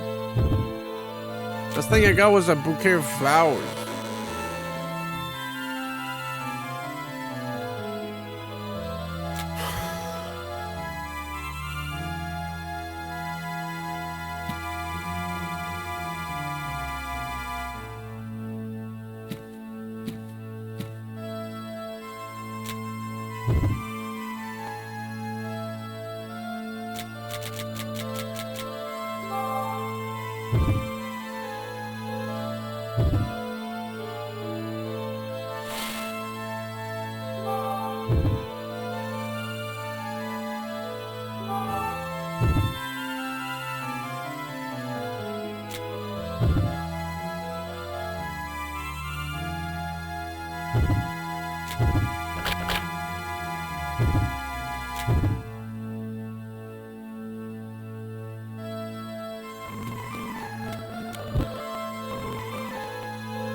The archives.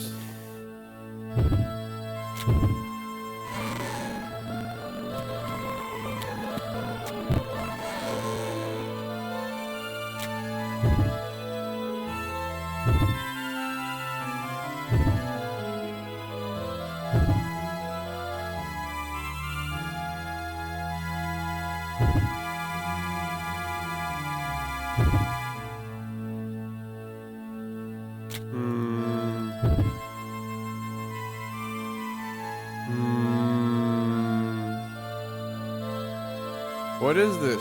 Move the old papers out of the way and grab the ball. It's alcohol. There's still some though. Seems like very strong alcohol. Might be useful. Decided to take a bottle of alcohol with me. Is that to clear off the mold, or do I use that as fuel for lamp? Drink it. Okay.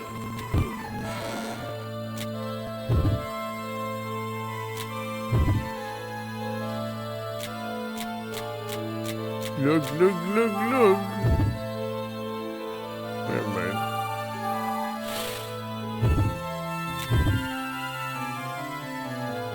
Is it to pour down the drain?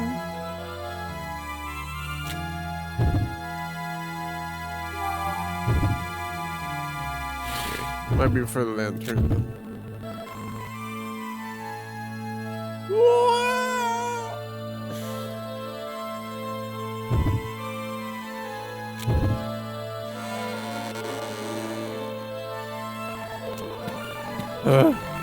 Go!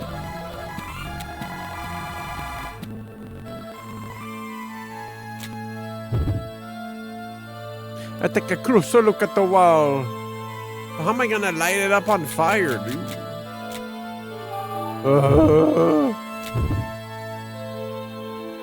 Pick up a couple of stones. Okay. Thank you. That illuminates the hallway and the rest of my surroundings. Also lights up the other lanterns as well.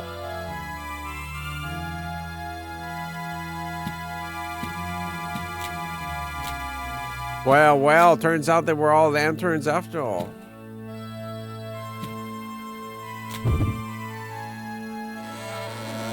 It's a horrendous smell. I put my hand over my mouth and slowly step into the room. Eerie boxes are placed all over the floor. These strange boxes seem to be coffins. Cool. Jesus Christ died here. There's a creepy coffin. I have no choice but to open the coffin and see what's inside. There. There's a clump on the coffin. Seems like some kind of adhesive to keep the lid of the coffin closed. I have to get rid of it in order to open the coffin. You know if the coffin is caked with something. I set the saw blade on the handle. Push it as hard as I can. With the saw, I managed to clear off the handle. Now I can open the coffin. Thanks. Yeah? Try sliding the coffin to the slit to the left. The coffin's lid won't budge.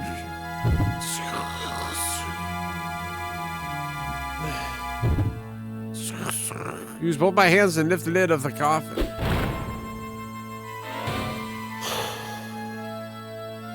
I slowly slid the lid off and numerous arrows shoot at me. They took my blood one after the other. Do I keep trying? I try pulling the lid of the coffin. The coffin's lid will...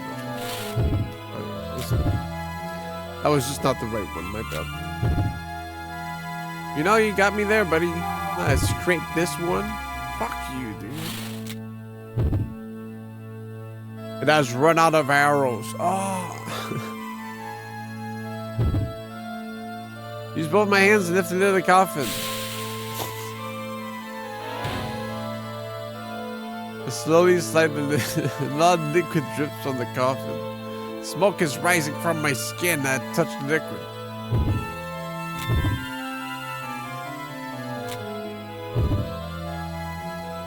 Third time's a charm. This is rusted. The lid to the coffin is too heavy for me to lift with my bare hands.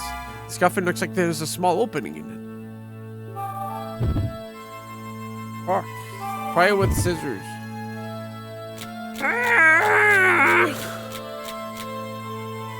Scrape it off.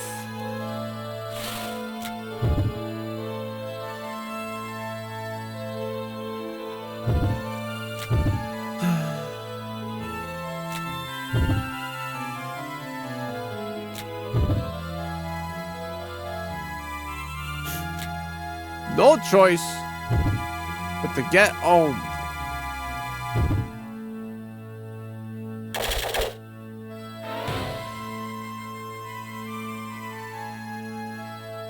Skims my neck and flies off.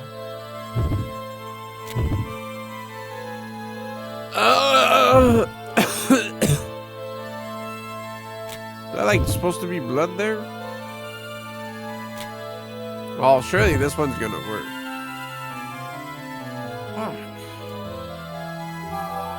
Why are you making me work like that, dude?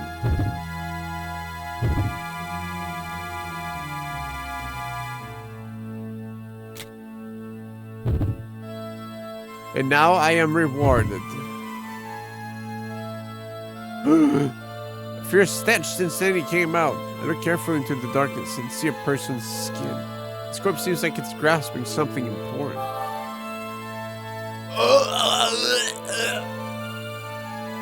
Reach out and take the item the corpse is holding. It's a pendant. There's a case for it. The lid of the case has a magnetic clasp. The magnet still seems to work. I decided to take the pendant with me.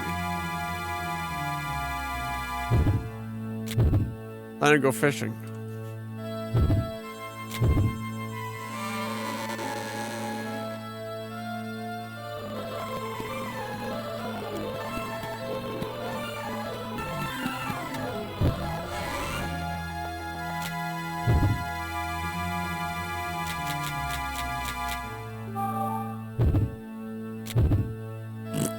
I lowered the pendant into the drain. I moved the magnetic part of the pendant closer to what I'd seen. It works perfectly. The magnet grabs the key.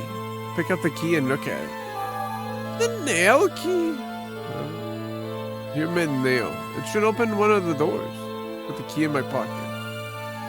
Did I ever look at the door in the back? It's not a nail door.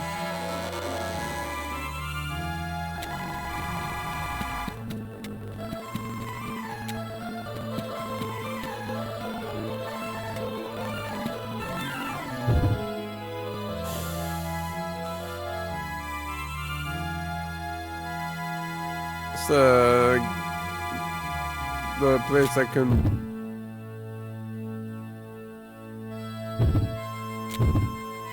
The place I can...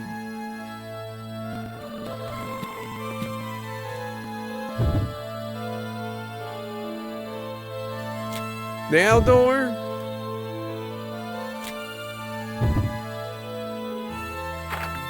Oh, let's shortcut to... Man, I did all that turn for nothing?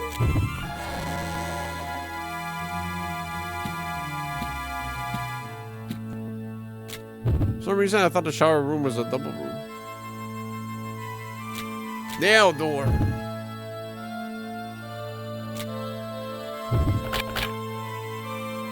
Some stupid shortcut.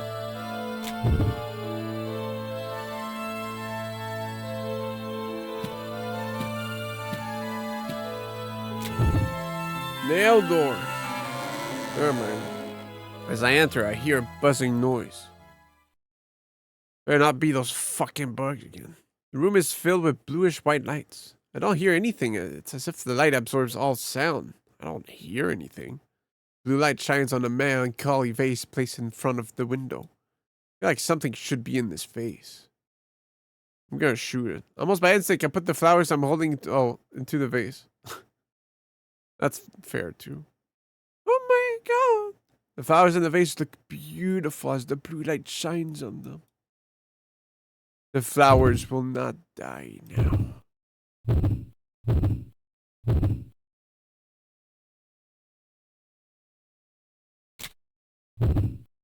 There are various scientific and medical books arranged on the shelf.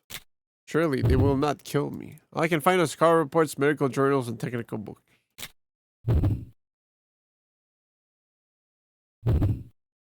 There are red flowers in the vase. A bluish white light shines on the flowers, making them captivating. I don't know why, but looking at the flowers gives me a heartache. Ooh, no pussy.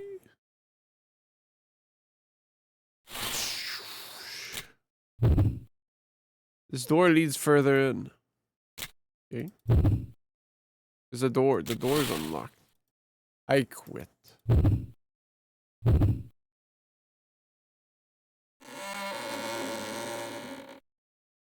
I think this is a storage room.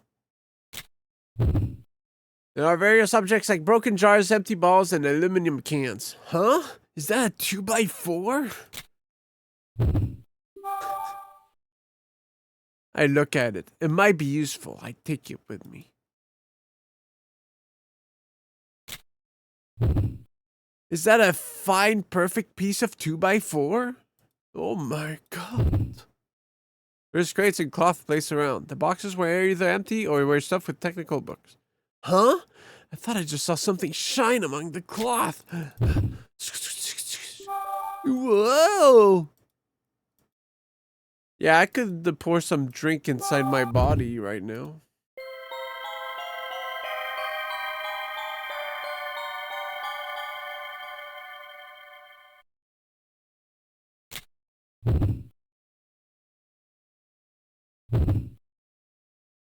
Alright, this should be the year of the cat.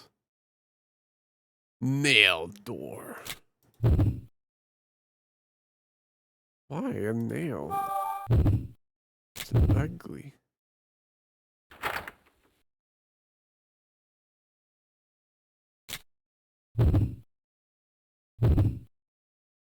I go to the back door. Feel a little uneasy.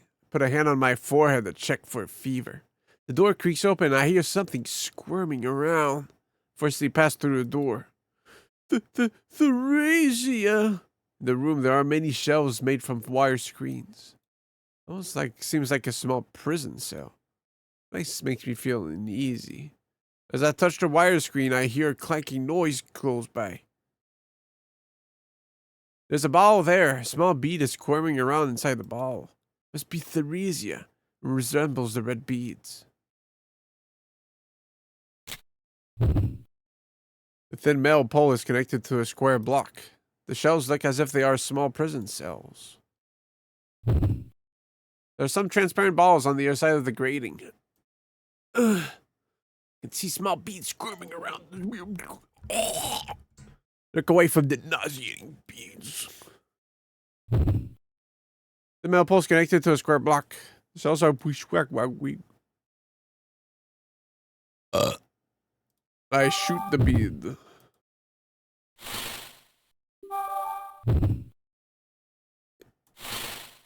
Is that a point to this room? Okay, well, that's a shortcut, so I may as well open it. You never know.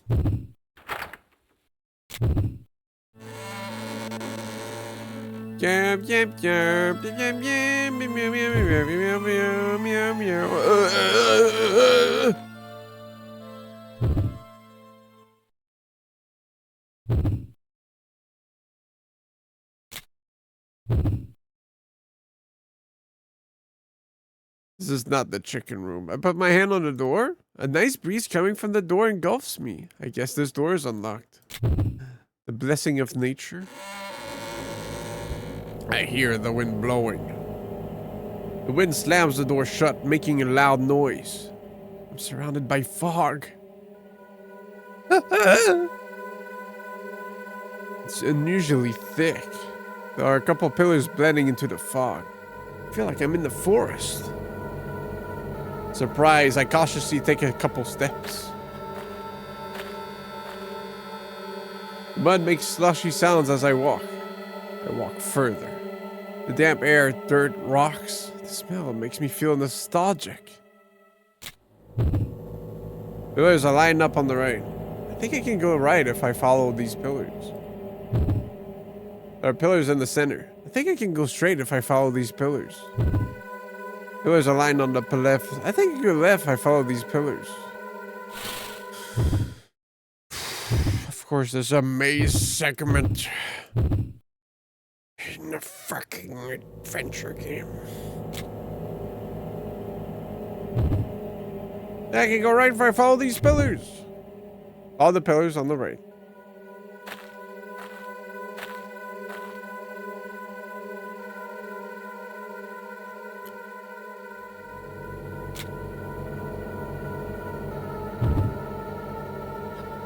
Yole-hoo. I look into the well. I immediately cover my face. A horrible stench is coming out of the well.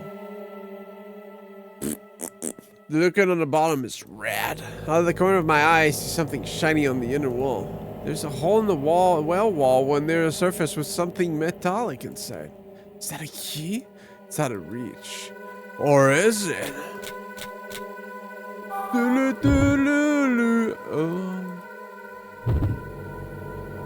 Why not?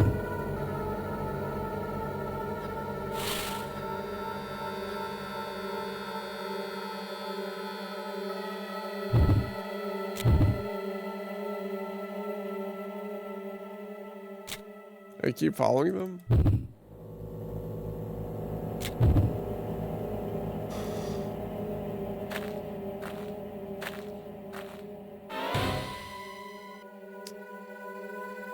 I noticed a sharp stone protruding among the fog. Blood is dripping from my cut leg.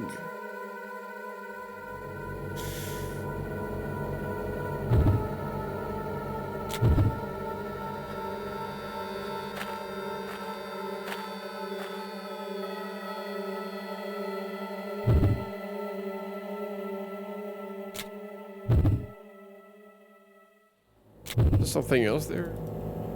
Right pillar.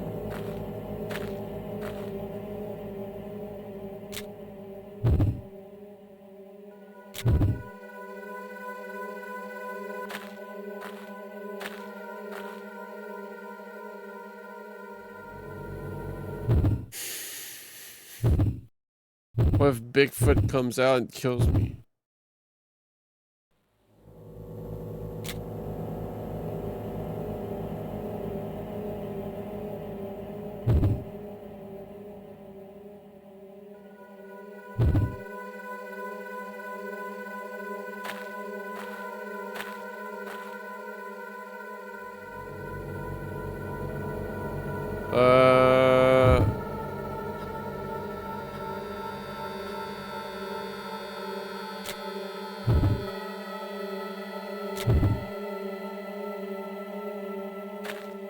Fill That's it? That's the maze? Well, technically, there's more. Fill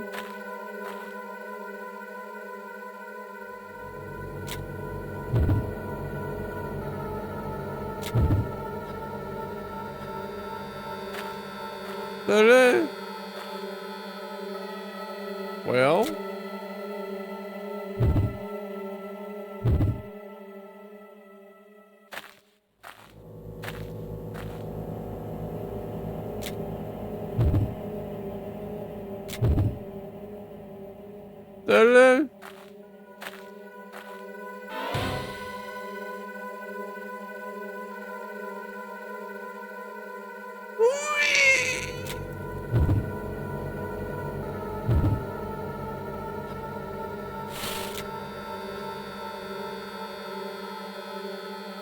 so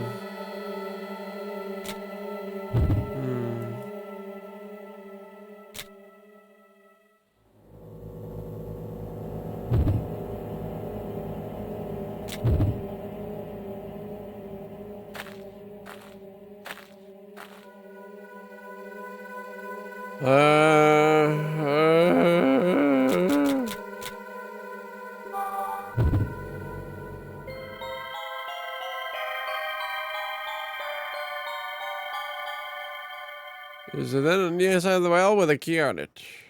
I don't think I can reach it. I wedge a surgical saw into a place and tie a rope to it. I think I can climb down. Oh, I never would have thought about doing that.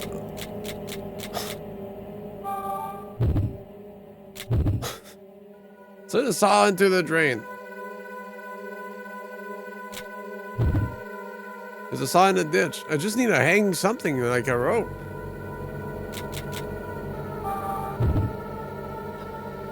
I don't have a rope. Was I supposed to have a rope?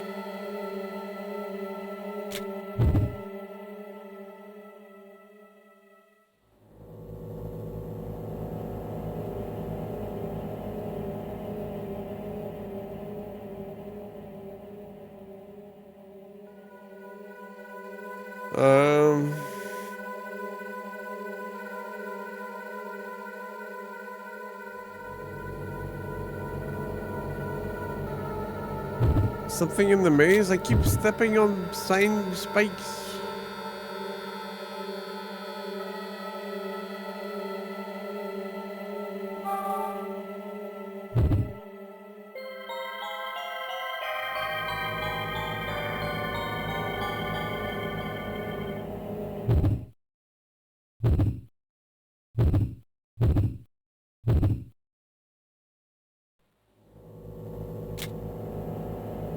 Was that a poo-poo?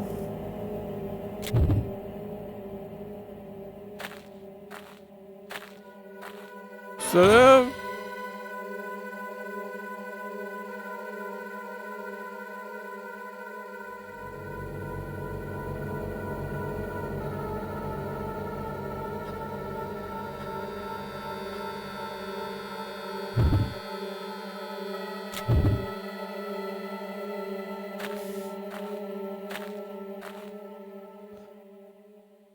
A thing of beauty.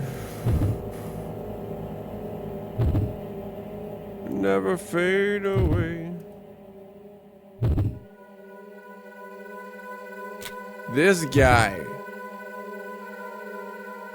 was kind of cool.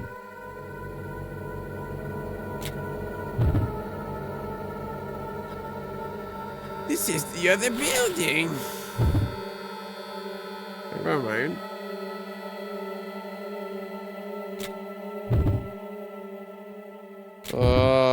This just goes where I was. This doesn't seem like there's enough rooms.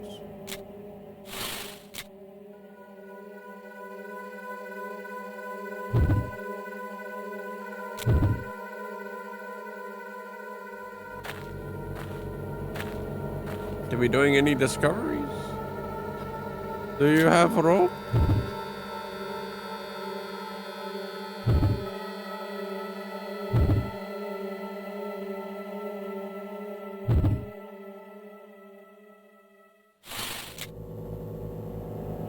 Wait, check this, I think.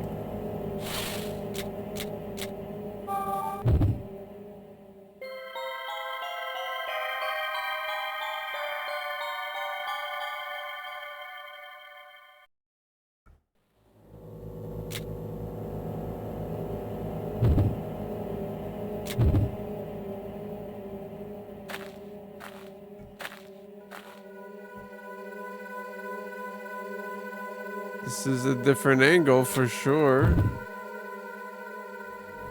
Maybe this guy? Oh.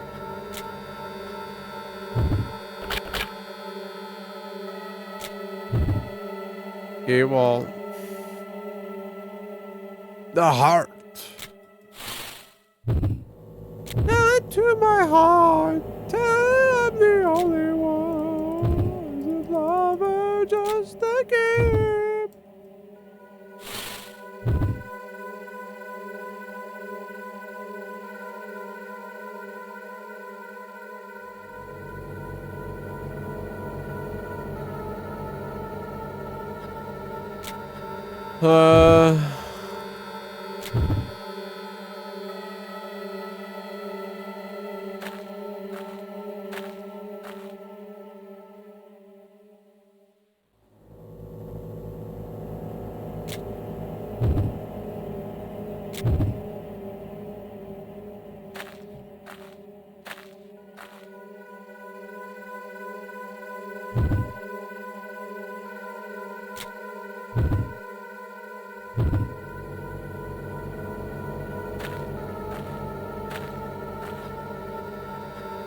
Oh.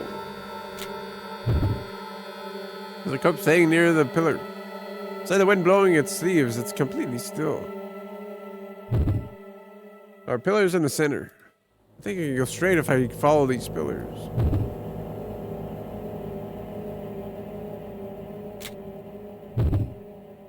The chain around the neck of this corpse laying on the floor. I should need to take the chain off of its neck. Yo, it even has a hook? Okay. Handy. Surely this won't sleep me. Oh man.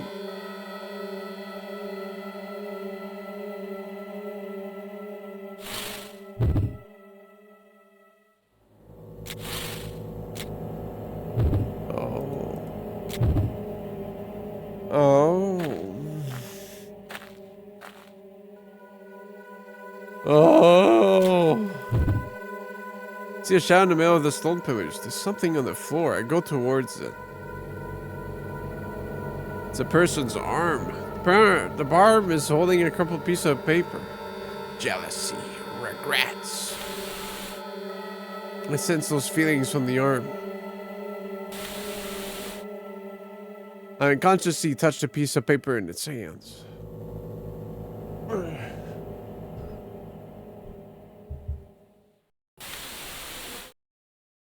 Is anything still going? I know, man. Put this creature in the medicine.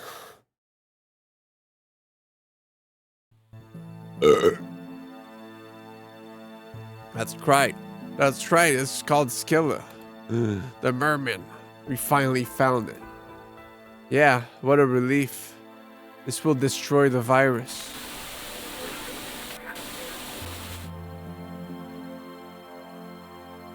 Let's go. We should be saved now.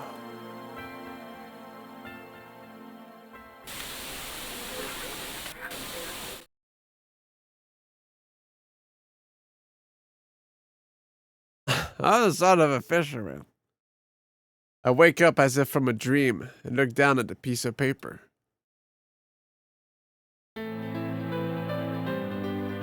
Merry Happy New Year!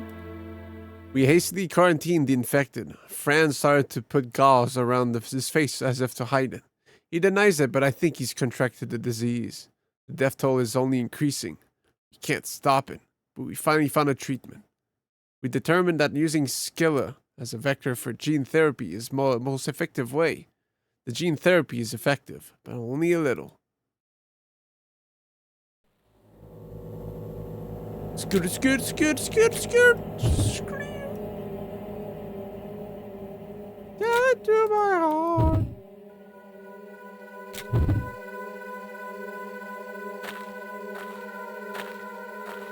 Fit it in. This is different. The microbe storage room. Is it locked? Oh. The microbe storage room. Yes, I was this lost last time. That's crazy. The microbe storage room.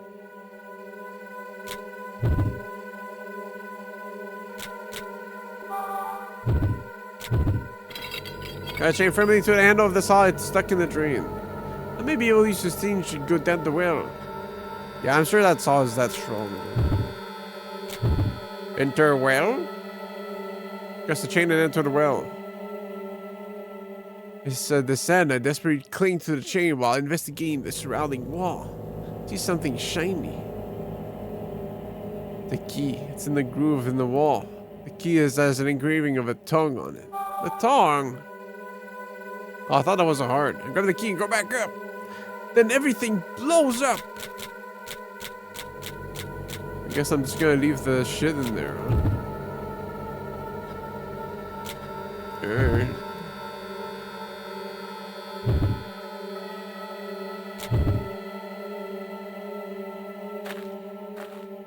Fuck, I shouldn't have gone left. This is the microbe storage room.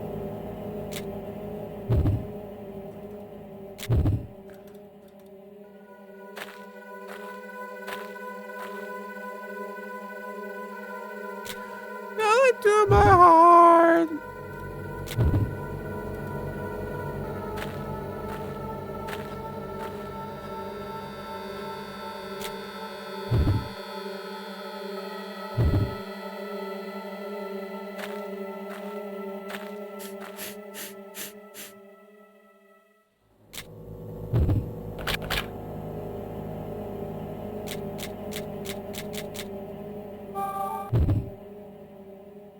Shut the fuck up, shut up the fuck up.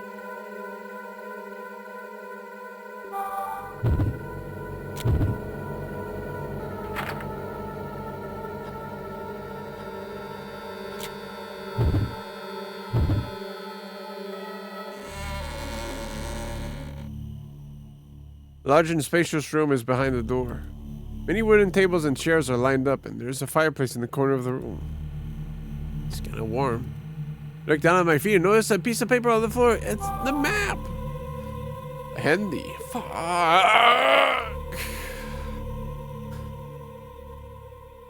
That's a lot of locked doors, at least. I remember this structure. The building where I first woke up and escaped. It's the first floor? I go into the room. Tables are neatly aligned. The design in the wood has a sense of warmth to it. There's nothing that catches my eye. Tables are neatly aligned. The poo poo caca pee pee poo.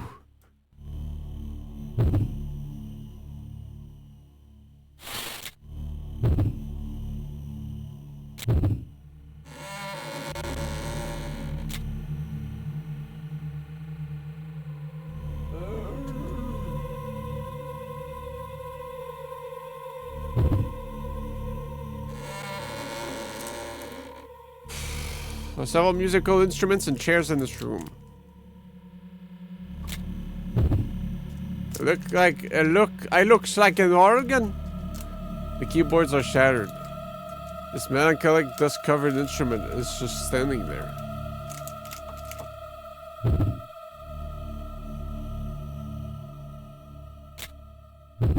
Surely it won't snap my fingers off. So you can't play a pleasant tune. I wonder why it makes me feel lonely. Cabinet stores the instruments. I thought I saw something shine black above me. Cabinet stores the instruments. I thought I saw something shine. Just to be safe. Is it the chain? The chain goes up to the ceiling. Looks like it was a trap. Oh, it hits my 2x4, breaking it. Carefully examine the cabinet. It doesn't look like there are any traps on this cabinet. Wait, I need to do this? There are a few violins inside. Almost all of them have had their strings cut off, but one of them is still whole. Connect the four strings together, I might be able to use it for something. The screws or the spools are so tight that I can't take the string off right now.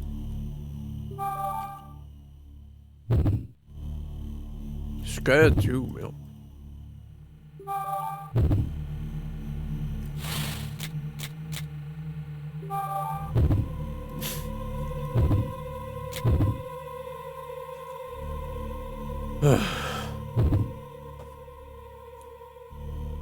What is that? Nothing. Okay. Need a tool for violin?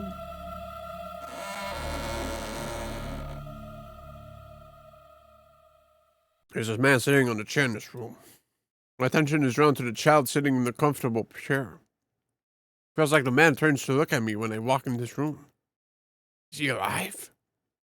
However, the man doesn't move at all. I stagger towards the man. There's light shining on the man in the chair. Light is shining on the man in the chair.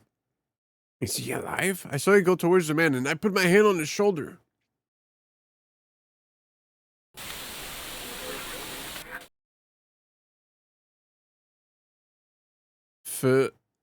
#gasp. Franz? The man is dead. His skin is slightly purple. Quickly take my hands off of his cold shoulder and step back. Feel out of energy. I fall to the ground and look up. That's right. He was my friend. His name is Franz. I asked him to come work for the orphanage as a doctor. Then what? Fragments of my memories come and go. Drag my body up. Tears pour down my face. I look down at the table and notice a piece of paper. It almost looks like he was writing something as he drank the wine. I find myself drawn to the piece of paper. Friends.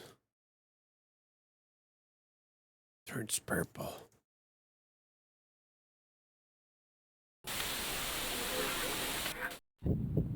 Your skin turns purple after they die from the infection.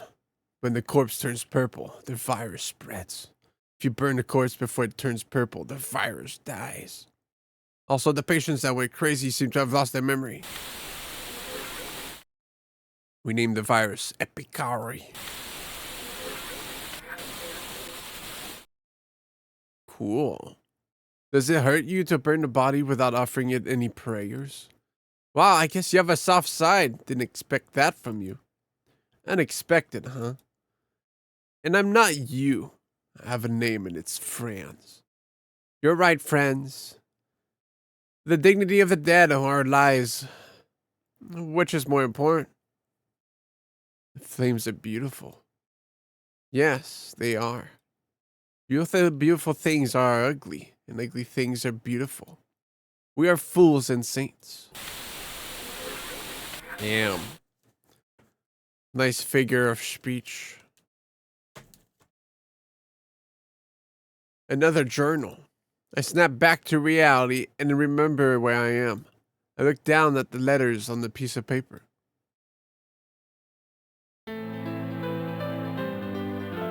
Epicari. We have determined the virus is the source of the children's odd behavior.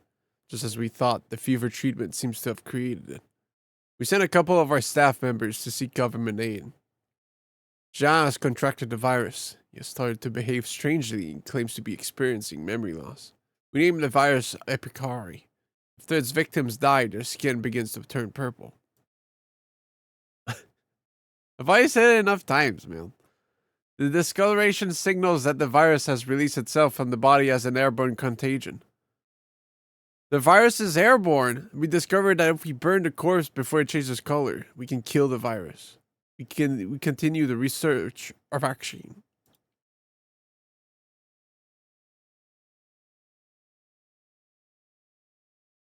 Did Franz become bald?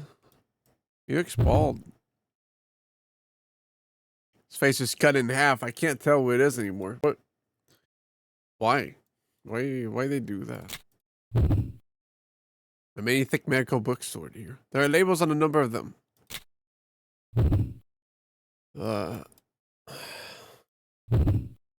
Such a picture. There seems to be no trap on it. What? Franz didn't leave any traps for me? There's a door in the corner of the room. Leads to the hallway.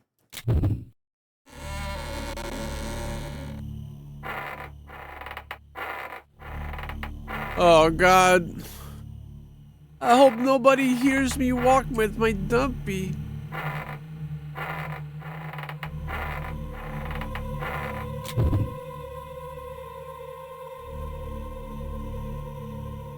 Path is blocked. There's a bluish white light shining on the cross. This seems to be an altar. Stare at the cross. The cross with blue light shining on it looks cold. Almost as if it's like it's trying to warn me of something. There's a box on the pedestal. Of course it's freaking locked. Yeah. The slightly decorated box is gorgeous, but it seems austere and cold. There's a lock on the box with a small cross seal on it. Can I touch the cross? What do you know, huh? Probably? Seems you're a bit hesitant. Alright, well, I did nothing.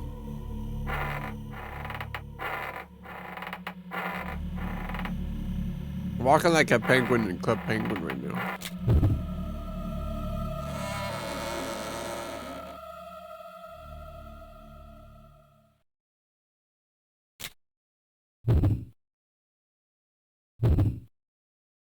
Just making sure the wine.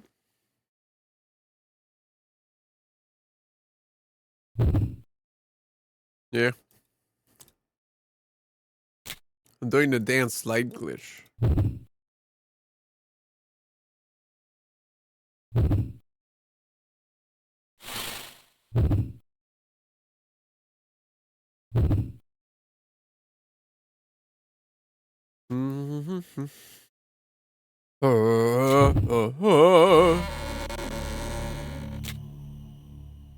Trying my hardest to keep me awake, dude. It keeps killing me.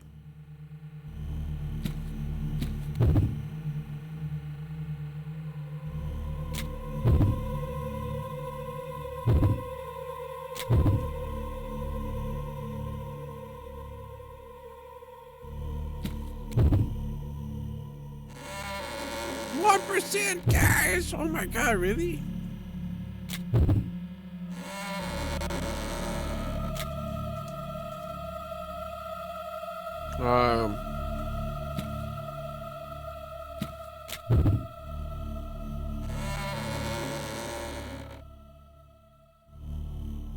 Smells like wood.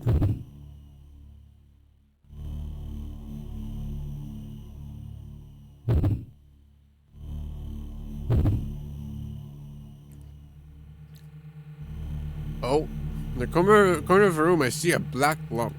There's something weird about it. As I get closer, I can make out a small human figure curled up around something. My sweat turns cold. The small figure is covered in black ash. A little fire orgy. Pick up the note on the floor. Our duels in writing with childish grammar. Oh, never mind. This is not It by Stephen King, okay? The Notebook is burnt. I played in the flower garden. I played with Big Sister. We picked flowers and can't read any more of the text. There's a mass of small black bodies cuddling close together. Their bodies are charred and burned, but it looks like they want to be close to each other and never become separated. It's like they're both making sure that they are together. Like a couple in love.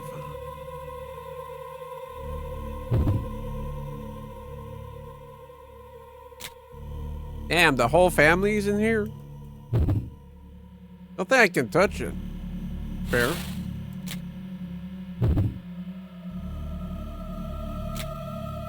What'd that say?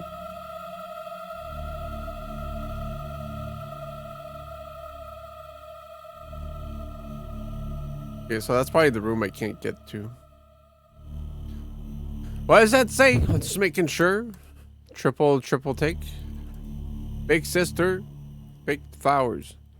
Whatever, man. No wonder I didn't register it because of that fucking error. Is that text?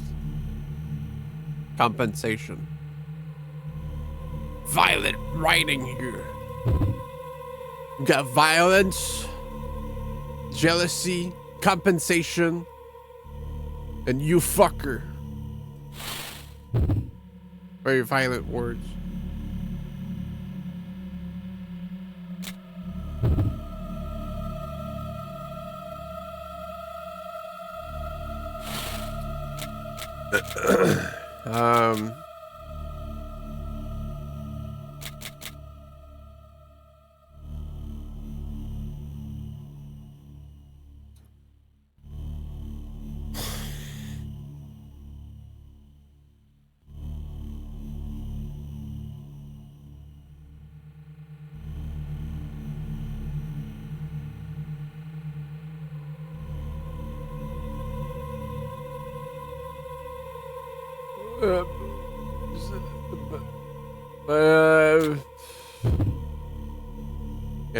Can I not continue here?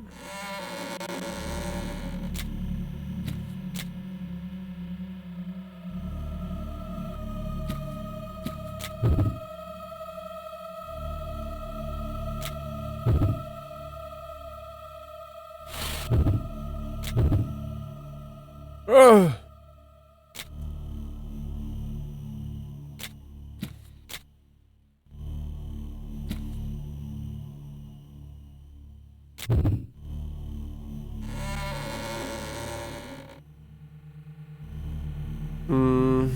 I can't. Can I do anything with the violin? I don't really have anything.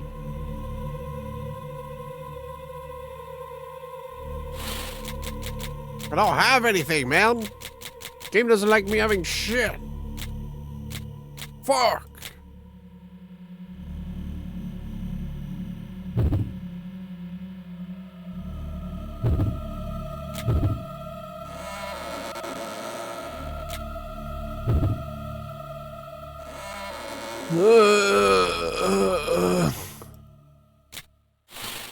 Some mirroring, I guess.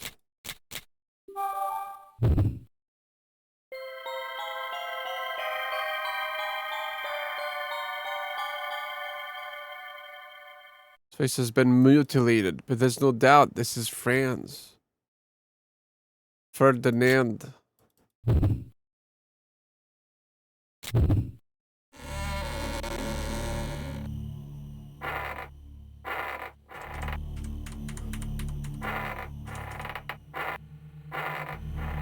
My sin of saying the lyrics wrong to everything I sing.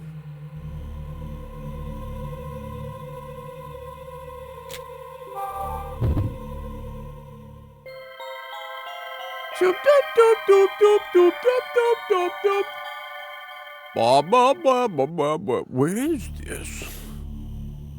What are you trying to do? I don't fucking know, man.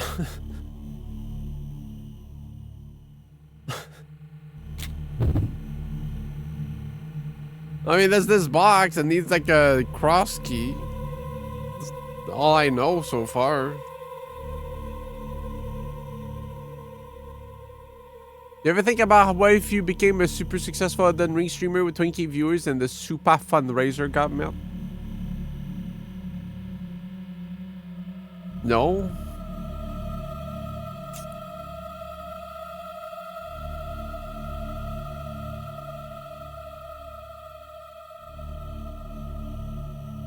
That'd be annoying. 20k viewers.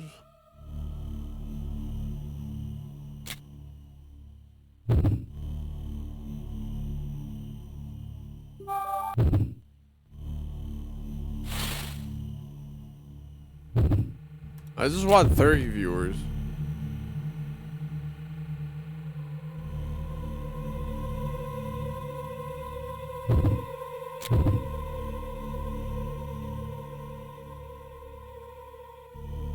Thirty viewers to watch me play Theresia for the DS.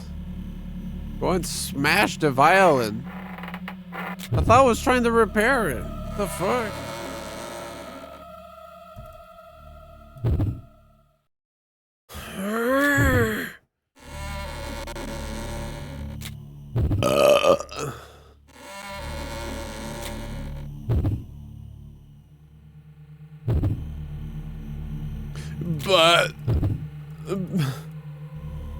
But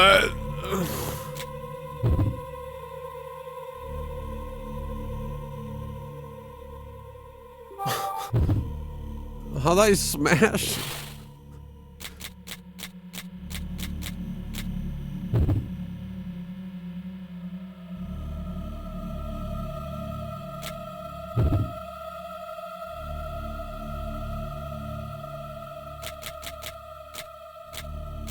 I have to repair it first, then smash it? I don't like that makes no sense. Wow. Bolt destroys the violin's neck and screws. Take 4 strings off of the violin. If I tie them to make one long string, it might come in handy. Decide to take the strings.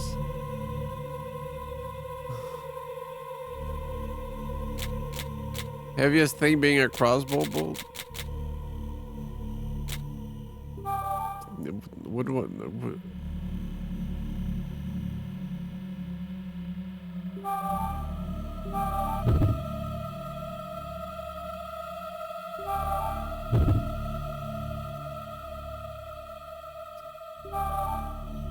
Maybe by attaching the violin strings to the kakia poo poo.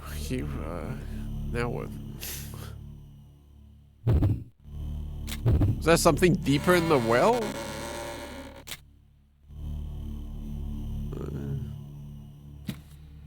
Huh? I don't know why I did that for. Is that a hole somewhere?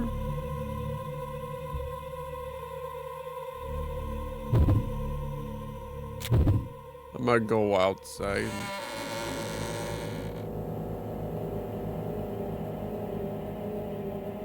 What should I do? Head to the other building.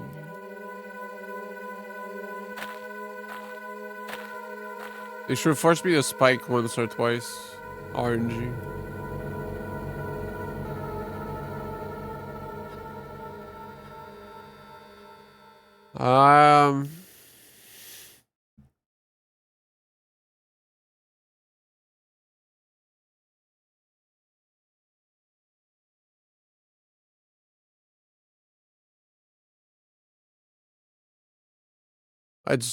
I don't know.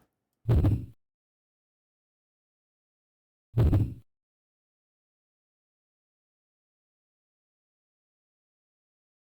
mean, I got a solution for something I'm not even aware of right now.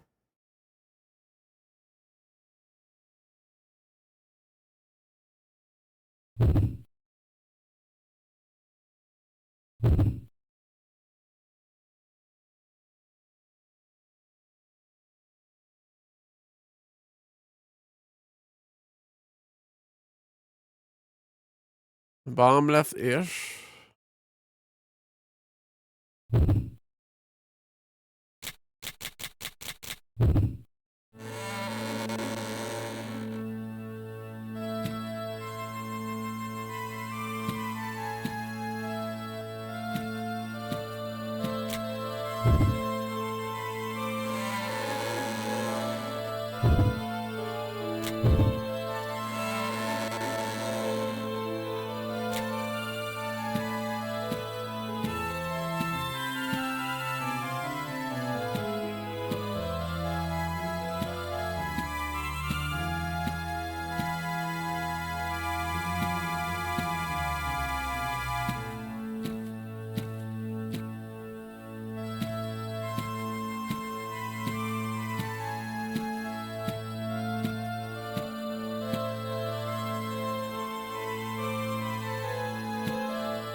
this go again?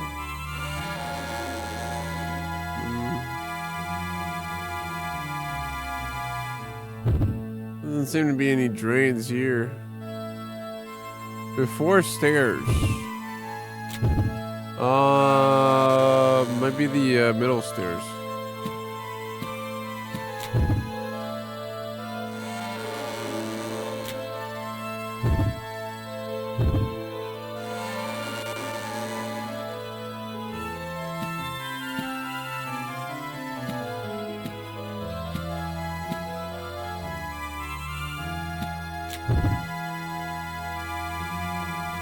Yeah, there's like a small gap opening on there.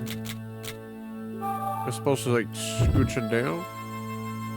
See the key from here. There was a key.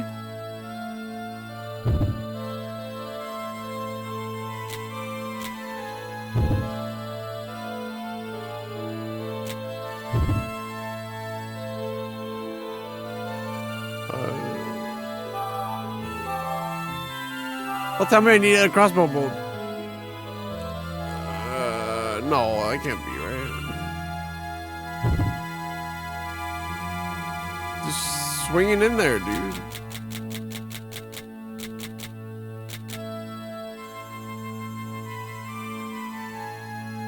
Hello?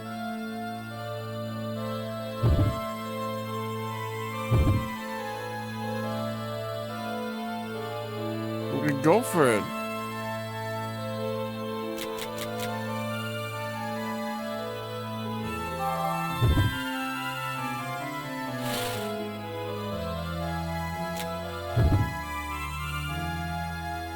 Oh.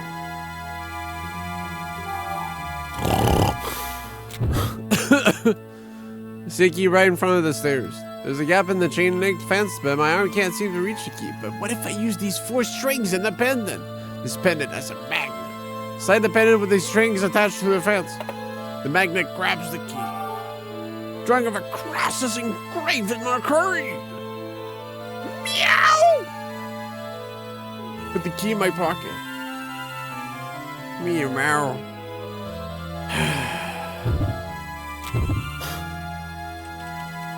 I did notice the gap, but I just felt like, oh, this just goes back upstairs. It's not like a key laying on the floor or something. That'd be stupid.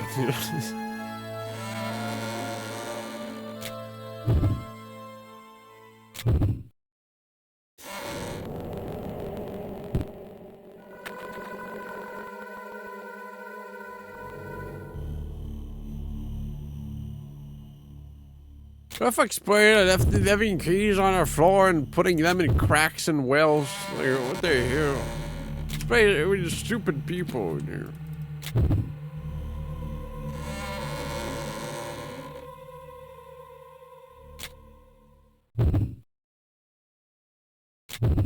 You think keys are rolling around and getting lost? Like, that makes no sense.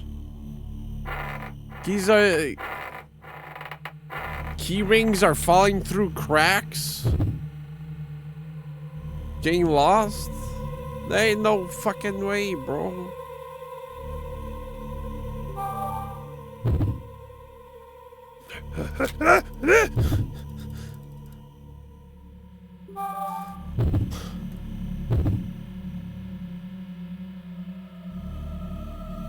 Feel the lock click open. I slowly opened the box. Oh my god. It's one of those period cups. There's a bell in the box. It's a gorgeous gold bell. Bell key! I grasp the bell and feel a strange nostalgia. Ow. When I touch the bell, blood drips from my neck. The needle's set to shoot out. Blood is dripping heavily from my neck. I'm losing consciousness. I still have the bell in my hand. I hear bell ringing behind me. This sound. I frequently hear this sound when I wander the building. Suddenly, my heart starts to pound. A girl's voice? I hear someone singing a hymn somewhere. A female girl? That's right. This voice belongs to that girl. I must go. I must ask her. Who are you?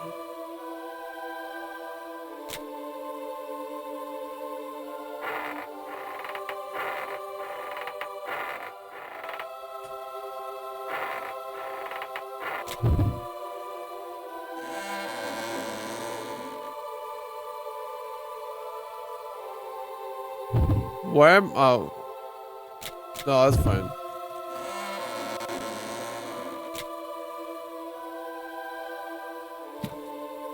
I was gonna ask, where's the bell girl? But probably behind the bell door. Come on. I can't understand being stuck, but stuck for this? That'd be silly. You're not.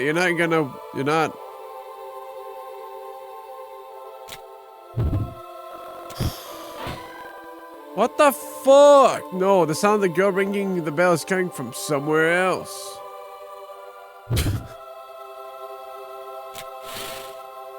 What?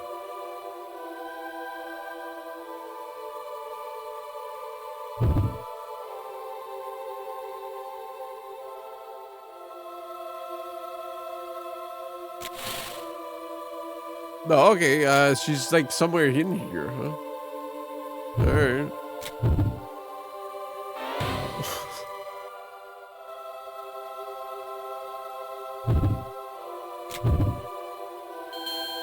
I hear the bell from behind the pillars. The girl must be waiting over there.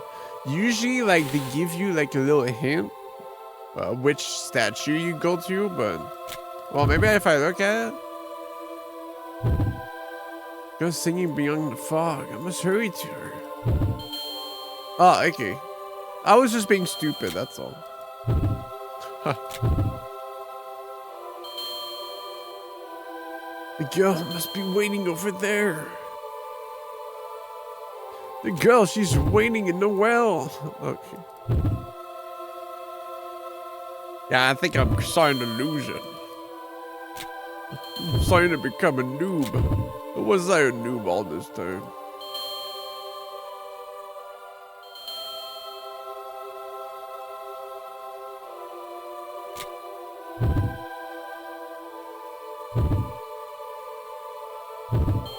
Ning ning.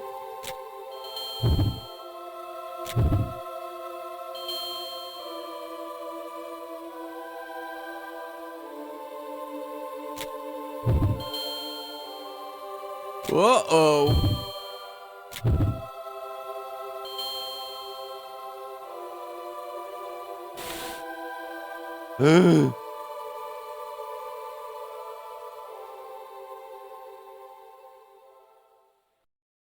My bleeding won't stop.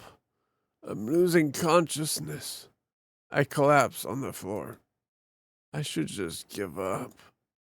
Right, as I think all hope is lost, I notice a piece of paper on the floor.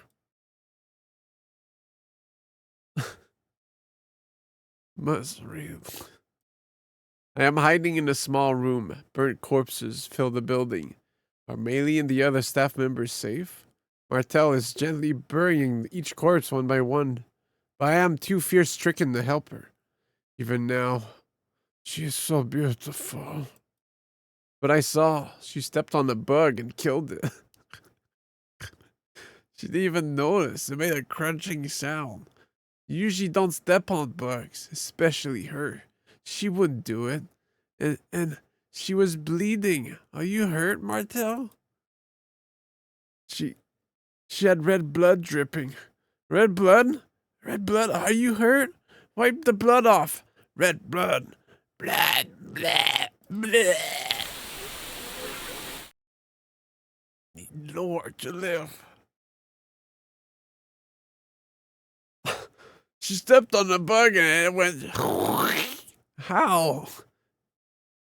Martel. So there you are. What's with the bouquet? Hang on, I'll be right there.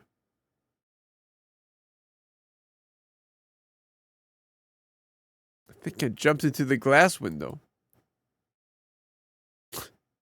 Huh? Red flower petals are scattering in front of my eyes.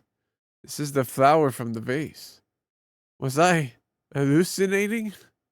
I thought I was running after that girl. The girl with the flowers is nowhere to be seen. This is the flower from the vase. I lay down on the floor for a little while. The girl is not here. There's a letter on the floor. It says,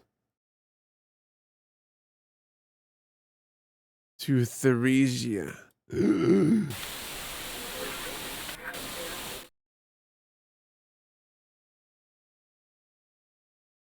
Martel, what's wrong? You have to wipe it. Theresia. There is blood. What? There is a Theresia.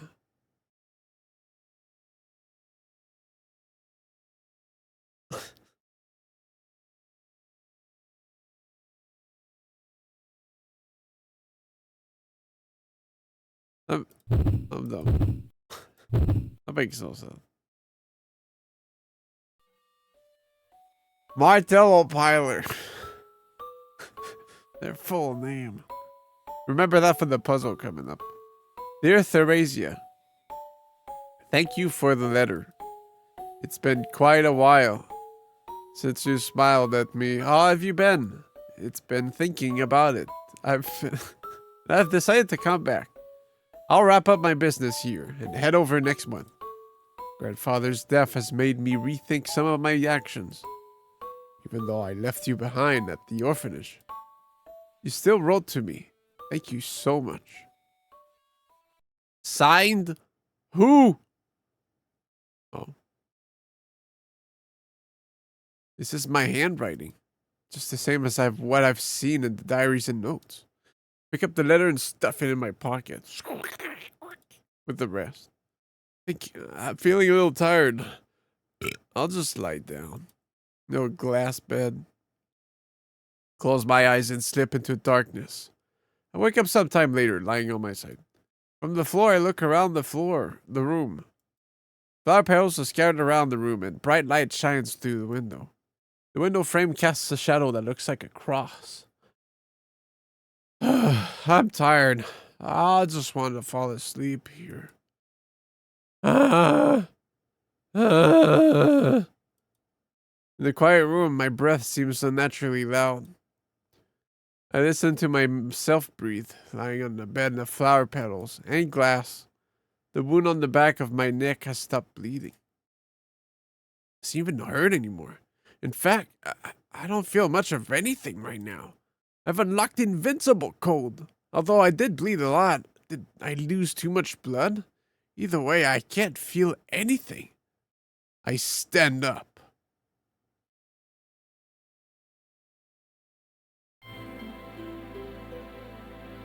Is this it? Final stage.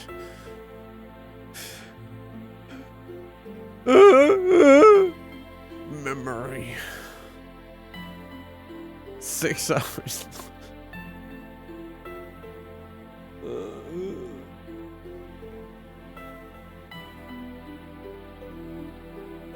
The glass window is broken. That's right, I was chasing that girl and I ran into this room. I threw myself toward the beautiful red flowers I saw through the window. And then fell asleep before I... Feels like a lot of time has gone by.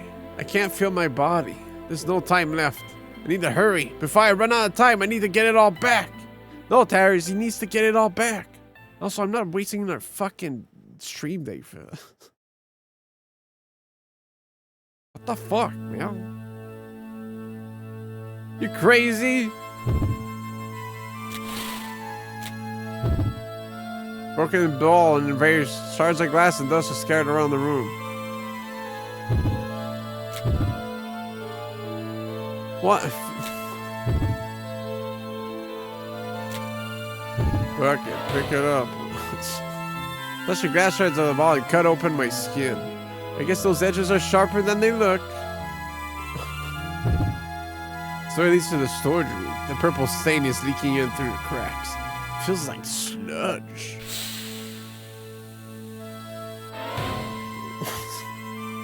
Feel something cold spread throughout my body. Ah! A rag scream forces itself out of my body. I can't touch this.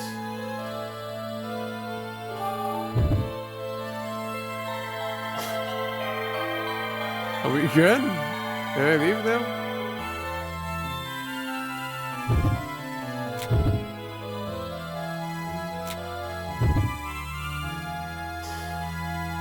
Did it change while I was asleep, or was it before then? Something, it feels different. So it leads to the warehouse. But what's this? I can see purple substance spraying from a crack in the door.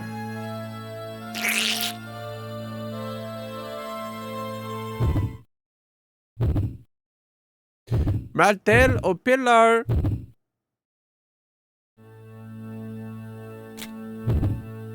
The purple goop is oozing through a crack in the door and spreading across the door and the wall. Last time I looked, I don't think that stain was there. I've got a bad feeling about this mission. That purple stuff, whatever it is, can't be good. I should probably stay away from it. Well, I could scrape it off. Let's clean it. It won't be a danger.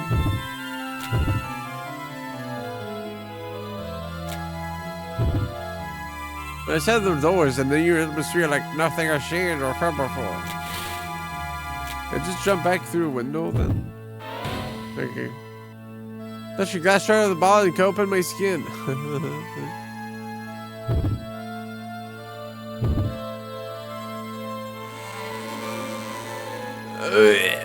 Those purple stains. The whole hallway. The purple stains are even covering the red beads. The purple stains are much more dangerous than Theresia. Suddenly I remembered a piece of paper crumbled in my pocket. It's a page from a diary where someone wrote down everything that happened here. December 1, Epicari. We have determined the virus is the source of the children's odd behavior, just as we thought the fever treatment seems to have created. We sent a couple of our staff members to seek government aid. John has contracted the virus. He has started to behave strangely and claims to be experiencing memory loss. They named the new virus Epicari. After its victims died, the skin begins to turn purple. This discoloration signals the virus has released itself from the body as an airborne contagion. We determined that burning the corpses destroys the virus. For some reason, my mind feels very hazy. I see. I remember. The strange purple stuff is the Epicari virus. The virus is in this room and it's growing. I can't go near it.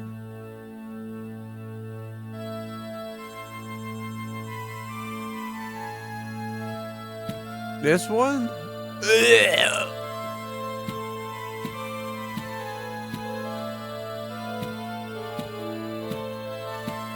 Mamma mia! Yo, New England! Fog filling the area or gone nigger.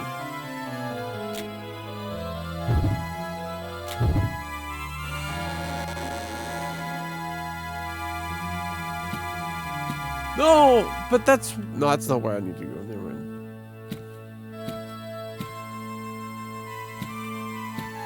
No, that's where I need to go.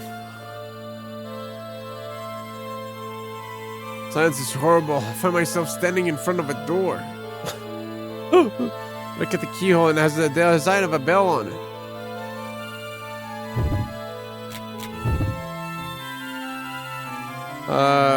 Can I grab the gas mask from the guy? Darn. Nope. Alright, well, time to die.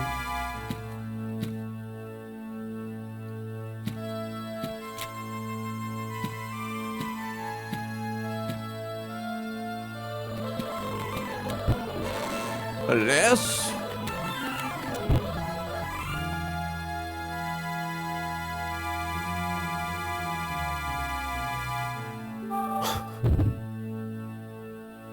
Okay. Oh, I'll just open the poison door.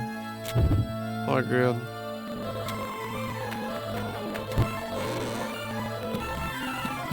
What's the worst that can happen? What's up, Fur Shark? This chapter is not just 2 maps, man. You lied.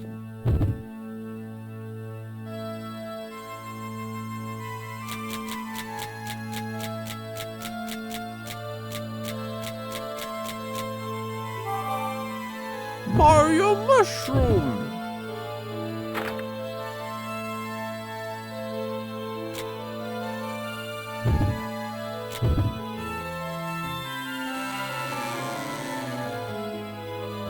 I enter the room, the stench of chemicals hits me like a slap to the face. A bunch of syringes line up on the shelf. There are several different syringes lining up. The cylinder's empty and probably won't help me. No!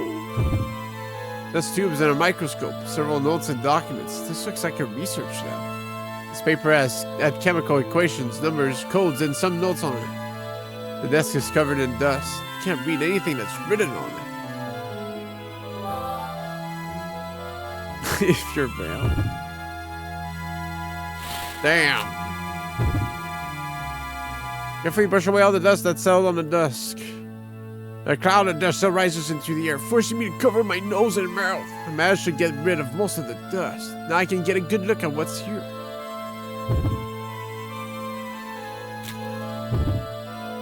This tube's and a microscope, several notes and documents. This looks like a research lab. This paper had a chemical equations, numbers, codes, and some notes on it. I looked down at it. The skill has evolved from new needs of DNA. We discovered a solution, but unfortunately, we're almost out of time. Right now, we can't do anything for those who've gone insane.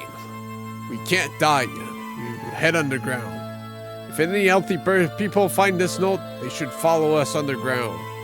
There, we will continue work on our last hope to find a new cure for this virus.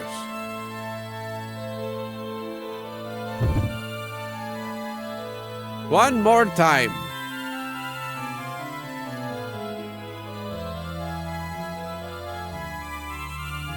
There's no way I'm healthy.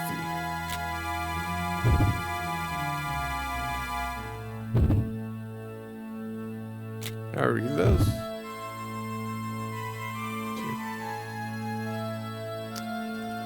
It's cool, man.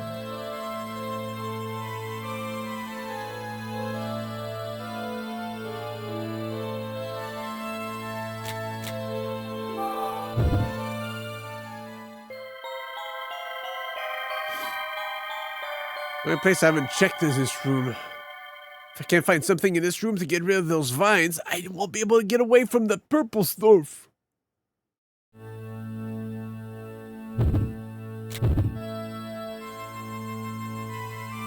Chair.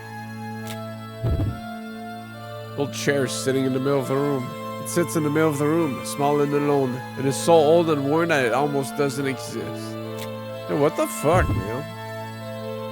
There's a considerable amount of dust on the chair. Rust formed on the bars has fallen off and sits on the ground nearby. Despite the rust, the bars still fit tightly to the window film, keeping me from going through. Pick up the rust.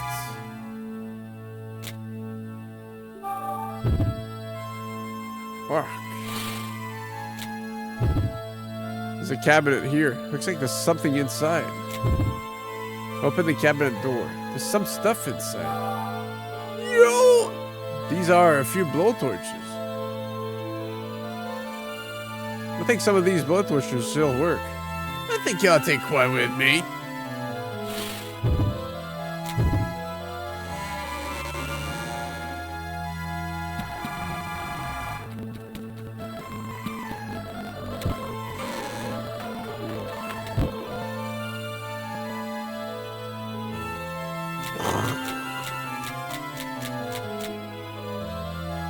Oh, I thought it was scissors.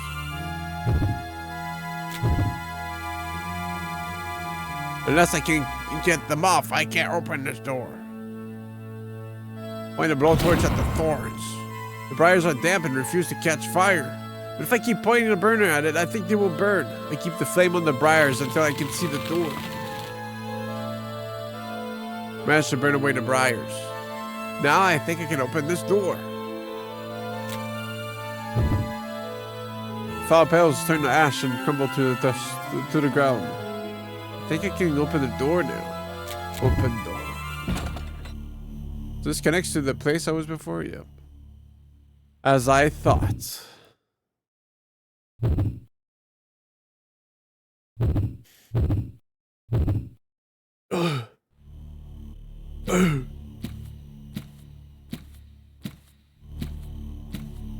Why am I walking on wet farts?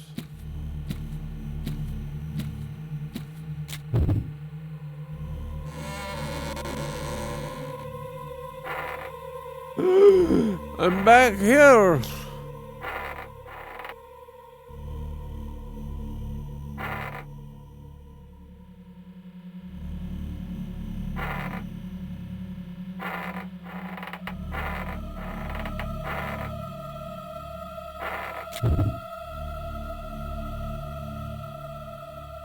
I don't have to do that. Not like I could. This place reminds me of Big Boo's haunt. Watch out for the piano. Top 10 Mario moments that made you shit your pants.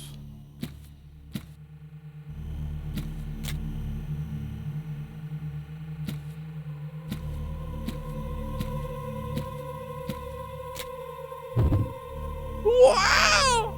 Is that Beelzebub? Dim light illuminates the wall at the junction. You got into a fight with a musical instrument earlier. There are traps. You saw a ghost. You know, makes sense. Number 1, when he went to Irithil.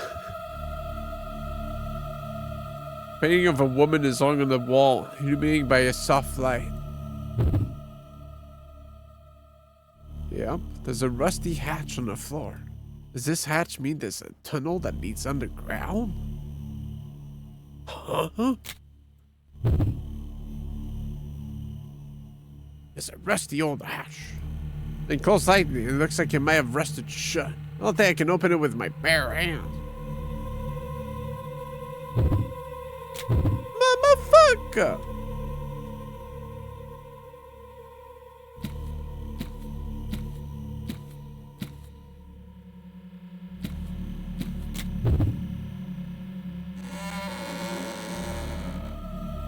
There's several tools here. This room has a large shelf and a small oven.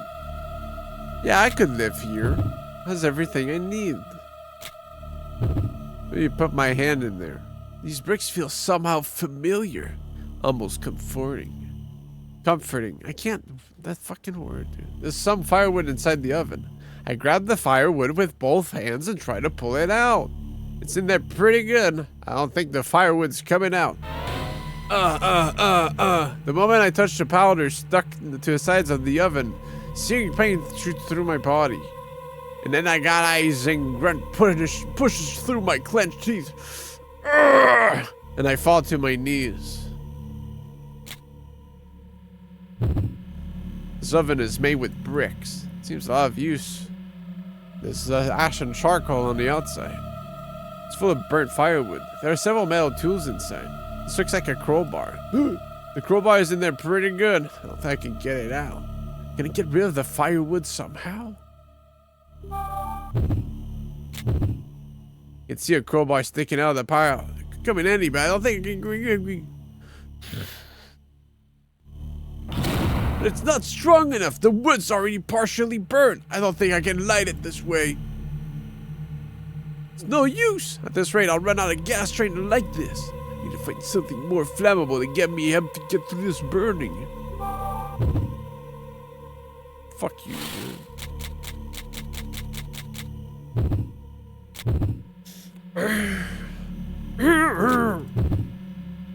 It's a pretty big cabinet. It has a glass door, but the glass is fogged up. I can't see what's inside. Surely not a trap that will kill me. Hinges are rusty and make a squeaking noise as I open the door. Weird looking arrow buries itself in my area. What's the deal with that arrow? There's blood everywhere. It must have hit a vein. Oh well. I drink the elixir into my body.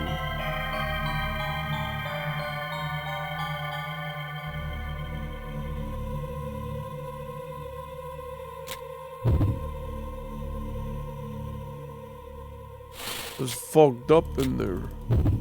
This point he gets stabbed, he's just like...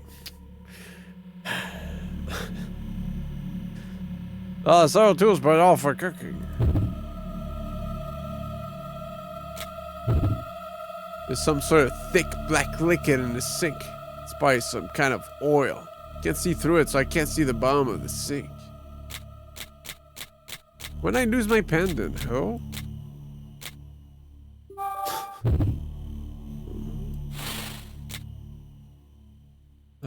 Put my hand in the oil.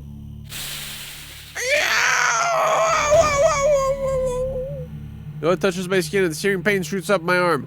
An agonizing grunt pushes through my clenched teeth. Now, why did I go and do that?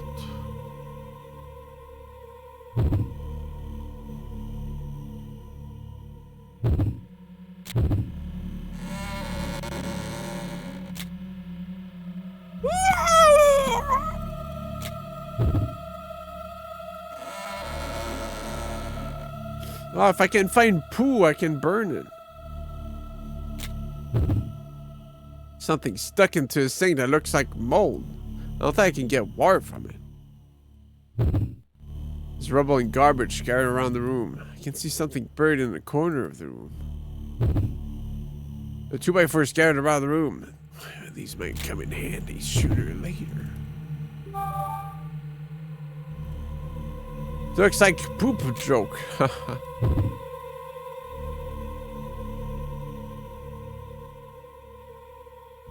Yo!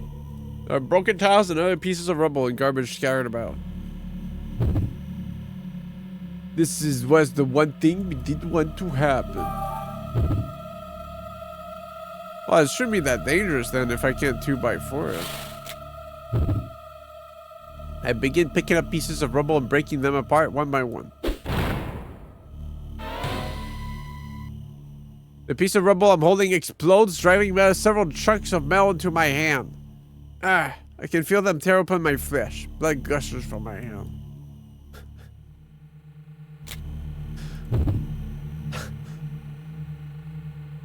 I thought I did the 2x4 check and it didn't work. Messed up. I mean, to be fair, he did that on his own. It was not a trap. He's just a fucking dumbass.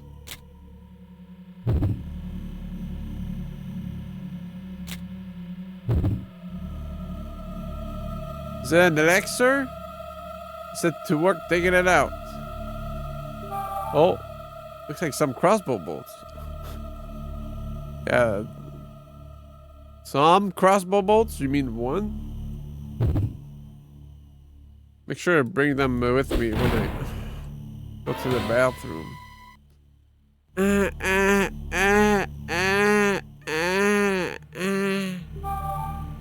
Fuck! My elixir count! I'll have to start saves coming more often after that. You know how annoying that is?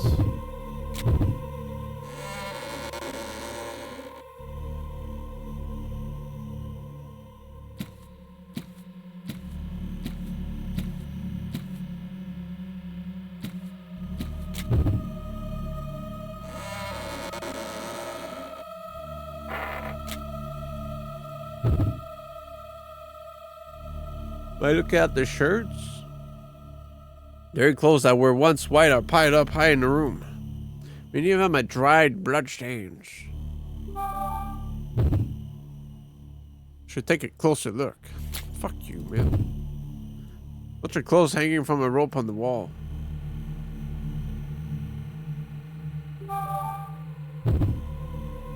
Boom!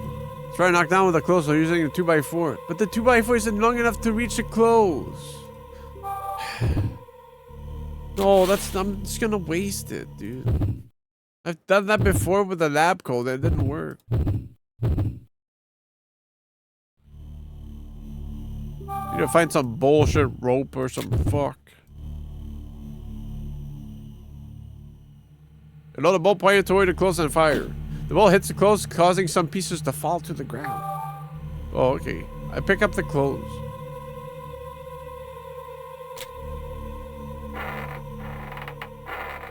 Let's burn that shit. Let's burn that shit, dude. I gotta burn that shit.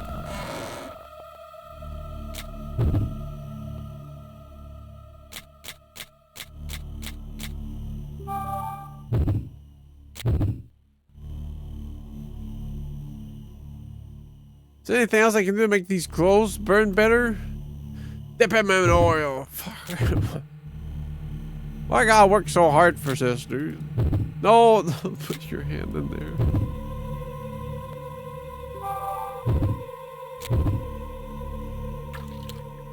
Picked up early and soaked them in the oil. These should burn pretty bright. If I can light them. I take the clothes soaked in oil with me. They're heavy and sticky.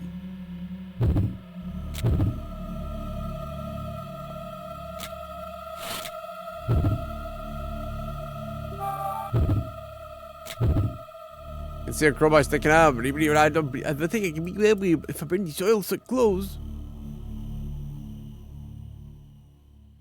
I wrap some of those clothes I soaked in oil around the fire wall. Now I just have to light this. I just noticed I lost my scissors for no fucking reason. Fuck you.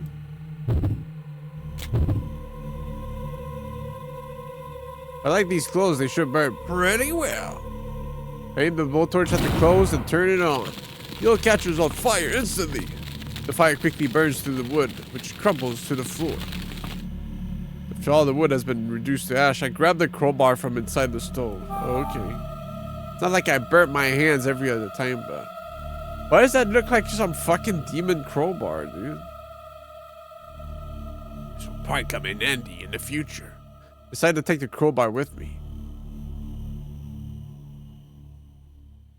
This is so sad. So you may as well like use the scissors to break them, so that way you have less shit to scroll through. You know?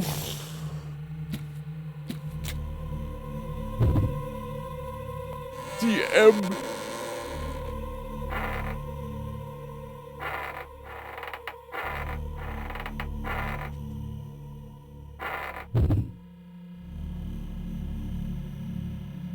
A thing of beauty. This whole place is calm and silent. Notice it has a picture of a heart.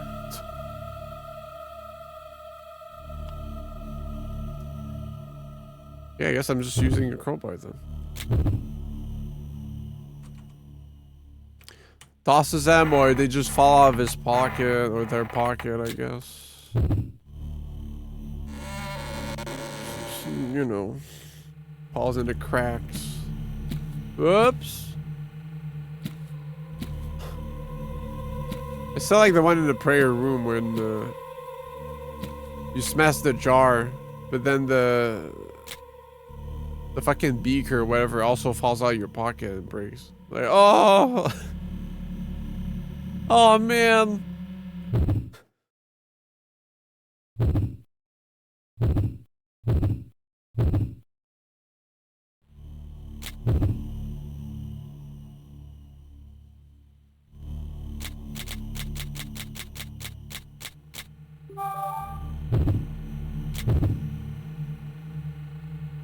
I shove the crowbar into a gap and force it open. Underneath the hatch, I can see a ladder stretching down into darkness. Go down the ladder.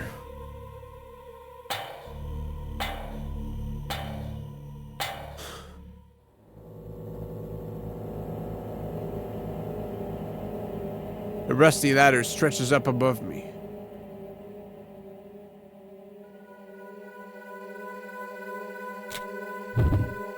There isn't anything of peculiar interest here. New map.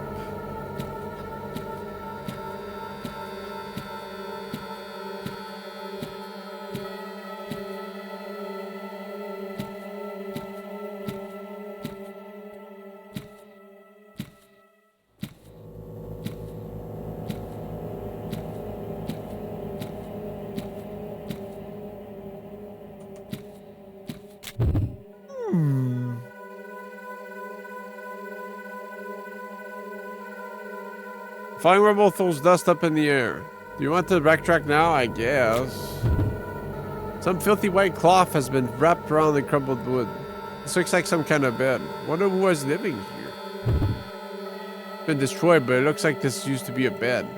Dust-covered sheet is spread out on the open platform. Looks like there are some pieces of colored paper on the sheet. We're supposed to smash the cupboard? Man.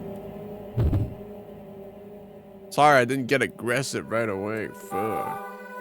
Oh, shit. Huge. I took this bath. I'm probably in this room right now. This map should make my life a little easier.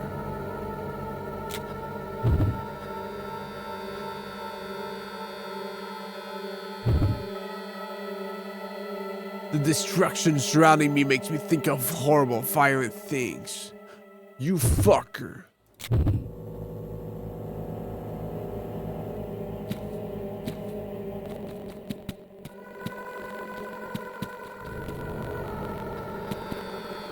Ah! This is not where I came from. It smells like rotting flesh. Alright.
Use hand first, I bled myself. Pick some of them up.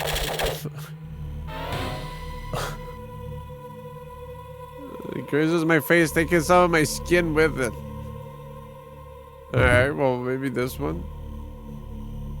Open glass door. It's just a rusty makes a squeaky noise as I open the door. A weird looking arrow buries itself in my hand. There's blood everywhere. It must have hit a vein. Alright, well now I can hit it open.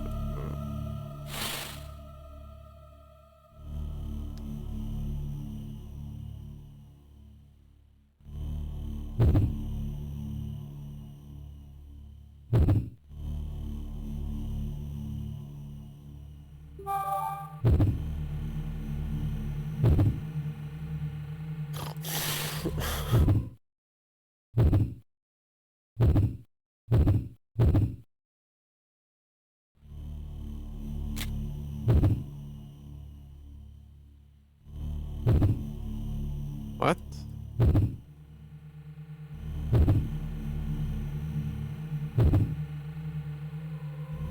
Glitch?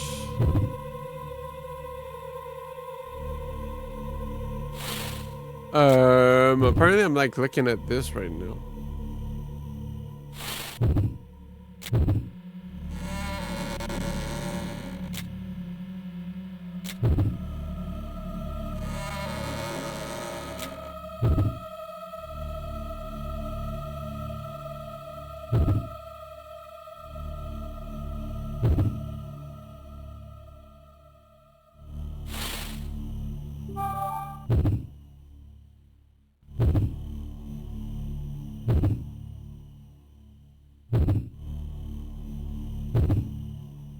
Has to be hand. No, I don't want to cut myself. No. A weird looking arrow. The bottom shelf. Can't open it. It's not locked, so something must be stuck.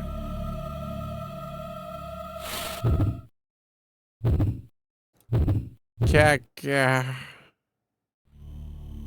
Caca. Fuck you.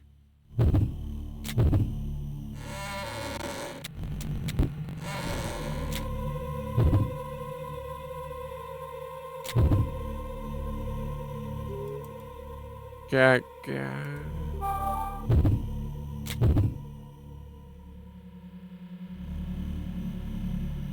Boom. Well, they will destroy the door.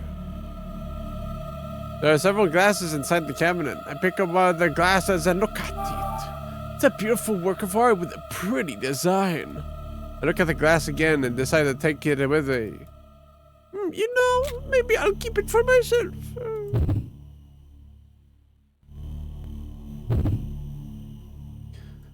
Okay, I got glass. Just gonna put it in my pocket. It won't break. For sure. It would never break.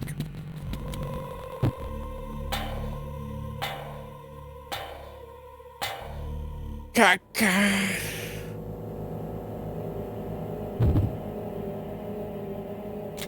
This secret DS game you won't believe is caca. 30 views.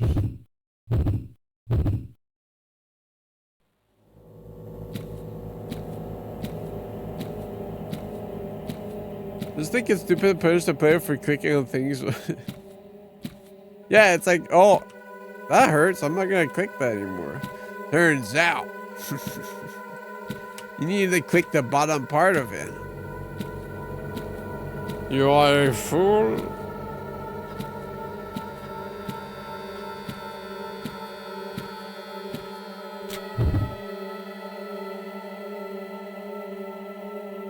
This is my room.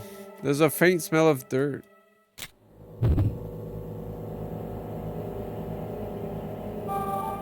I pry it open. Oh, man. Why? Oh. I almost killed myself. It's a large leather bag. This bag is really bulky. I wonder what's inside. Hey. Reach for a bag. Reach for the bag. Ugh. Grab the bag and try to pick it up. I pull on the bag with all my might. It begins to move as if I lift it. As I lifted, the chairs we're sitting on raises up. The bayhen in the ground flies up at me. What little blood I have left gushes out of my body.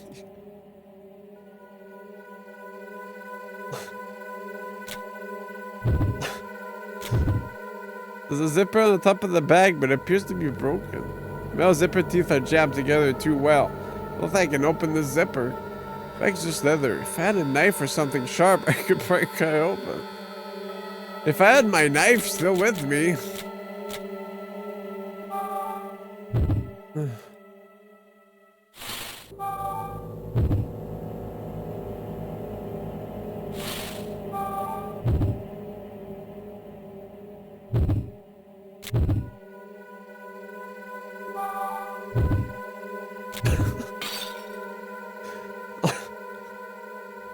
Some of the pieces have very sharp edges. Why can't I just take the mirror piece and do that? So I had to take a few of them with me.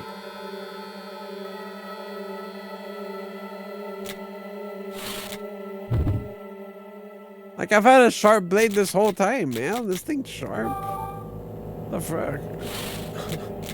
I cut myself on that earlier. Oh, maybe.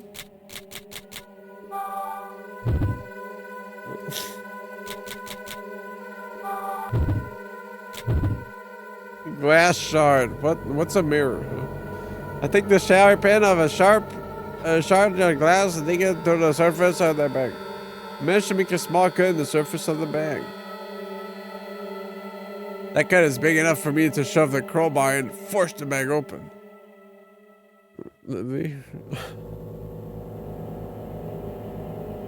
Takes a while, but I'm able to get the bag open. I look inside the bag. There's this large and bulky thing that looks like a mask of some kind. I think it's a gas mask. So examining the gas mask, I decide to take it with me. I'm dying. And I'm running out of resources.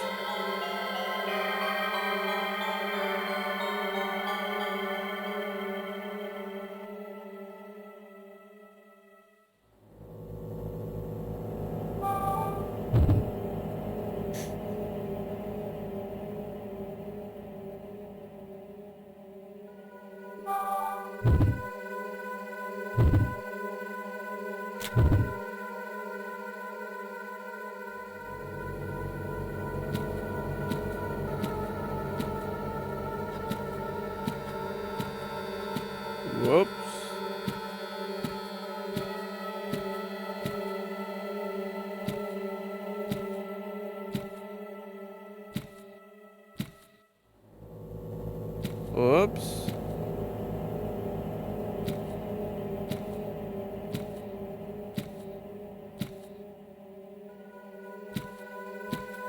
Oh my god. Oh my god.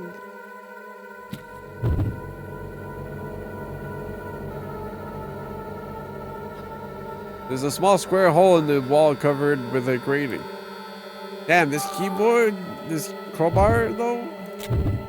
Pretty good video game crowbar. It's doing the video game crowbar things. In front of me is a long, narrow, dark hole.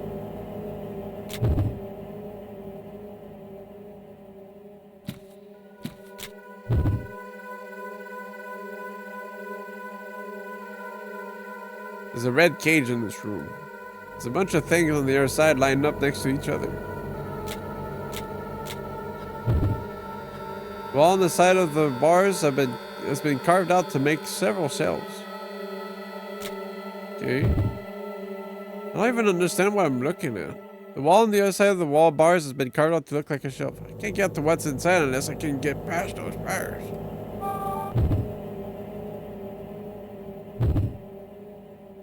I can't tell.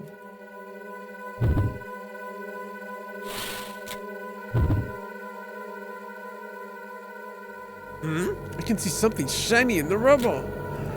Ah, manna from heaven.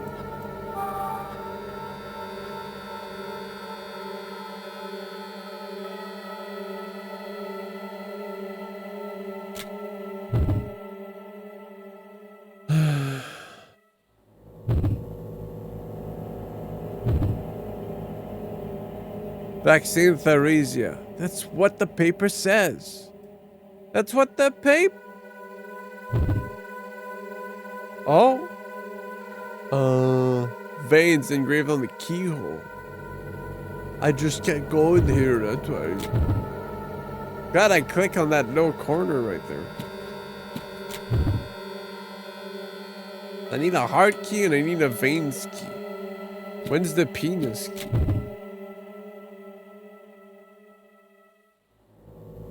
The farther I go, the more humid it gets. Water begins to collect on my skin.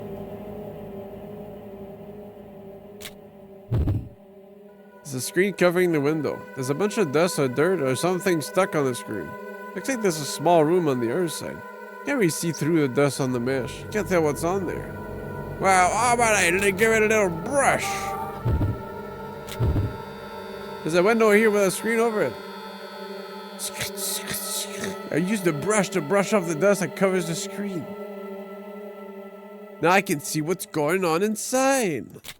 And I can see the room through a gap in the mesh. There's a bed and some shelves that it looks like there would be enough space for a single person. There's something on top of the bed that looks like some skinny boots. You can see some kind of device in the ceiling of the room. Gas. This is... looks like it's supposed to release gas or something. Might be dangerous to look around this room without taking some precautions for it.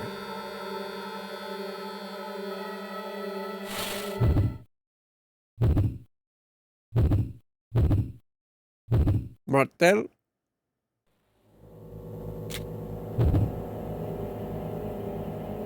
There's some kind of gas emitter in this room. If I put on a gas mask, I should be okay. No matter to the room, smoke begins to billow out from a device on the ceiling. You'll never take me boots. Is this poisonous? I ducked down instinctively. If I had some sort of filtering mask, I could breathe in the smoke. I think I should be okay for a short time. I decided to look around the room with the mask on. Some writing. Someone has scrawled some words across. We were finally able to create a cure for epicurry. We're heading back up to the surface, where we will do our best to cure the infected. I've left this note behind in case we fail. I've hidden the cure in the basement of this facility.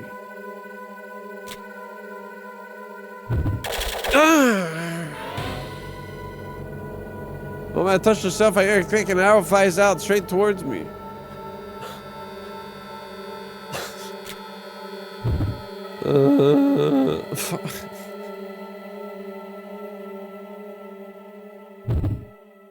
P.S. I've also left some arrows in the shelves, but I've earned them.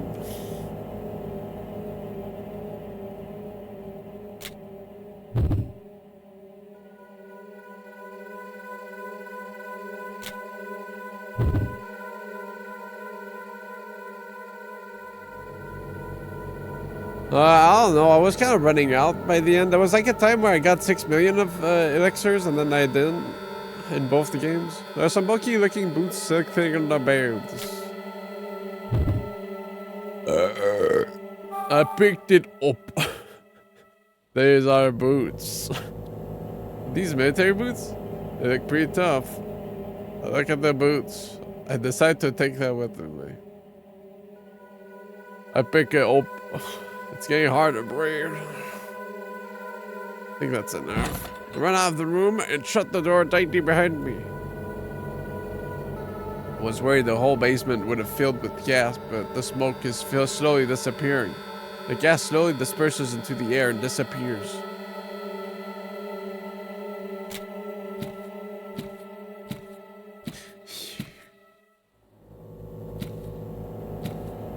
Time to walk on some human flesh. And you think Elden Ring's fucked up with their jars. How about floor flesh?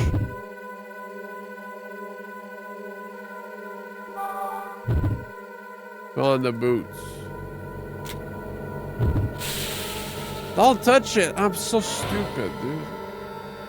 The stench of burning flesh fills my nose. I put my hand back, and it's utterly burned. There's something dangerous in this liquid. I can stick my hand in there. How do I walk on it? I step into a hollow flavored liquid.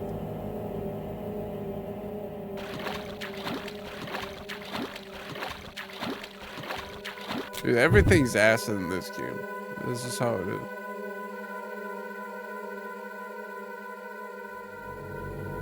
Cold wind blows down on me from above my head. Climb ladder, it breaks and skewers me.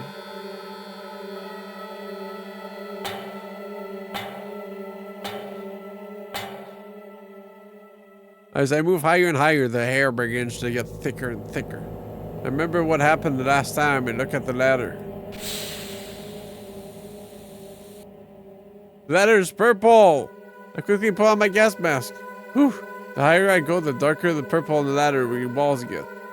Do my best to ignore the purple sludge and keep going. I thought I was gonna get owned because I didn't do it before. I reached the top. Just as I thought, this ladder leads to the inside of this facility. As I look around, I feel my body. The entire area is dyed purple. There's the gas mashed to my face. If I inhale even a single breath of this air, I'm done for. Epicarius taking over the entire facility. Oh shit, we got facility music.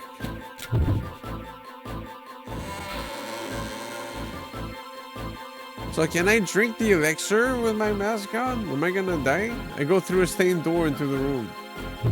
Guess I'm just gonna save scum every room then. 'Cause I feel like there's many chances for my mask to get removed. I don't know what it is.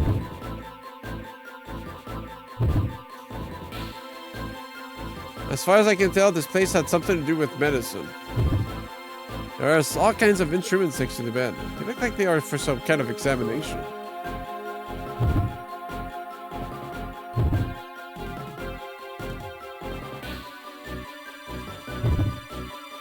That looks like a curtain draped around the room. It's a creepy shade of purple.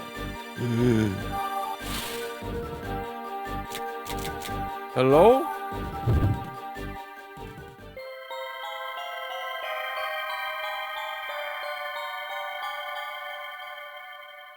Something's odd.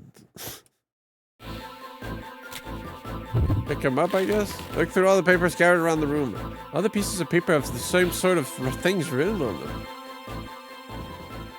Why is it that I have such a bad feeling? I scavenged around the ground, picking up all the paper. Something's odd. I pick up one of them and find myself transported to memories I thought I'd lost. Meow. confinement of the infected.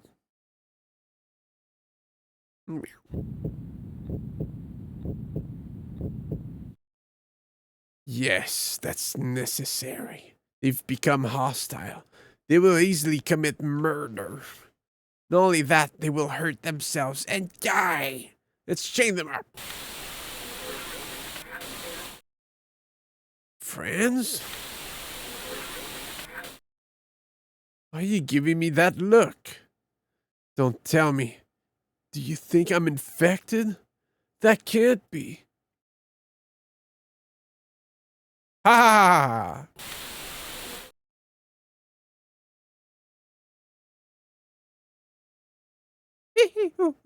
When I come back to my senses, I realize there's a piece of paper in my hands.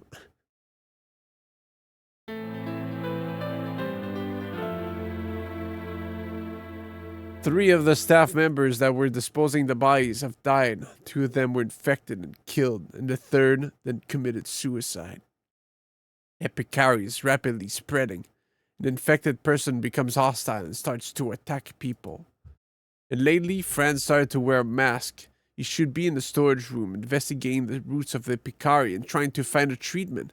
Is he infected? I saw him wandering around the building with a hand axe. Oh my god! Anything else in here?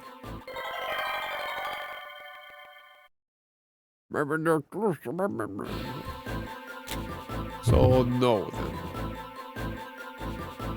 Why is it that when I look at these papers I get this feeling in the pit of my stomach?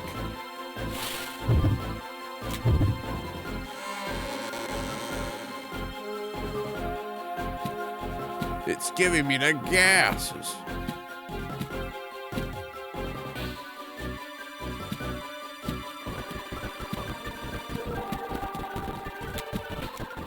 Any funny interactables? No.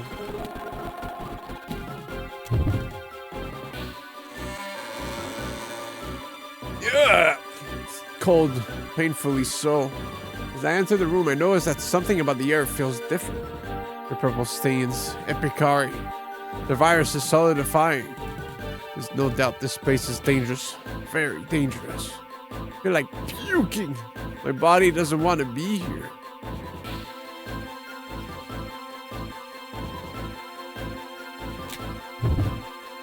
Let's keep going. The purple begins to get darker and more powerful.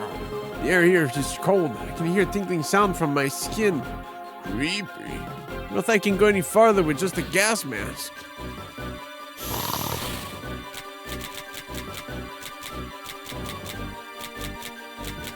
Then what? I scrub off?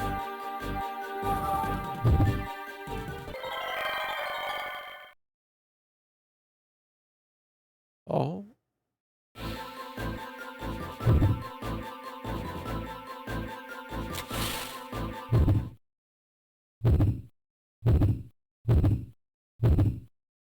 Martel A. Anger. Fuck it, move on.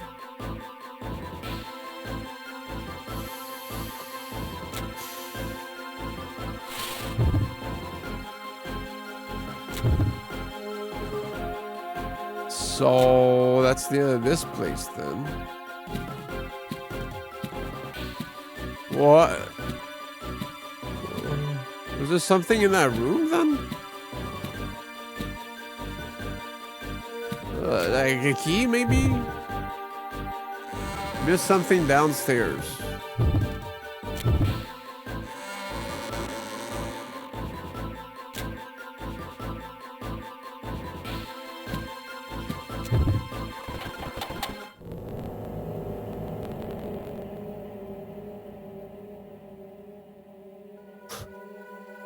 Just keep them on, man.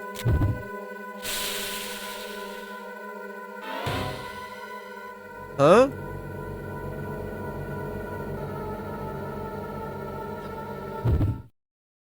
Did he not put on the boots?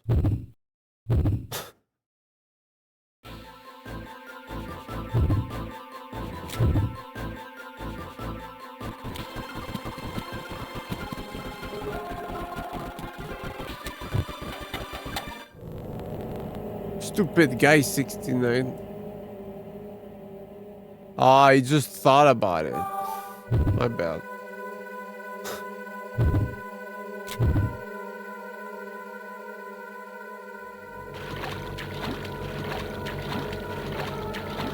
Yeah, he took off the mask, that I know, but...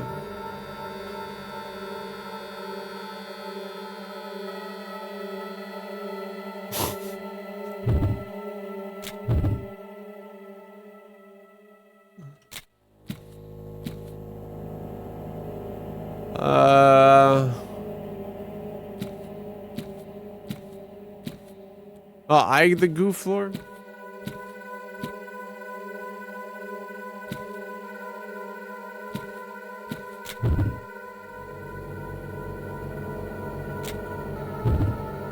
That extends out straight in front of me. The puddle of red liquid goes all the way at the end of the hallway. It really stinks. Is there something shining down there under that red liquid? Take a close look at the red liquid. There's something pointy. It looks like there's a key down at the bottom. Guess that's what was shining. I don't have much of a choice. Scrub my eyes and trying to see through liquid. There's something shining. Something metal. Looks like it seems to be something like a key down there at the bottom. Use a crowbar to try to reach for that thing in the bottom of the red liquid. Vein key. Cool. It's a key after all. There's a pattern on it that looks like kind of like veins. I put the key in my pocket.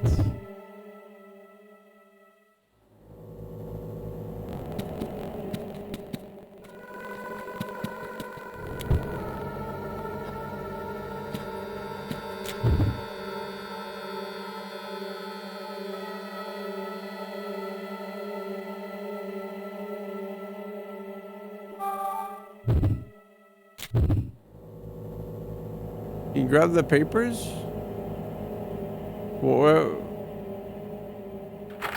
Where? Oh, these ones?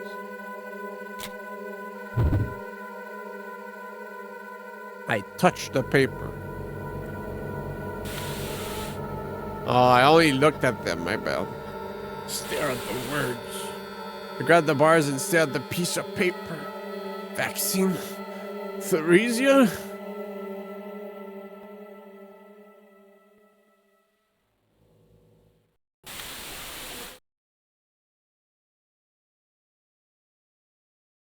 Vaccine Theresia.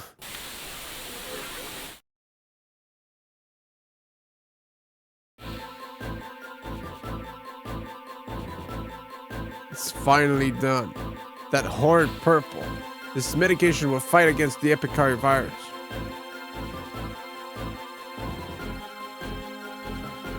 I will name it after her. I will call the red medicine Theresia. Are you ready? We can save everyone with this. Why? I thought I could save everyone. Why are soldiers here? No, stop! What are you doing? We have a treatment. You don't have to burn them. Stop! Listen to me! Beautiful things are ugly, and ugly things are beautiful. I finally found it. Stop! Don't kill them! Why? Why? Why? We finally have a treatment. We finally have a treatment.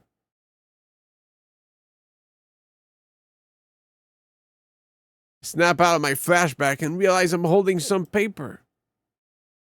Yeah, that happens a lot, huh? We finally did it. A treatment that will stop Epicari. The DNA needed for the treatment came from an unexpected place. The infected people are suffering, but they're still hostile. Theresia was our last hope. We put the treatment in the syringe and ran out of the lab. But at the same time, soldiers with flamethrowers showed up. They came back to get rid of the infected people. And us. Martel and I are hiding right now. I think ugly things are ugly, actually. It's in the name. You're such a critic, man. Doing my best to avoid the red beads. There are a bunch of syringes on the shelf. Each syringe is filled with red beads of Theresia. I pick one up. Red beads. The first time I touched these, the pain almost knocked me out. Didn't feel like it could or scrape. It's just something much deeper. Just pain. But these red beads are supposedly the vaccine for that purple virus. Vaccine Theresia. Yo. Decided to take this Theresia with me.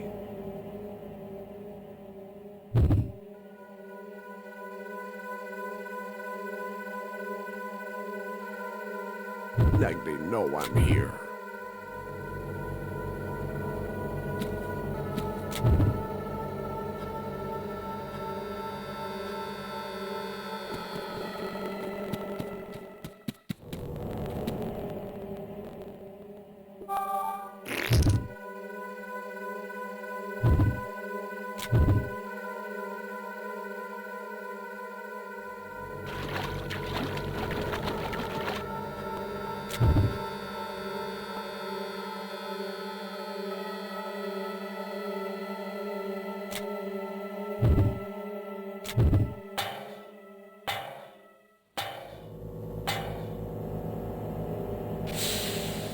Whoa, whoa, whoa, whoa! What do you mean it hurt me? Ow, a little bit. You didn't do it the second time?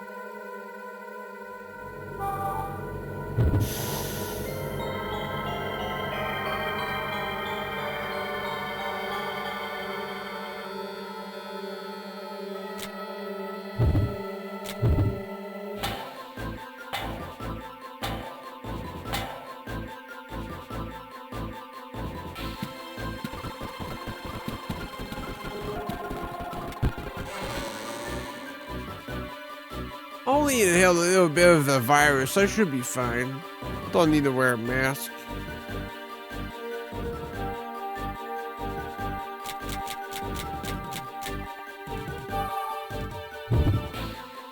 Vaccine Theresia.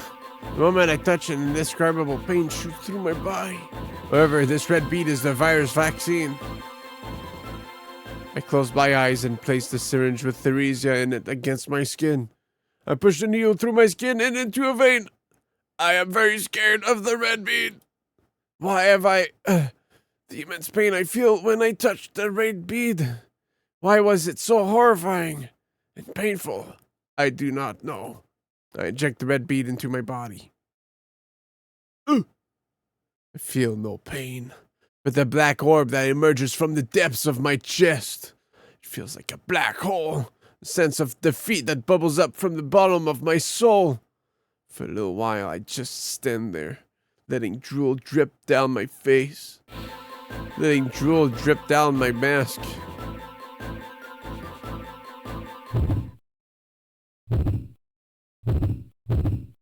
Ooh, ooh.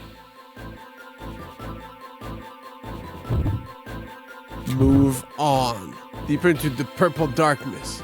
I slosh my way through the liquid. The purple stains have gotten even darker. This purple gunk dripping down all over around me. It looks like a lot like vomit. I move forward, doing my best to avoid the purple gunk. I realize I've walked into a corner. There's a broken statue of a female figure.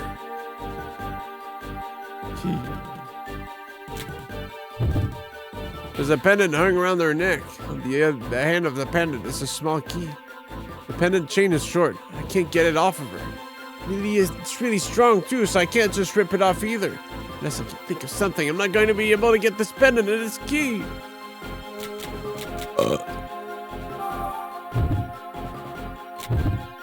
The pendant around her neck has a small key on the tip of it, but I can't get the key. I ready my crowbar, aim at the statue of the lady, and swing as hard as I can. The statue's head flies off, then falls to the ground and rolls to a stop. As I reach for a pendant, I realize I'm breathing hard. Take a moment to catch my breath. Hanging from the pendant is a key with a design that looks like a human arm.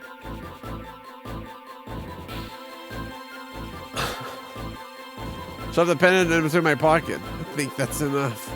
Feel chill run down my spine and up through my whole body.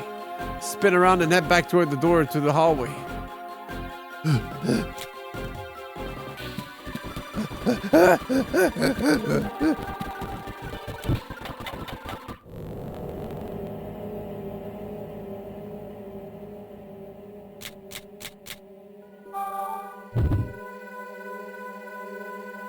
There can't be more doors than after the heart. The brain key. No.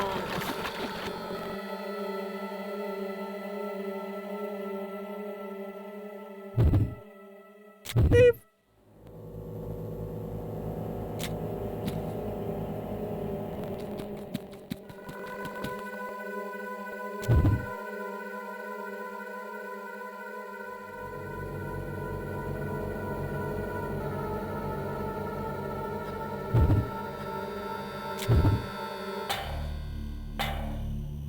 Uh-oh, there was purple shit here too.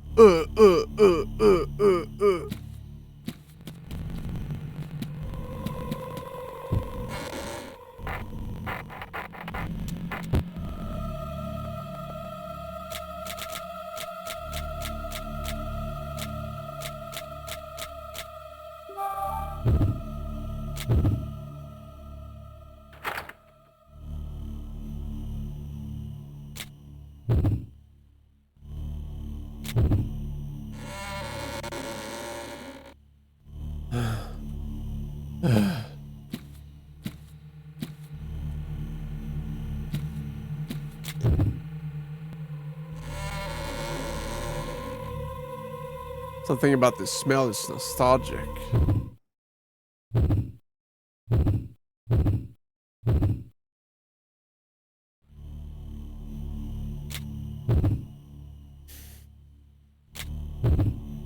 There's a huge blade on the desk. It looks like a sword. Behind the hatch is an empty cavity.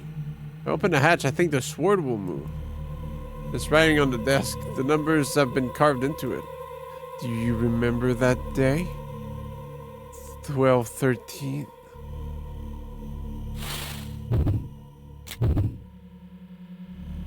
What the fuck are these, dude? All the same.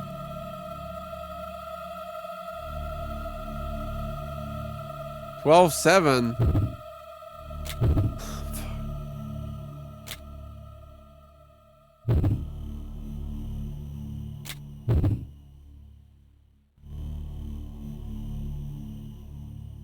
It's gotta be this one. When France died or something. Year 25 or 31. Yeah, okay. So what am I doing? Stone bone has some writing on it. When Jean died, what were you doing? You left everyone to her and prayed. If you forget your sins, you will face judgment.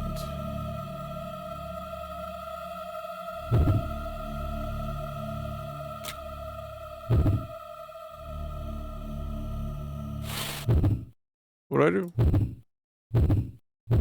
Resave?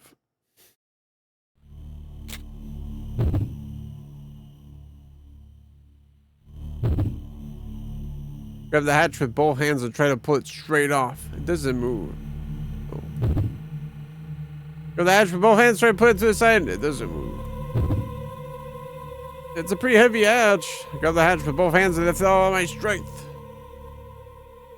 Oh, it set off the sword trap this time, and I managed to pull the hatch open. What do you mean this time? Something inside. The children's key. Fuck. The small cross. This looks like a key. Children is written on the chair and the key in the red letters.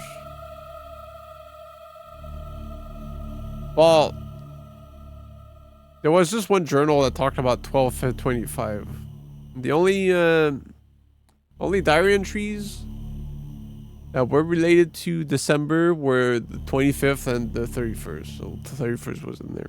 Take a look at it and decide to take it with me. Yeah, I'm just a aficionado for the lore of this game, after all. So I just knew. I just knew. I'm gonna look at the wall real quick. Oh, okay.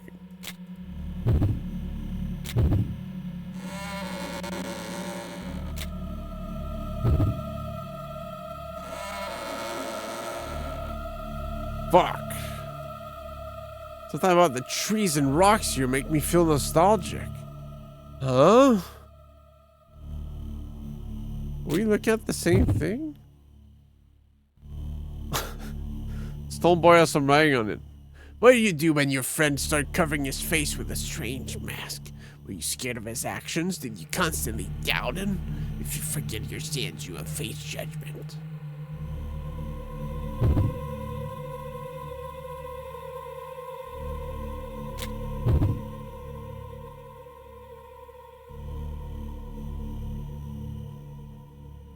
$123. It was the 31st. I think that was the Earth thing.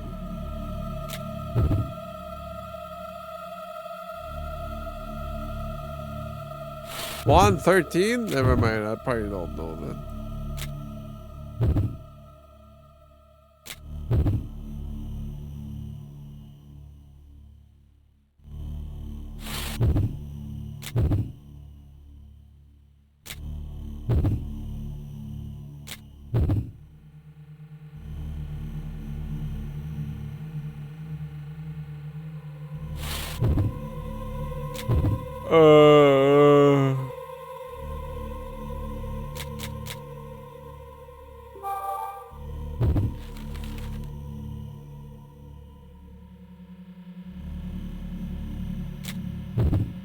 There was a better way to check these.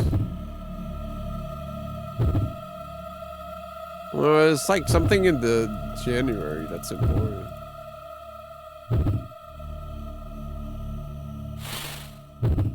Read the next. Oh, it just says the date. I'm stupid. It's January 17 and 13.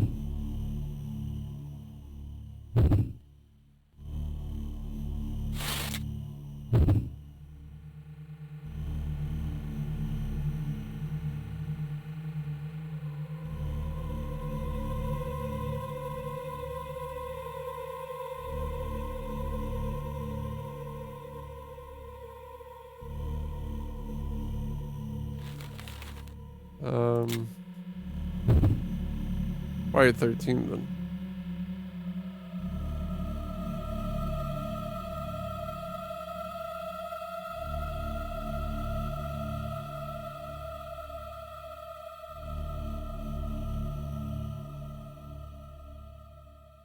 My sin was that I didn't talk to him? There was no 6, right? It's just soldiers.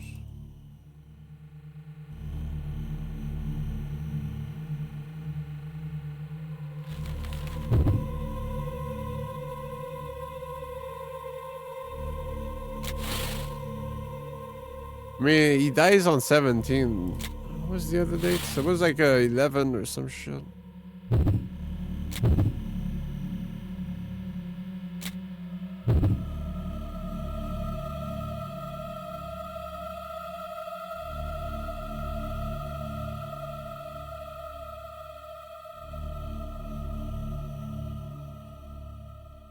Well, I guess we kind of looked at him weird for walking around with a hand axe. Maybe 17's the likely one. No, that's when he died. Stupid. 13.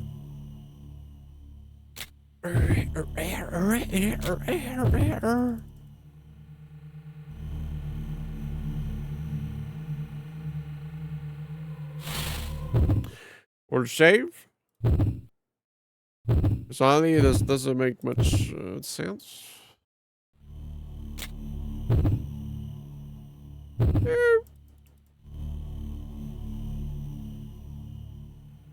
Yo. Friends key. So it's like a key. Friends is written on her key in red letters.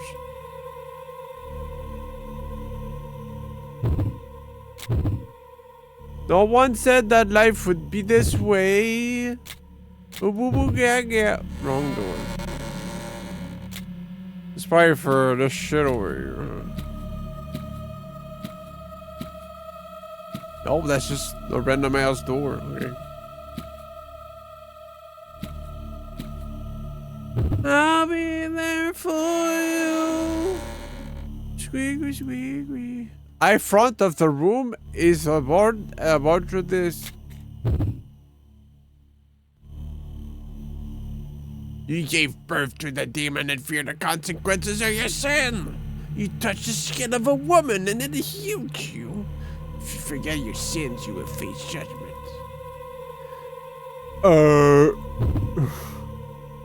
You are horny? That's my sin?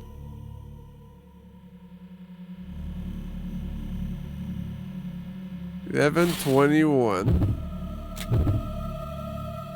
That was one of the first diary entries, so it's been a while.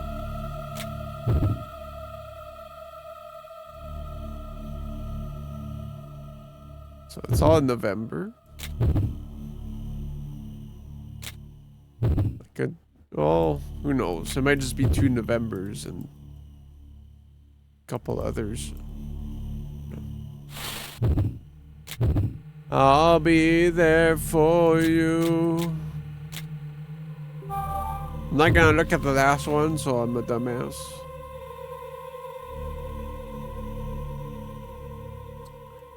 November 11th.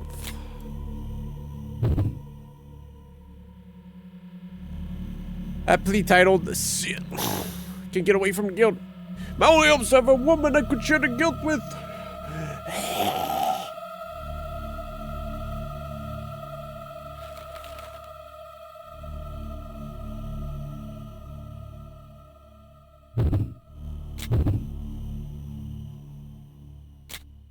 Which one was it, Evan?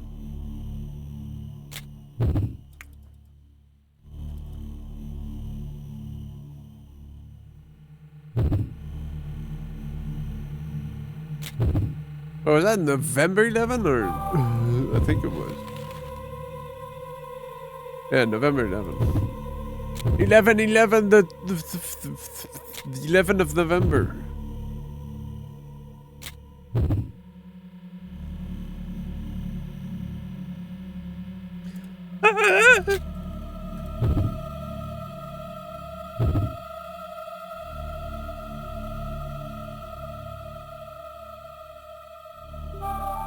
The love of Suki.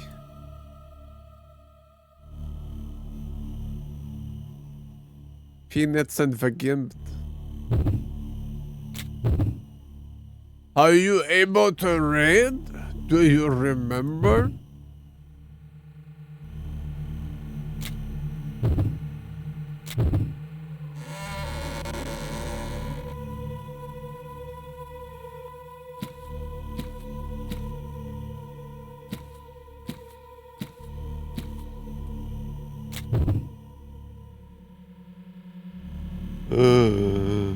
The area's very still.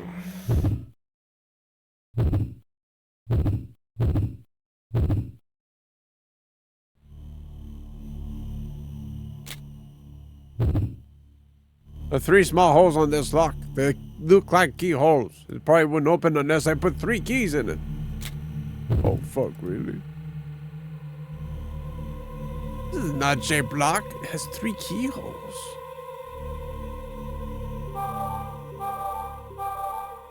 This is the lock-picking lawyer, and I will show you how to open this really crap 3 lock key.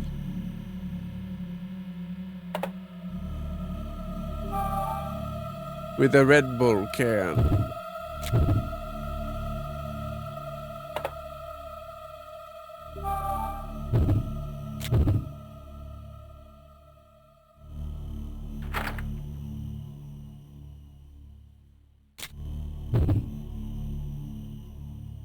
I think I'm done with it. Yeah, fucking open the door, motherfucker.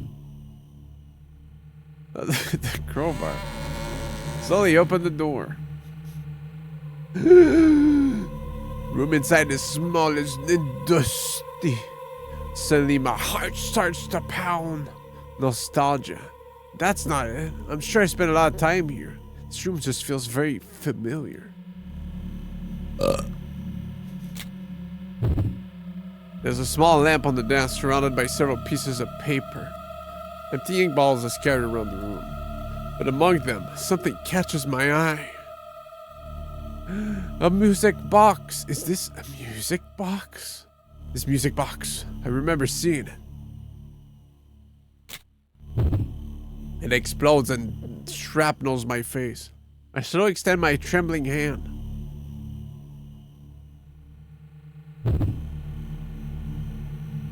With trembling hands, I wind the music box. This song. The music box's song echoes across the room. This music box.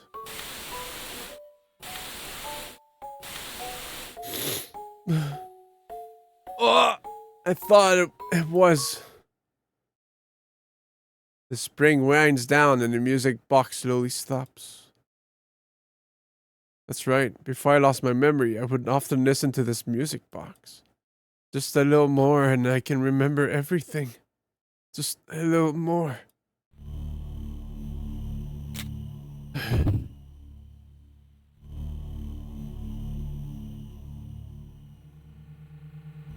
It's no use. I'm too scared to wind the spring again. The killer spring. Lamp and the pieces of paper. The empty balls of ink. The music box.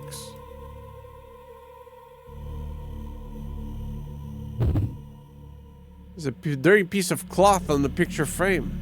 There's nothing in the picture frame. There's a picture of a frame hung on the top of a dirty piece of cloth, but there's nothing inside the frame. How strange.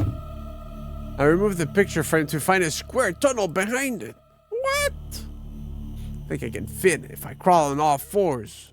After going a little farther, I noticed vines covering the whole area. I bent my body to fit and then continued down the tunnel. Yeah.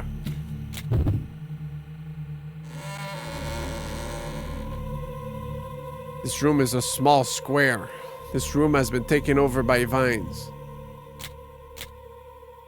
Good descriptions. Piece of paper hidden behind the vines. It's filled with words of regret written in red. These words? They're mine. Fuck. There's some paper behind the vines.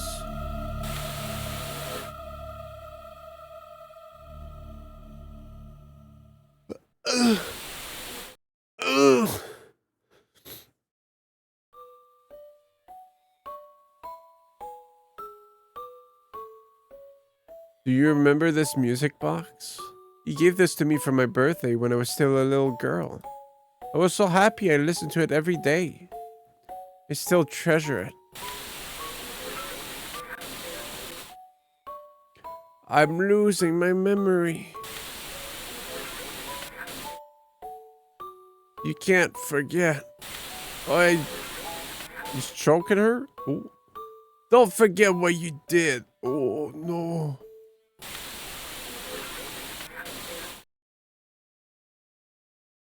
You can't die without remembering.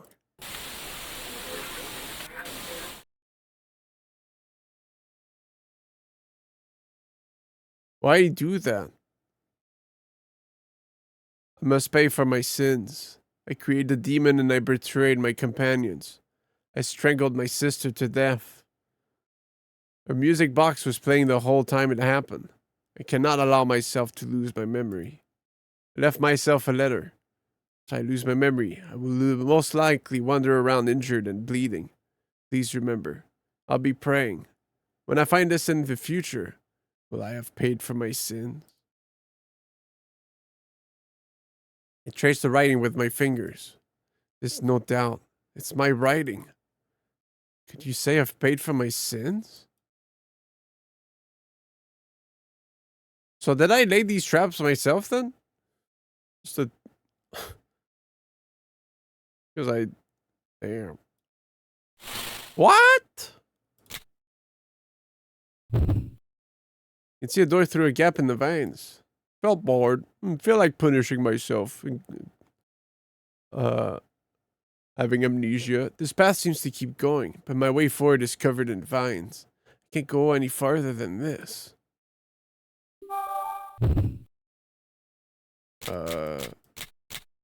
Oh, I still have this. I think that makes more sense than your mom being weird and doing it. Yeah. These plants seem really slimy. It's almost like they've been soaked in some kind of oil. It set them on fire. I think I can clear a path through this vegetation. But these vines are everywhere. I'm pretty sure the fire would spread to the other rooms as well. The path I took to get here was covered in these vines too. If I light them on fire, I'm pretty sure I wouldn't be able to go back that way. I quit. Let's save in case I kill myself.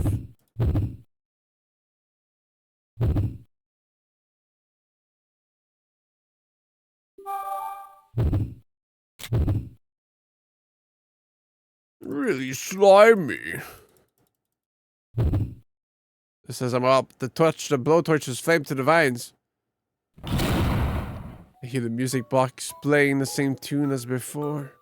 I know I've heard that music box before. The last time, the vines burst into flame and this fire spreads throughout the room. The vines are covered in some kind of oil and burn quickly. Once the vines have burned up, the fire should go out. But if I stay here, I'll undoubtedly burn the flame. I can't go back. I have to keep moving forward. But is there really any point to going beyond here? Maybe I should just end it here.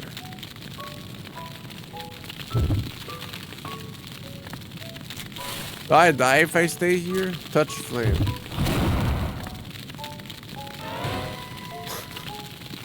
Vines are engulfing flames and smoke is spraying everywhere. At this rate, I'll burn to death. Can't go back because of the fire.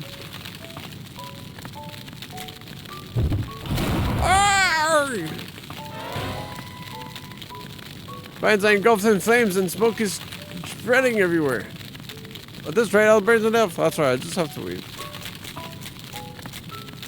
Oh, okay.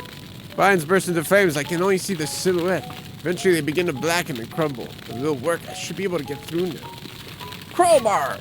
See the crowbar viciously at the burned, blackened vines. You crumble easily before the onslaught. Finally, the path is clear. Cover my face with my hands and begin running.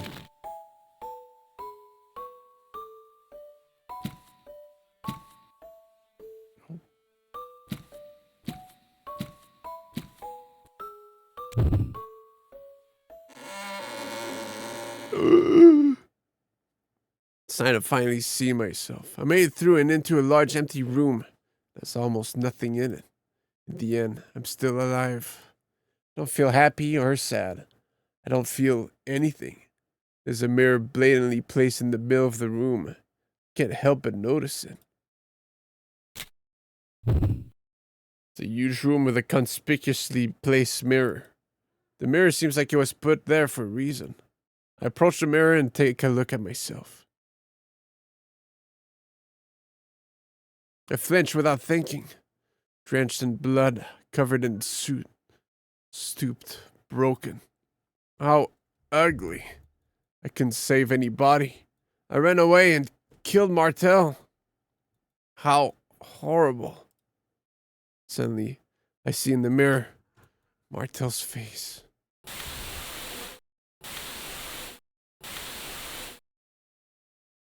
That's right. Your name. Theresia. Martel Theresia! That was her name. Hey, stop. Vaccine Theresia was made by using her DNA. These red beads. The red beads I see everywhere squirming and writhing are her. I just injected myself with her. Ooh. Becomes so hideous. I can't look in that mirror again. Need to get out of here.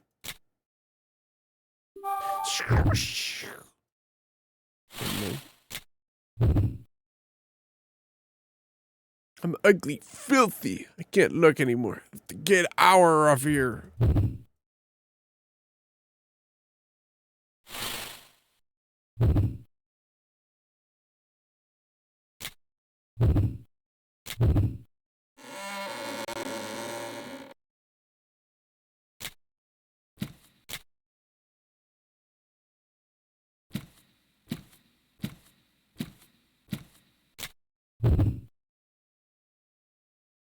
I can see the red beads squirming in a dark hallway. I can see the red beads squirming. Unable to take my eyes off the beautiful beads, I keep going. In the corner of the room is a small door.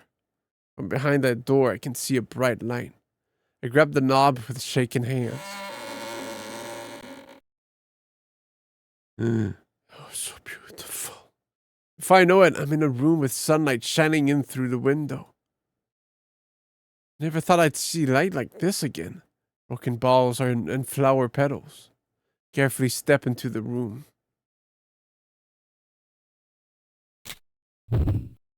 There isn't anything of particular interest here. Light shining through this window turns the room bright white.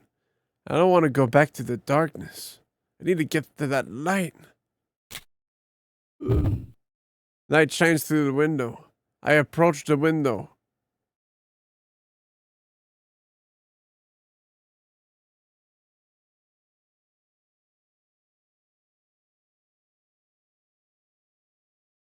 A small piece of paper glows in the light.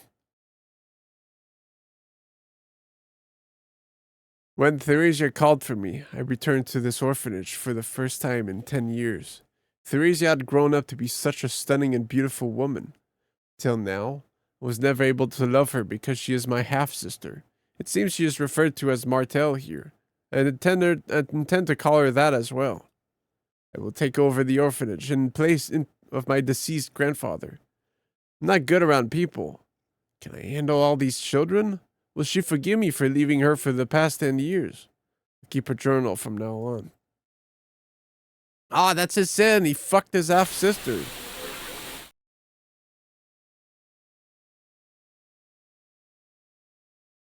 They killed her. Or something. I'm sorry about everything.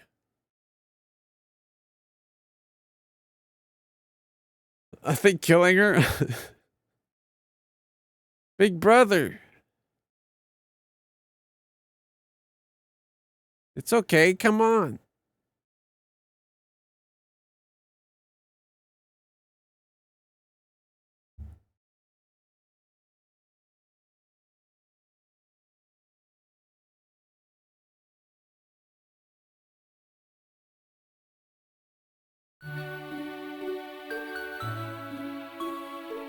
I open the window and walk the field of red flowers into.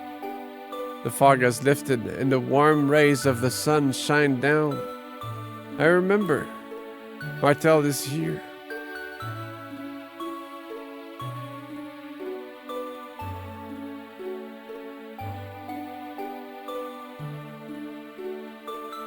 I yell out her name and start digging frantically.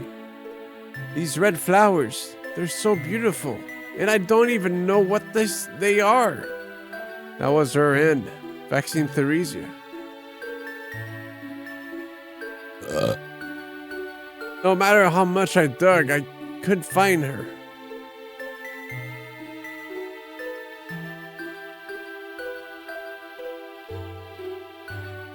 There's a woman staring at me as I dig frantically in the field of flowers. She picks up a flower and slowly makes her way over.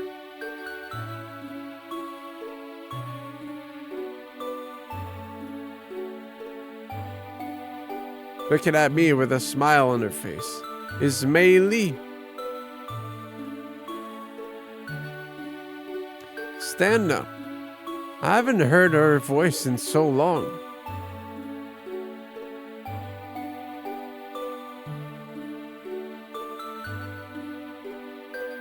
The army created their own strain of Epicari, and now it's spreading across the world. We need vaccine Theresia. That's why I came here. I don't fully understand what she says. Bailey takes my hand, and we walk through the flowers. She begins to speak again. Vaccine Theresia has side effects. I ask her what they are, and she whispers in my ear. Yeah, that's why he said you fuck her, because he fucked his half-sister.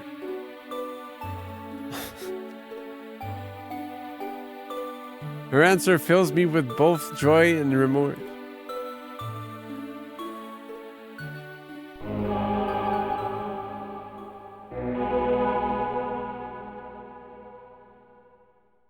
We hold each other tightly.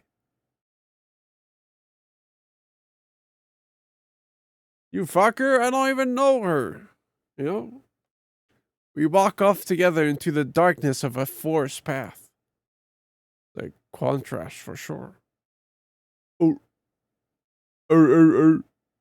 Our hands entwine.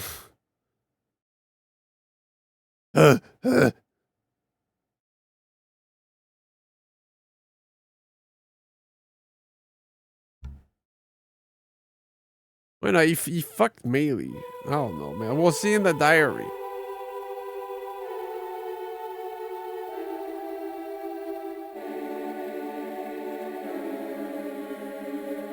The man and woman were dreaming.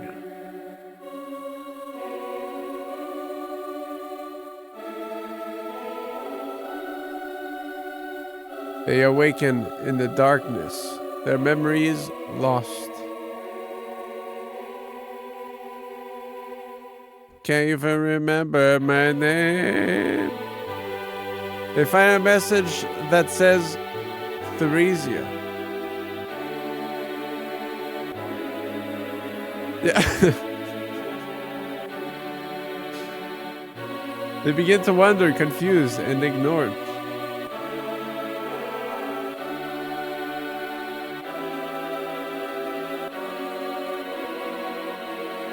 Like they both start with A and M-A. They begin looking for the memories. Searching for her mother, smeared with blood.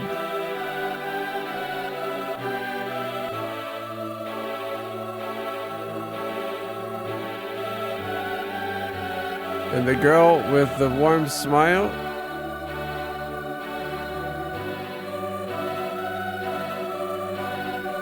Bro, she was the opposite of they wonder. They get hurt and cry. They were two purple. One the love and the other the hate.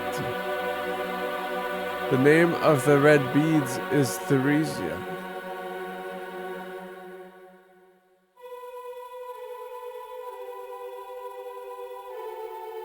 Their struggle continues. Blows a kid's fucking brains out. They regain what they have lost.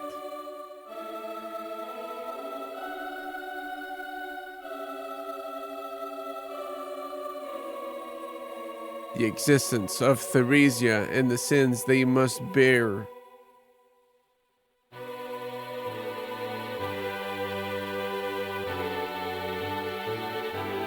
Alas, they find Theresia.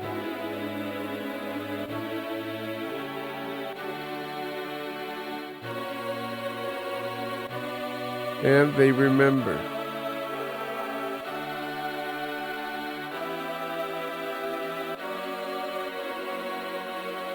They remember how beautiful the red beads are.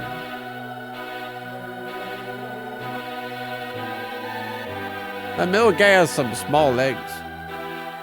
They begin to wander again.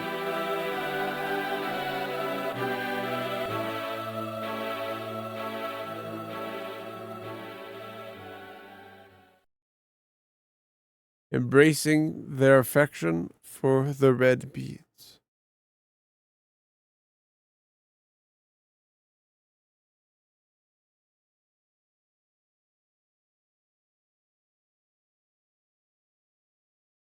captivated by its beauty and its ugliness.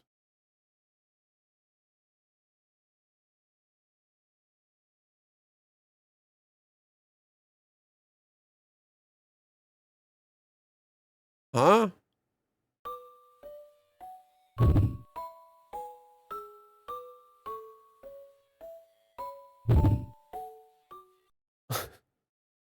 Sorry, this will make sense.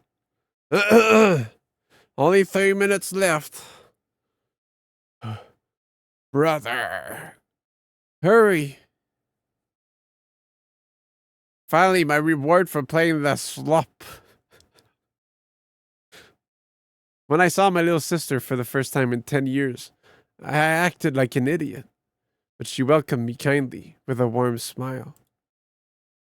It was a small, nameless orphanage, hidden in the depths of the mountains of a country at war. Come back for the first time in 10 years.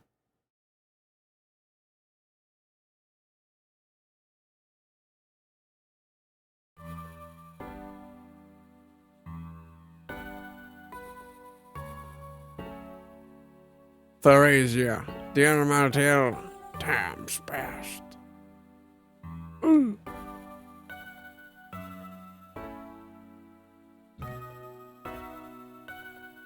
When I was a child, I lived in a rural town with my mother and stepfather. Until one day, without warning, my stepfather suddenly left. Soon after his departure, my mother died in childbirth. Unlucky. The child was a girl.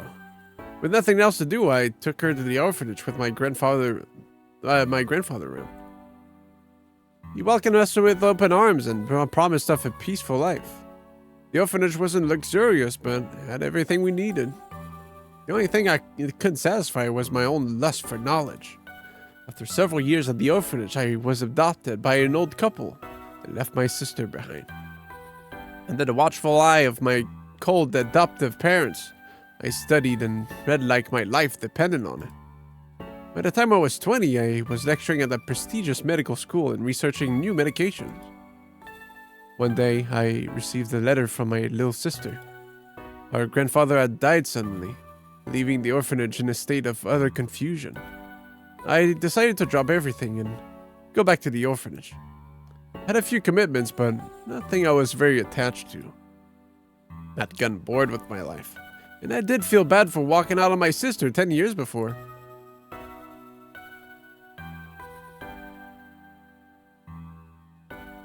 I apologized for everything. Even after I apologized, I still couldn't look my sister Martel in the eye, but she just smiled. As she sat down, she picked up a small box and opened it. It was a music box. She gave me another warm smile and began to speak.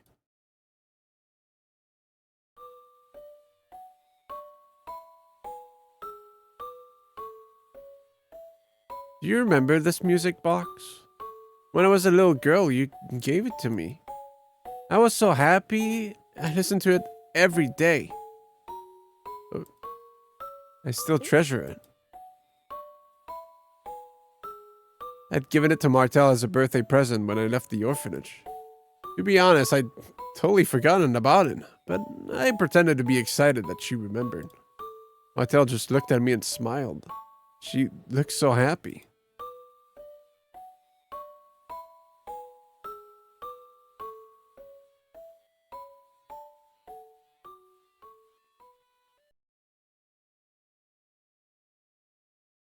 I ended up taking my grandfather's place at the orphanage. The orphanage also cared for sick children, and to that end, there was a hospital connected to it. My grandfather had been a religious man and had renovated a church to create the hospital.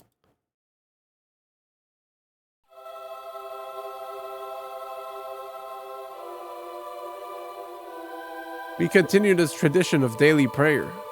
Martel sang to the gospel, and everyone prayed as she sang. No matter how many times I saw her sing, I was always in awe. In the 10 years we'd been apart, my sister had become a beautiful woman. Till I'd come to the orphanage, I always called Martel by her father's family name, Theresia. I hated my stepfather. As a child, I refused to accept that I was related to her as offspring. I made a point not to use her name. Eventually, it just became second nature to me. To me, her real name didn't even exist. But when I came back to the orphanage and called her Martel for the first time, she looked very happy. I'd always thought that names didn't mean that much, but when I saw the joy on her face, I began to feel pretty bad. Eventually, the orphanage began to function normally again.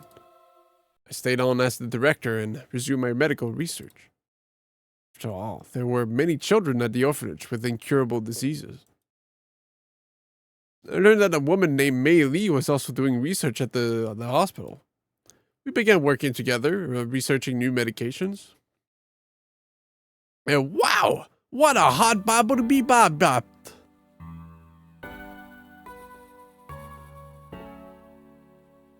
Thought we worked well together. Usually I don't get along with other people, but when I was with her, I felt strangely at ease. Discovered we both loved to drink, and we spent many nights doing so. Wait, so she's really giving that shit whiskey? Glug, glug, glug. Maylee was a strange woman. She would tell me that plants and trees get lonely too, and would give my plants alcohol instead of water. I'd often been told I was weird, different from other people, but I felt like I could relate to her. She was just pouring water from a flask, because that's all they have. A medicine would save the world. That wild dream was the subject of many conversations. Since I'd come to the orphanage, she was the first person I could laugh with. But she wasn't the first person I had considered a friend. I had trusted one person before I came to the orphanage, a doctor named Franz. Franz was my first friend.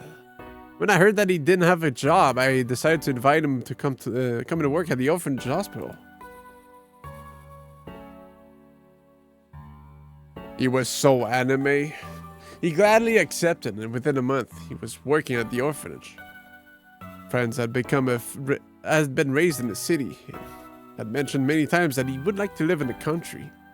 In addition to being my friend, he was a talented doctor. I was happy to have him on staff. Now we can drink together again.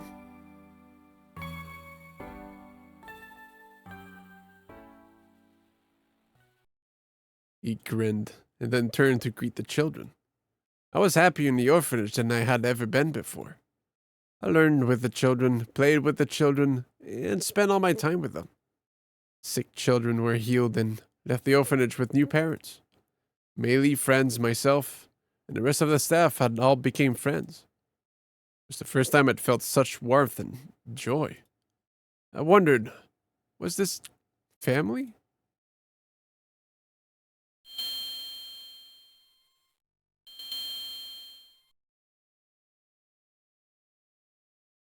Martel always carried a bundle of bells with her. She told me the children had given them to her as a gift. Martel would ring her bells to get the children's attention. When it was time for food, when it was time for prayer, when it was bath time. When the children heard their bells, they would flock to Martel. The sound of the bell ringing always put my soul at ease.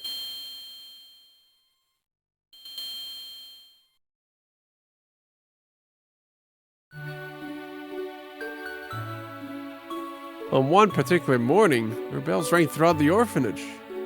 When one of the children had a birthday, we would always have a big birthday celebration.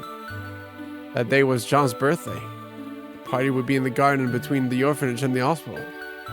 The staff and all of the children gave John their present. I'd gotten Jean a stuffed fox with droopy ears.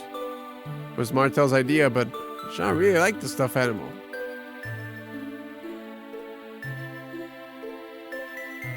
Yo, I could have given him some... Wait, maybe he's blind? Never mind, that's a bit inconsiderate. He looked up at me with a smile as he gave the fox a hug. Jean was a little shy and had trouble interacting with others. He related to his situation, and I was often looking out for him. Tried not to show favoritism, but I cared for him a great deal. Yeah, that's true. Nobody's got eyes, man. It's either hidden behind glasses or it's just very dark, or just straight up no eyes.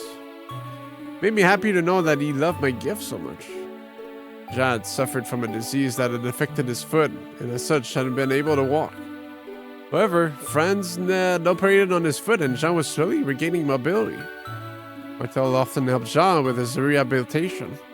After he finished a day's session, Martel would read him a story from the rocking chair in the playroom.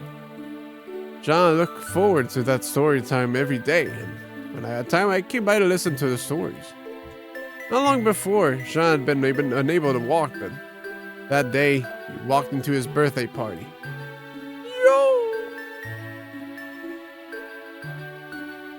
Martel said she wanted to give him flowers.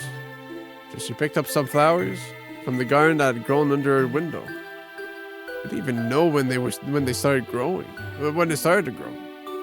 Strange red flowers that weren't even in the encyclopedia. One day, the nameless flowers bloomed. Within days, they spread all across the garden.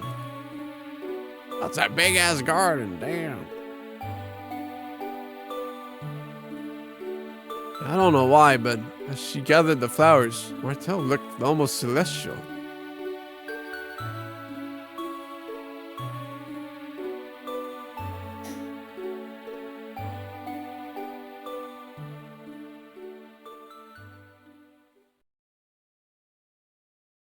I wondered how long these happy days would last. I sat staring off into space, dreaming of a future in that wonderful place. However, the warm season passed, and as the leaves changed color, so too did the children change. I had finally found a place where I belonged.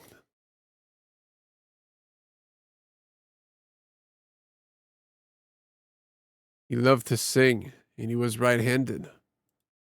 But one day, I noticed he had started eating with his left hand. And not only that, he didn't seem to be using his right hand for anything anymore. Figured he must be having some emotional problems. Maybe he had some background in counseling, but their attempts to talk to him had revealed nothing. Every time I see him, he's singing the same song. It was a song that his brother taught him before he died. It meant something special to him.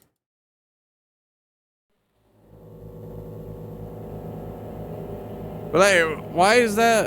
It's so freaky. He refused to talk about his hand. When we tried to press the issue, he started humming something. We couldn't figure out what it meant. His strange behavior worsened.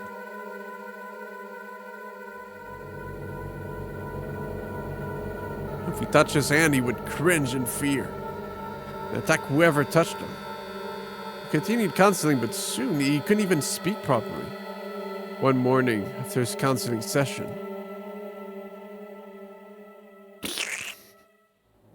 he tried to cut off his right hand and died from blood loss. He still had no idea why. The children who had shared his room buried him.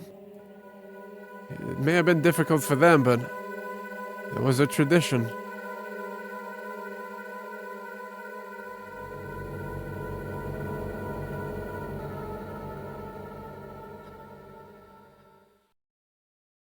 As I watched them lay him in the ground, I felt a sadness greater than I'd ever felt before. However, I had no time to mourn his passing. Soon afterward, several other children began to behave strangely. Some stopped breathing because they found it annoying. Some closed up every hole they had on their bodies.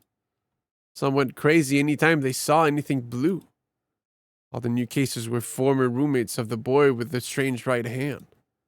Before long, they all had become self-destructive. We desperately tried to stop them. We had to protect them. We weren't quite trying to save them. Maybe we didn't want to jeopardize what we had and what we fought for. But just like the first boy, their behavior got worse and they died.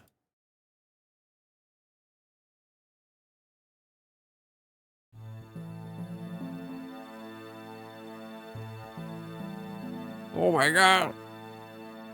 It was a virus. When we investigated the deaths, it became clear that the medicine Meili had created was responsible. Oops. Sometime before, several children had come down with a serious fever. It was a contagious disease, and many of the children were infected.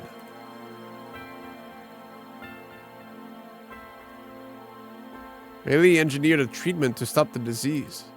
She successfully suppressed the disease in several children. However, over time the children's bodies began to reject the treatment and we stopped using it.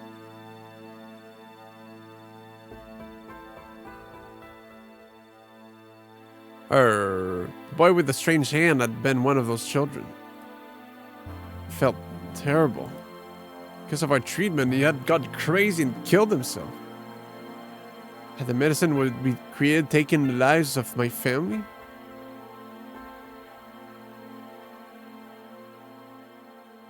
Was it all my fault?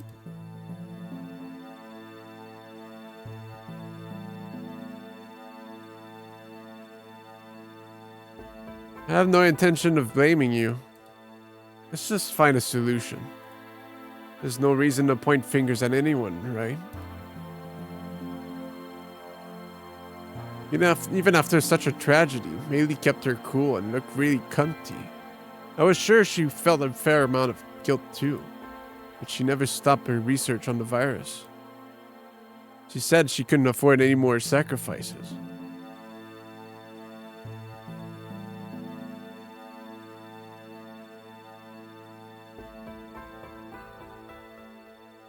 Maybe I relied on her strength too much. After that, I visited Meili's room every night. A woman we can share the guilt. She was my salvation. I yearned for Meili's body. I wanted her to ease the pain. She didn't reject me.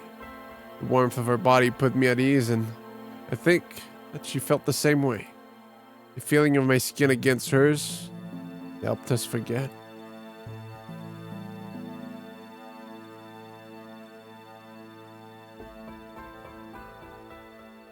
Hey, don't you think love is a stupid concept?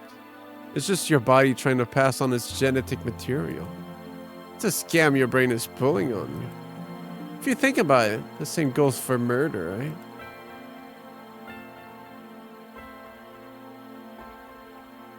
Does it? What's she trying to say with that? Huh? Suppressing others' genetic materials, maybe? More children contracted the disease. We named the virus Epicari and continued our research. If we could eradicate the virus, we could bring back those wonderful days. Rid ourselves of guilt. Sadly, things would only get worse.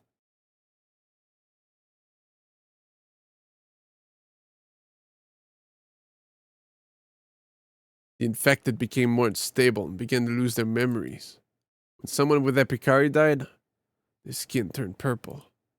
Once the corpse is purple, the virus spreads. Epicari travels by corpse. We learned that burning the corpses would kill the virus.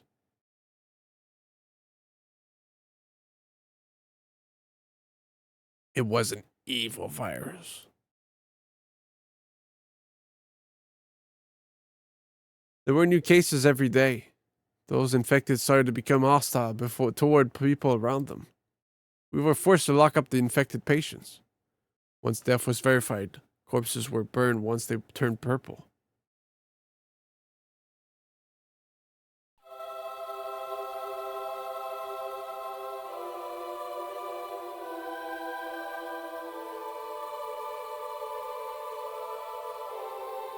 I always hesitated, but Meili never did.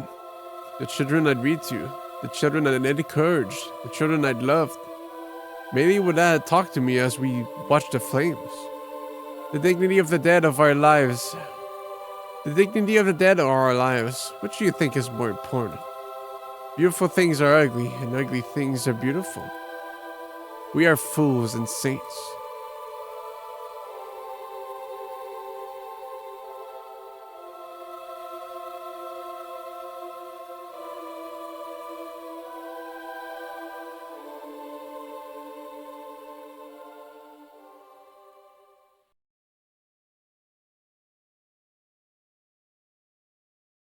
Jean got infected.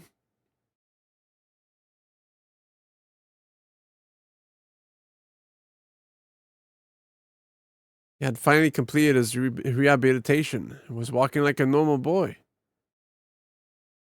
Jean's future had just begun. He triumphed over hardship. Jean spoke to me, as if he'd gone mad.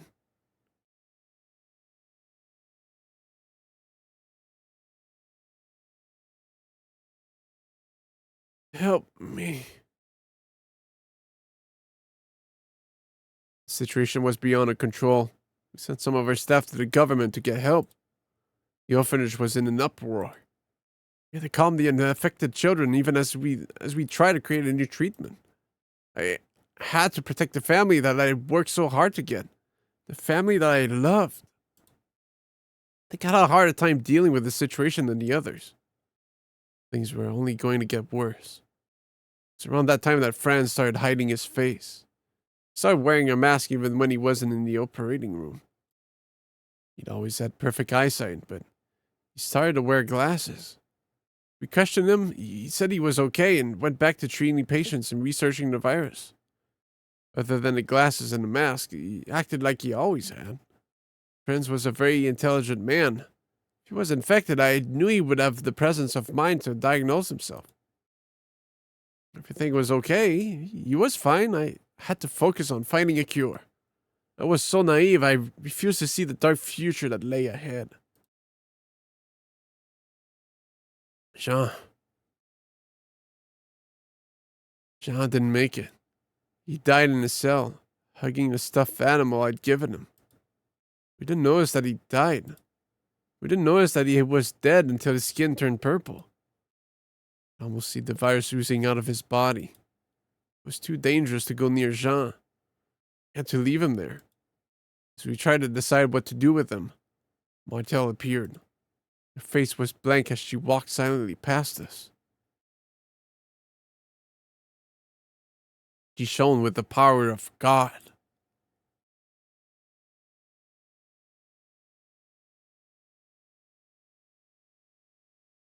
Jean, you're all right now.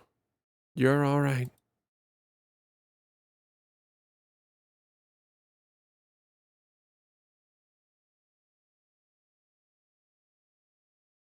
Despite our protests, Martel picked up Jean's body and smiled at him. She buried his corpse by herself. Even though his corpse was infected, she buried him herself. I couldn't do it. I was too scared. I was a coward. All I could do was pray. Please protect her, Lord.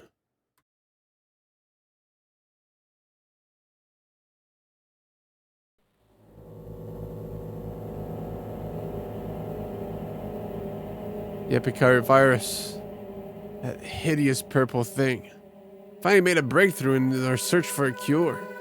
We determined that the most effective form of gene therapy was to use a microbe called Scilla.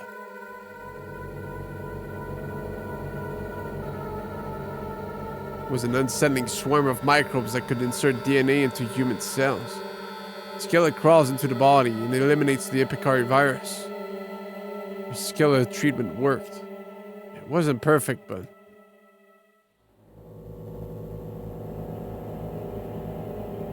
when we administered it to the children, they calmed down and slept peacefully. However, it was only a temporary solution, not a cure. Scilla only suppressed the virus. We returned to our search for a true cure.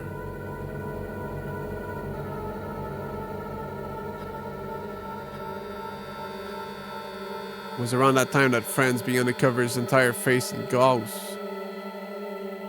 He often told me that he hated how he looked. One of the symptoms of Epicari was the exacerbation of personal issues.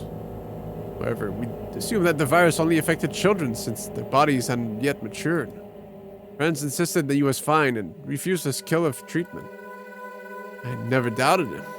I was too scared to doubt him.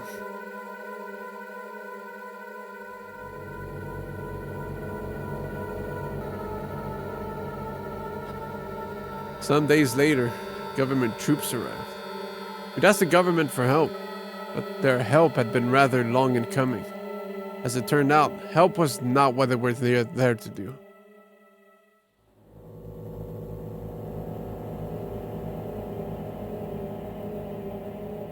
They arrive at the orphanage in gas masks and hazmat suits, ready to examine us. I wondered what their intentions were. They weren't doctors. They handled the children roughly, like soldiers. Once they had finished, they brought in construction equipment and erected a fence. They planted stone pillars and strung wire to make a fence. The fence then circled the orphanage, trapping us inside. They had quarantined us to prevent the spread of the virus. I was locked inside with the virus. What was I supposed to wait for? They said we promised we'll be back to save you before they ran away.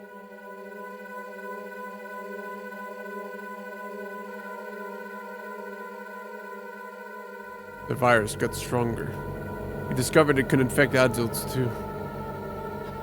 There was less of a delay between infection and the onset of hostile behavior. The death toll rose sharply. Hostile patients started to attack nearby people. They killed several infected people. We had no choice but to increase our security measures. We were exhausted. Through all of it, France continued with its research into the treatment that had created the Epicard virus. His behavior had become increasingly strange, and one night I saw him. He was wearing an odd mask. He was carrying an axe as he walked in and out of the building where the original treatment was stored. He was clearly infected.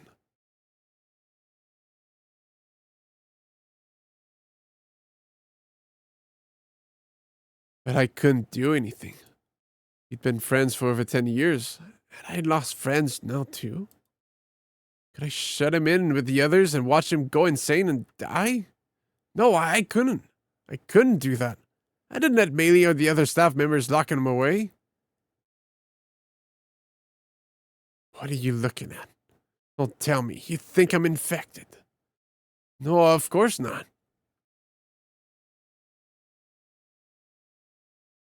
A few days later, Franz disappeared. The skill of treatment was no longer effective. Nearly everyone at the orphanage was showing abnormal behavior. People burning their corpses were infected themselves and died. The remaining hospital staff were murdered by the infected patients. There was almost no one left. Martel, Melee, and myself. We secluded ourselves with the 2 remaining staff members in a room where we kept the syringes and made a last desperate attempt at a cure. We put all the surviving children in a cell. We had to leave them there. I grabbed Martel's arm and ran towards the syringe room. But she broke away and ran off, ringing her bell. She used to ring her bell to get the children's attention. And when they heard it, the children would go to her. She was calling out to the children. This time, no one came. I ran after Martel and hugged her skinny body to mine. There's nothing we can do.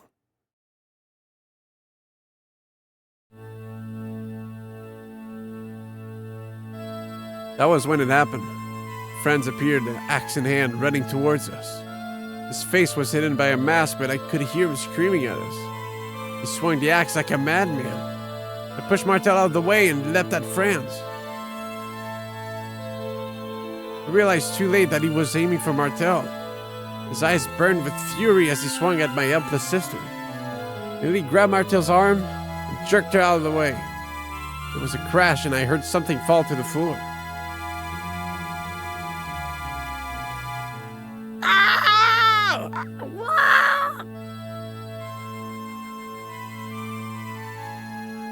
I saw Francis' mask laying on the ground.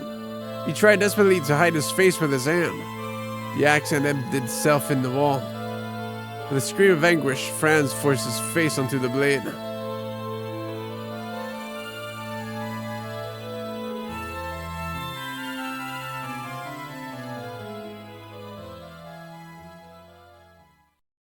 I grabbed Martel's hand and ran to the syringe room.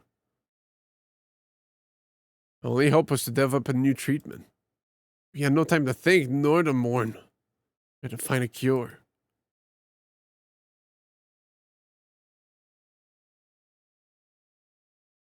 I didn't know how much time had passed since we had started. The other staff members had given up and and were trying to escape. I wondered how many nights had passed since this all started. Maybe he turned to me and spoke. I am infected with Epicari. I loved you. I never heard Maylee talk like that before. As I stood there, stunned, Maylee turned and showed me her back.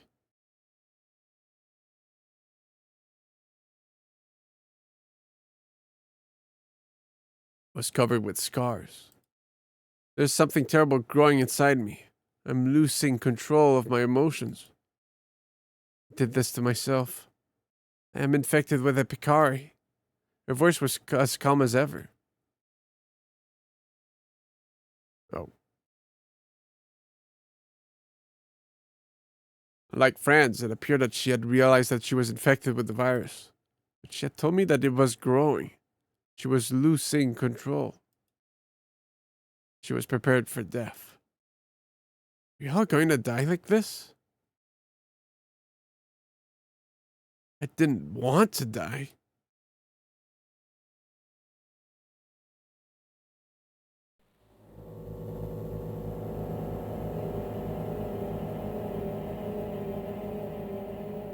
One thing had been bothering me. This whole time, Martel had buried many corpses all by herself. But there was no indication that she had been infected.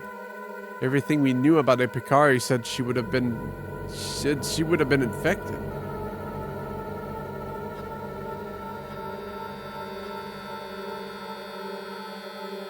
I was desperate.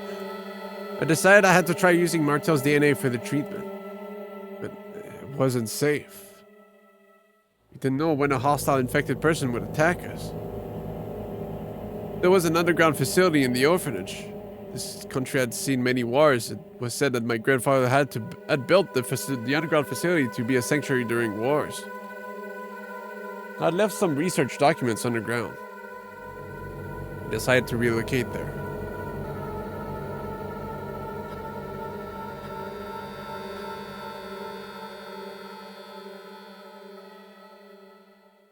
The new treatment was an evolved version of Skilla.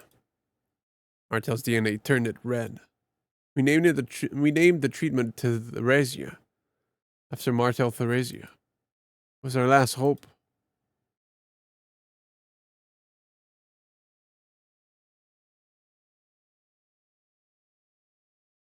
It was clear who the first test case would be. Maylee's symptoms had worsened. She was beginning to experience memory loss. She hurt herself more often and more seriously. Maylee. The effect of the treatment was incredible. As a doctor, it was difficult to believe. But Theresia was a perfect cure for Epicari. We were ecstatic. We were saved. We could save everyone. There were still many people in the cells suffering from Epicari. We get them all and treat them one by one. We could save everyone. We put the red medicine into a flask and ran back above ground. It was our last hope.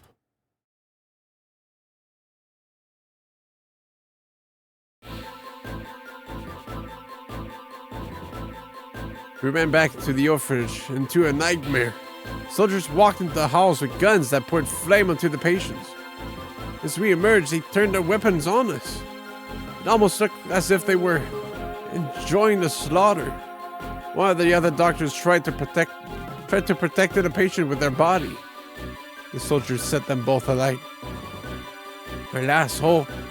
My comrades carrying our cure were being burned alive.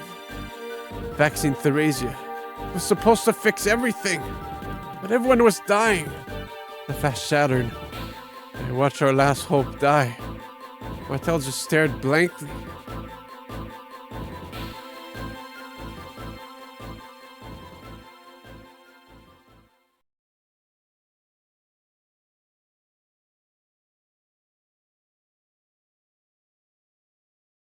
I took her by a hand. and ran. I hid us in a secret room. I didn't know what to do. All I could do was run. Are there any survivors? Had Maylee been able to survive? Martel and I hardly dared to breathe for fear of getting caught. We kept quiet and waited for time to pass. I held Martel so she wouldn't hear anything, so she wouldn't think. Her hair was sticky and I could smell her sweat. Suddenly, I remembered.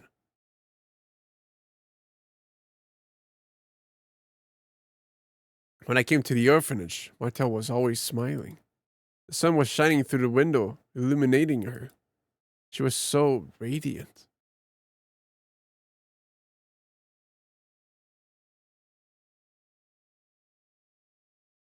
How did we end up like this?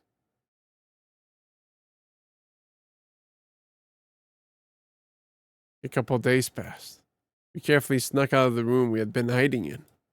The orphanage was full of burnt corpses, the screams and fire of days before I had been replaced with an eerie silence. I stood there shaking. I couldn't even move. Not like Martel. Expressionlessly, she gently buried each and every body.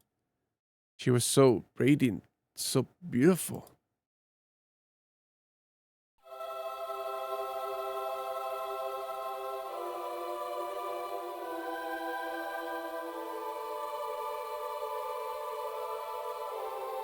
Let's plant these flowers where everyone can see them. That will make them happy.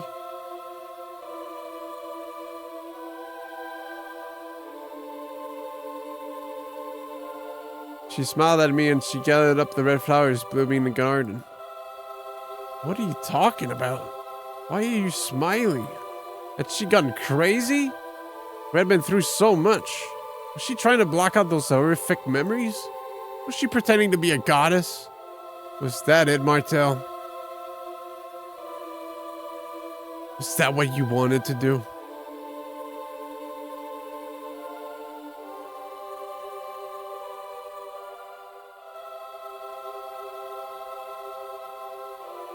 She buried each corpse under a stone pillar in the garden and placed a bouquet of flowers on each grave.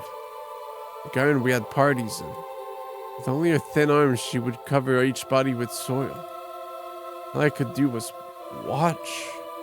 After we put everyone here, let's put the flowers on the windowsill. If they can see the red flowers, we can all admire them together.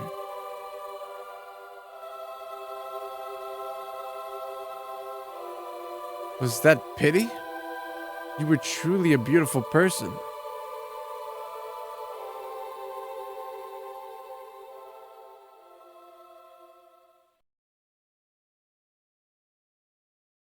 But I saw that nice girl stepped on a bug and killed it.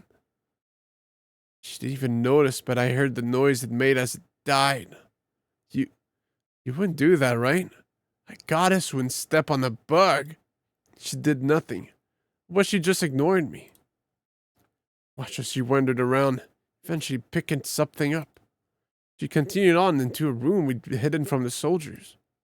It was next to my room and filled with some kind of vine. Martel had told me she liked that room because she could feel the power of life there. The thing she picked up was the music box I'd given her so long ago. She was worn out. She took her time, slowly winding the crank.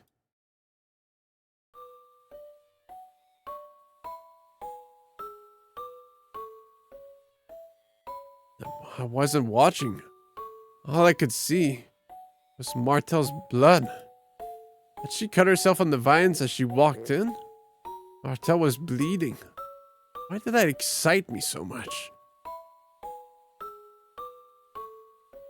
There's nothing else left.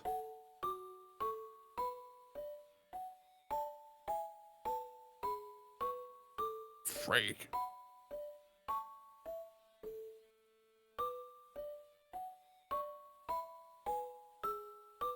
I had to wipe it off. I started licking the blood off her shoulder. Martel didn't say anything. She was lost in the music box. Her eyes were so gorgeous, such a clear, perfect blue. Why were they so clear? My hands closed around Martel's neck. Her eyes looked up at me, warm and loving. So, you can bleed. Maybe I can forgive that? No. Maybe I was afraid of it. I couldn't stop myself. My grip tightened. She didn't resist. She kept smiling. She mumbled something. I wonder, what did she say?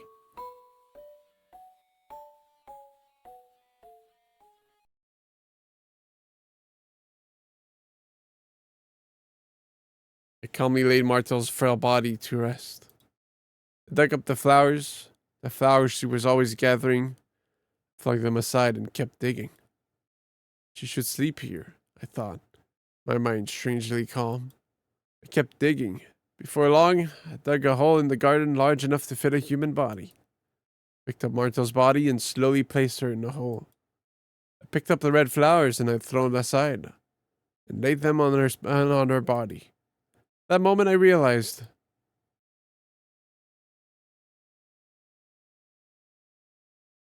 I was beginning to lose my memory. I was infected? Very well then. I would forget everything, then go crazy and die like the rest. I wanted to forget everything. I finished her burial and walked back to my room. The diary on top of the desk was illuminated by a small lamp. Everything started here.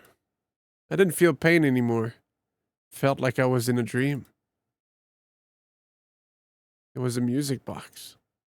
She was happy. She always smiled while she listened to its song.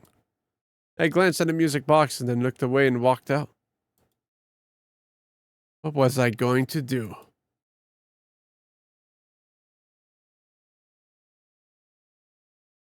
There was a knife on the floor. I pressed the knife against my skin. I could feel my blood ooze out. I polished the blade and hung it from a string in the shadows. The blade swung like a pendulum. I wondered if I would feel pain, even after my memories were gone. Would my blood still be red? I wandered through the empty orphanage. I was the only one left. I had lived here. What was left? Memories of my friends? Memories of those that had died? Or... That's right. You're left. That's right, I forgot. You're still alive. I ran towards the stone pillar. I was running towards her.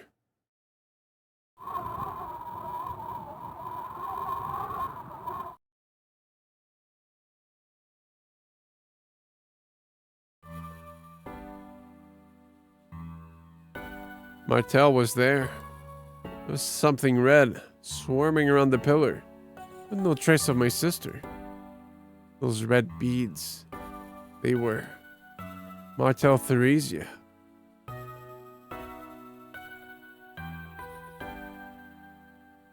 I remember Maylie telling me, beautiful things are ugly and ugly things are beautiful. I think so too. I'm losing my memory. You can't forget. Don't forget what you did. You got my click. Nice tail.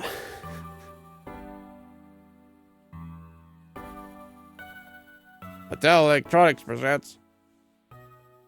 Wait, gone. I'm in a small room somewhere, crouched in a corner. I have a weapon ready. I want to make sure I feel pain and see blood, even if I lose my memory. The red liquid flows through my body. It will leave a message. You fucker. Theresia.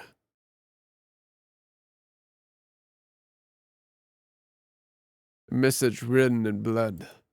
So I won't forget. So I can atone for all my sins. Will I be forgiven? I can only pray. Because there's nothing else I can do.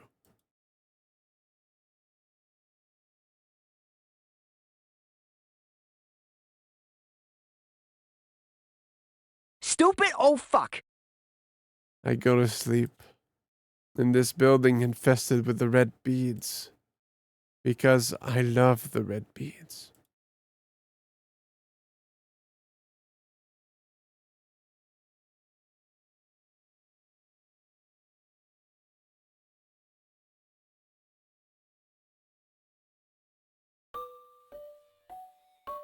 Holy.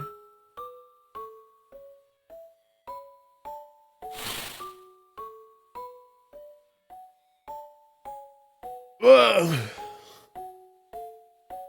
That's pretty cool. Gameplay blows ass, but seeing all the pieces together like that is kind of cool.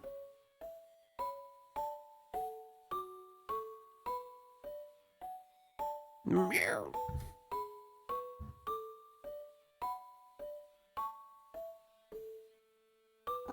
Apparently that there was more story, but you only get it if you heal at max 3 times in dear meal. Good luck with that. But doesn't that go against the point? If I heal less than 3 times, then it's like my mom didn't love me, you know?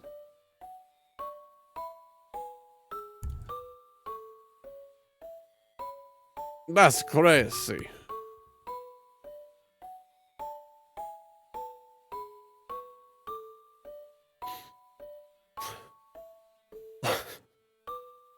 Anyways. It's fun little stories, but yeah.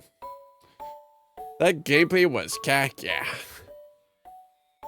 Yeah, it's so long. For a DS game, I guess it's just a bunch of pictures and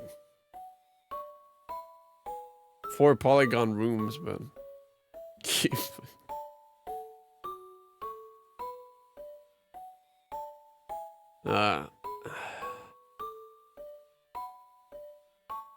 and you're basically just playing an amnesiac person running into blades and explosions. Oh, you know, it's like, feels stupid, but when you get the context of it, it's like, damn. But it's also like, damn, I had to suffer through that shit. Which I guess is the point. Mamish.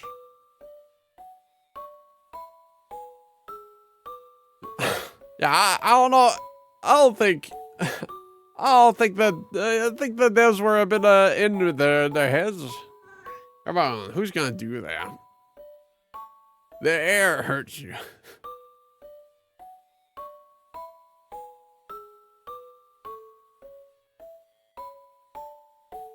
Yeah, it's 4 AM. Lily's hungry. These stupid devs.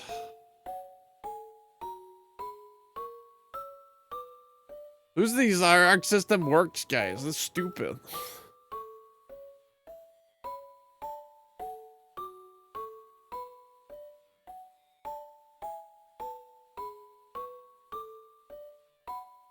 Well, I'm sleeping. I ran out of energy around 2 and I've been in and out of sleep.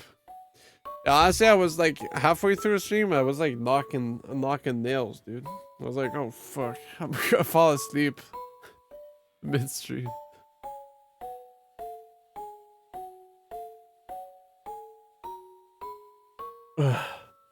Is it digital? I remember the one in the 5 being kind of rough because the other Bargas were getting fucked. But I guess you get a insta-kill beam on Barga now, so that makes sense. Unlike 5 where you were just punching mostly.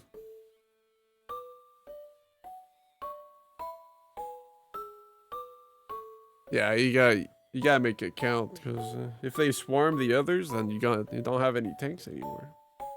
Any spongers.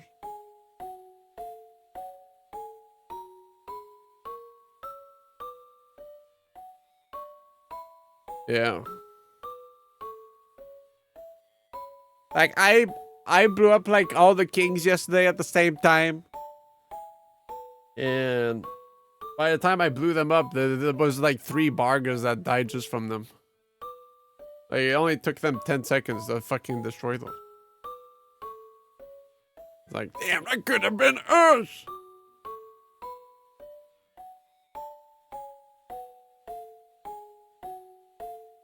Yeah, the DLC is gonna be crazy.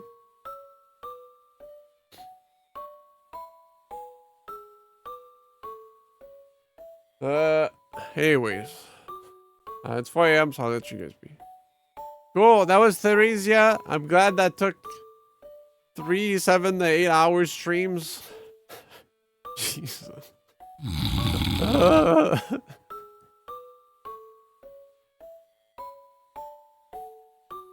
No, that was like all 7 hours, I think. Anyways. Yeah, and so ends my week.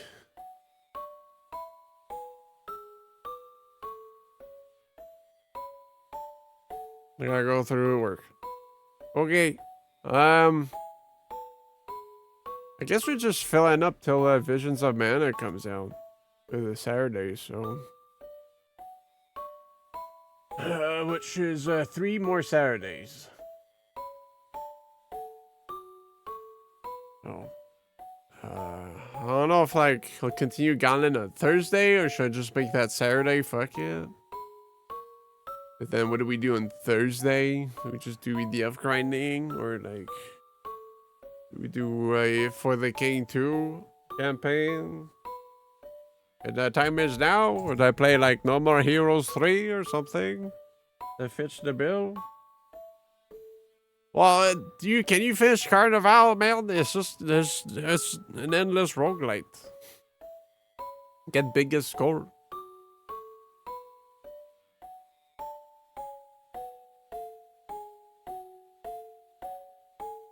How long is No More Heroes 3 anyways?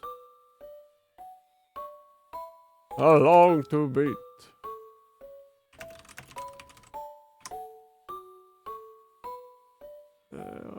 Depending how much I want to do. Completion is 26 hours. 28.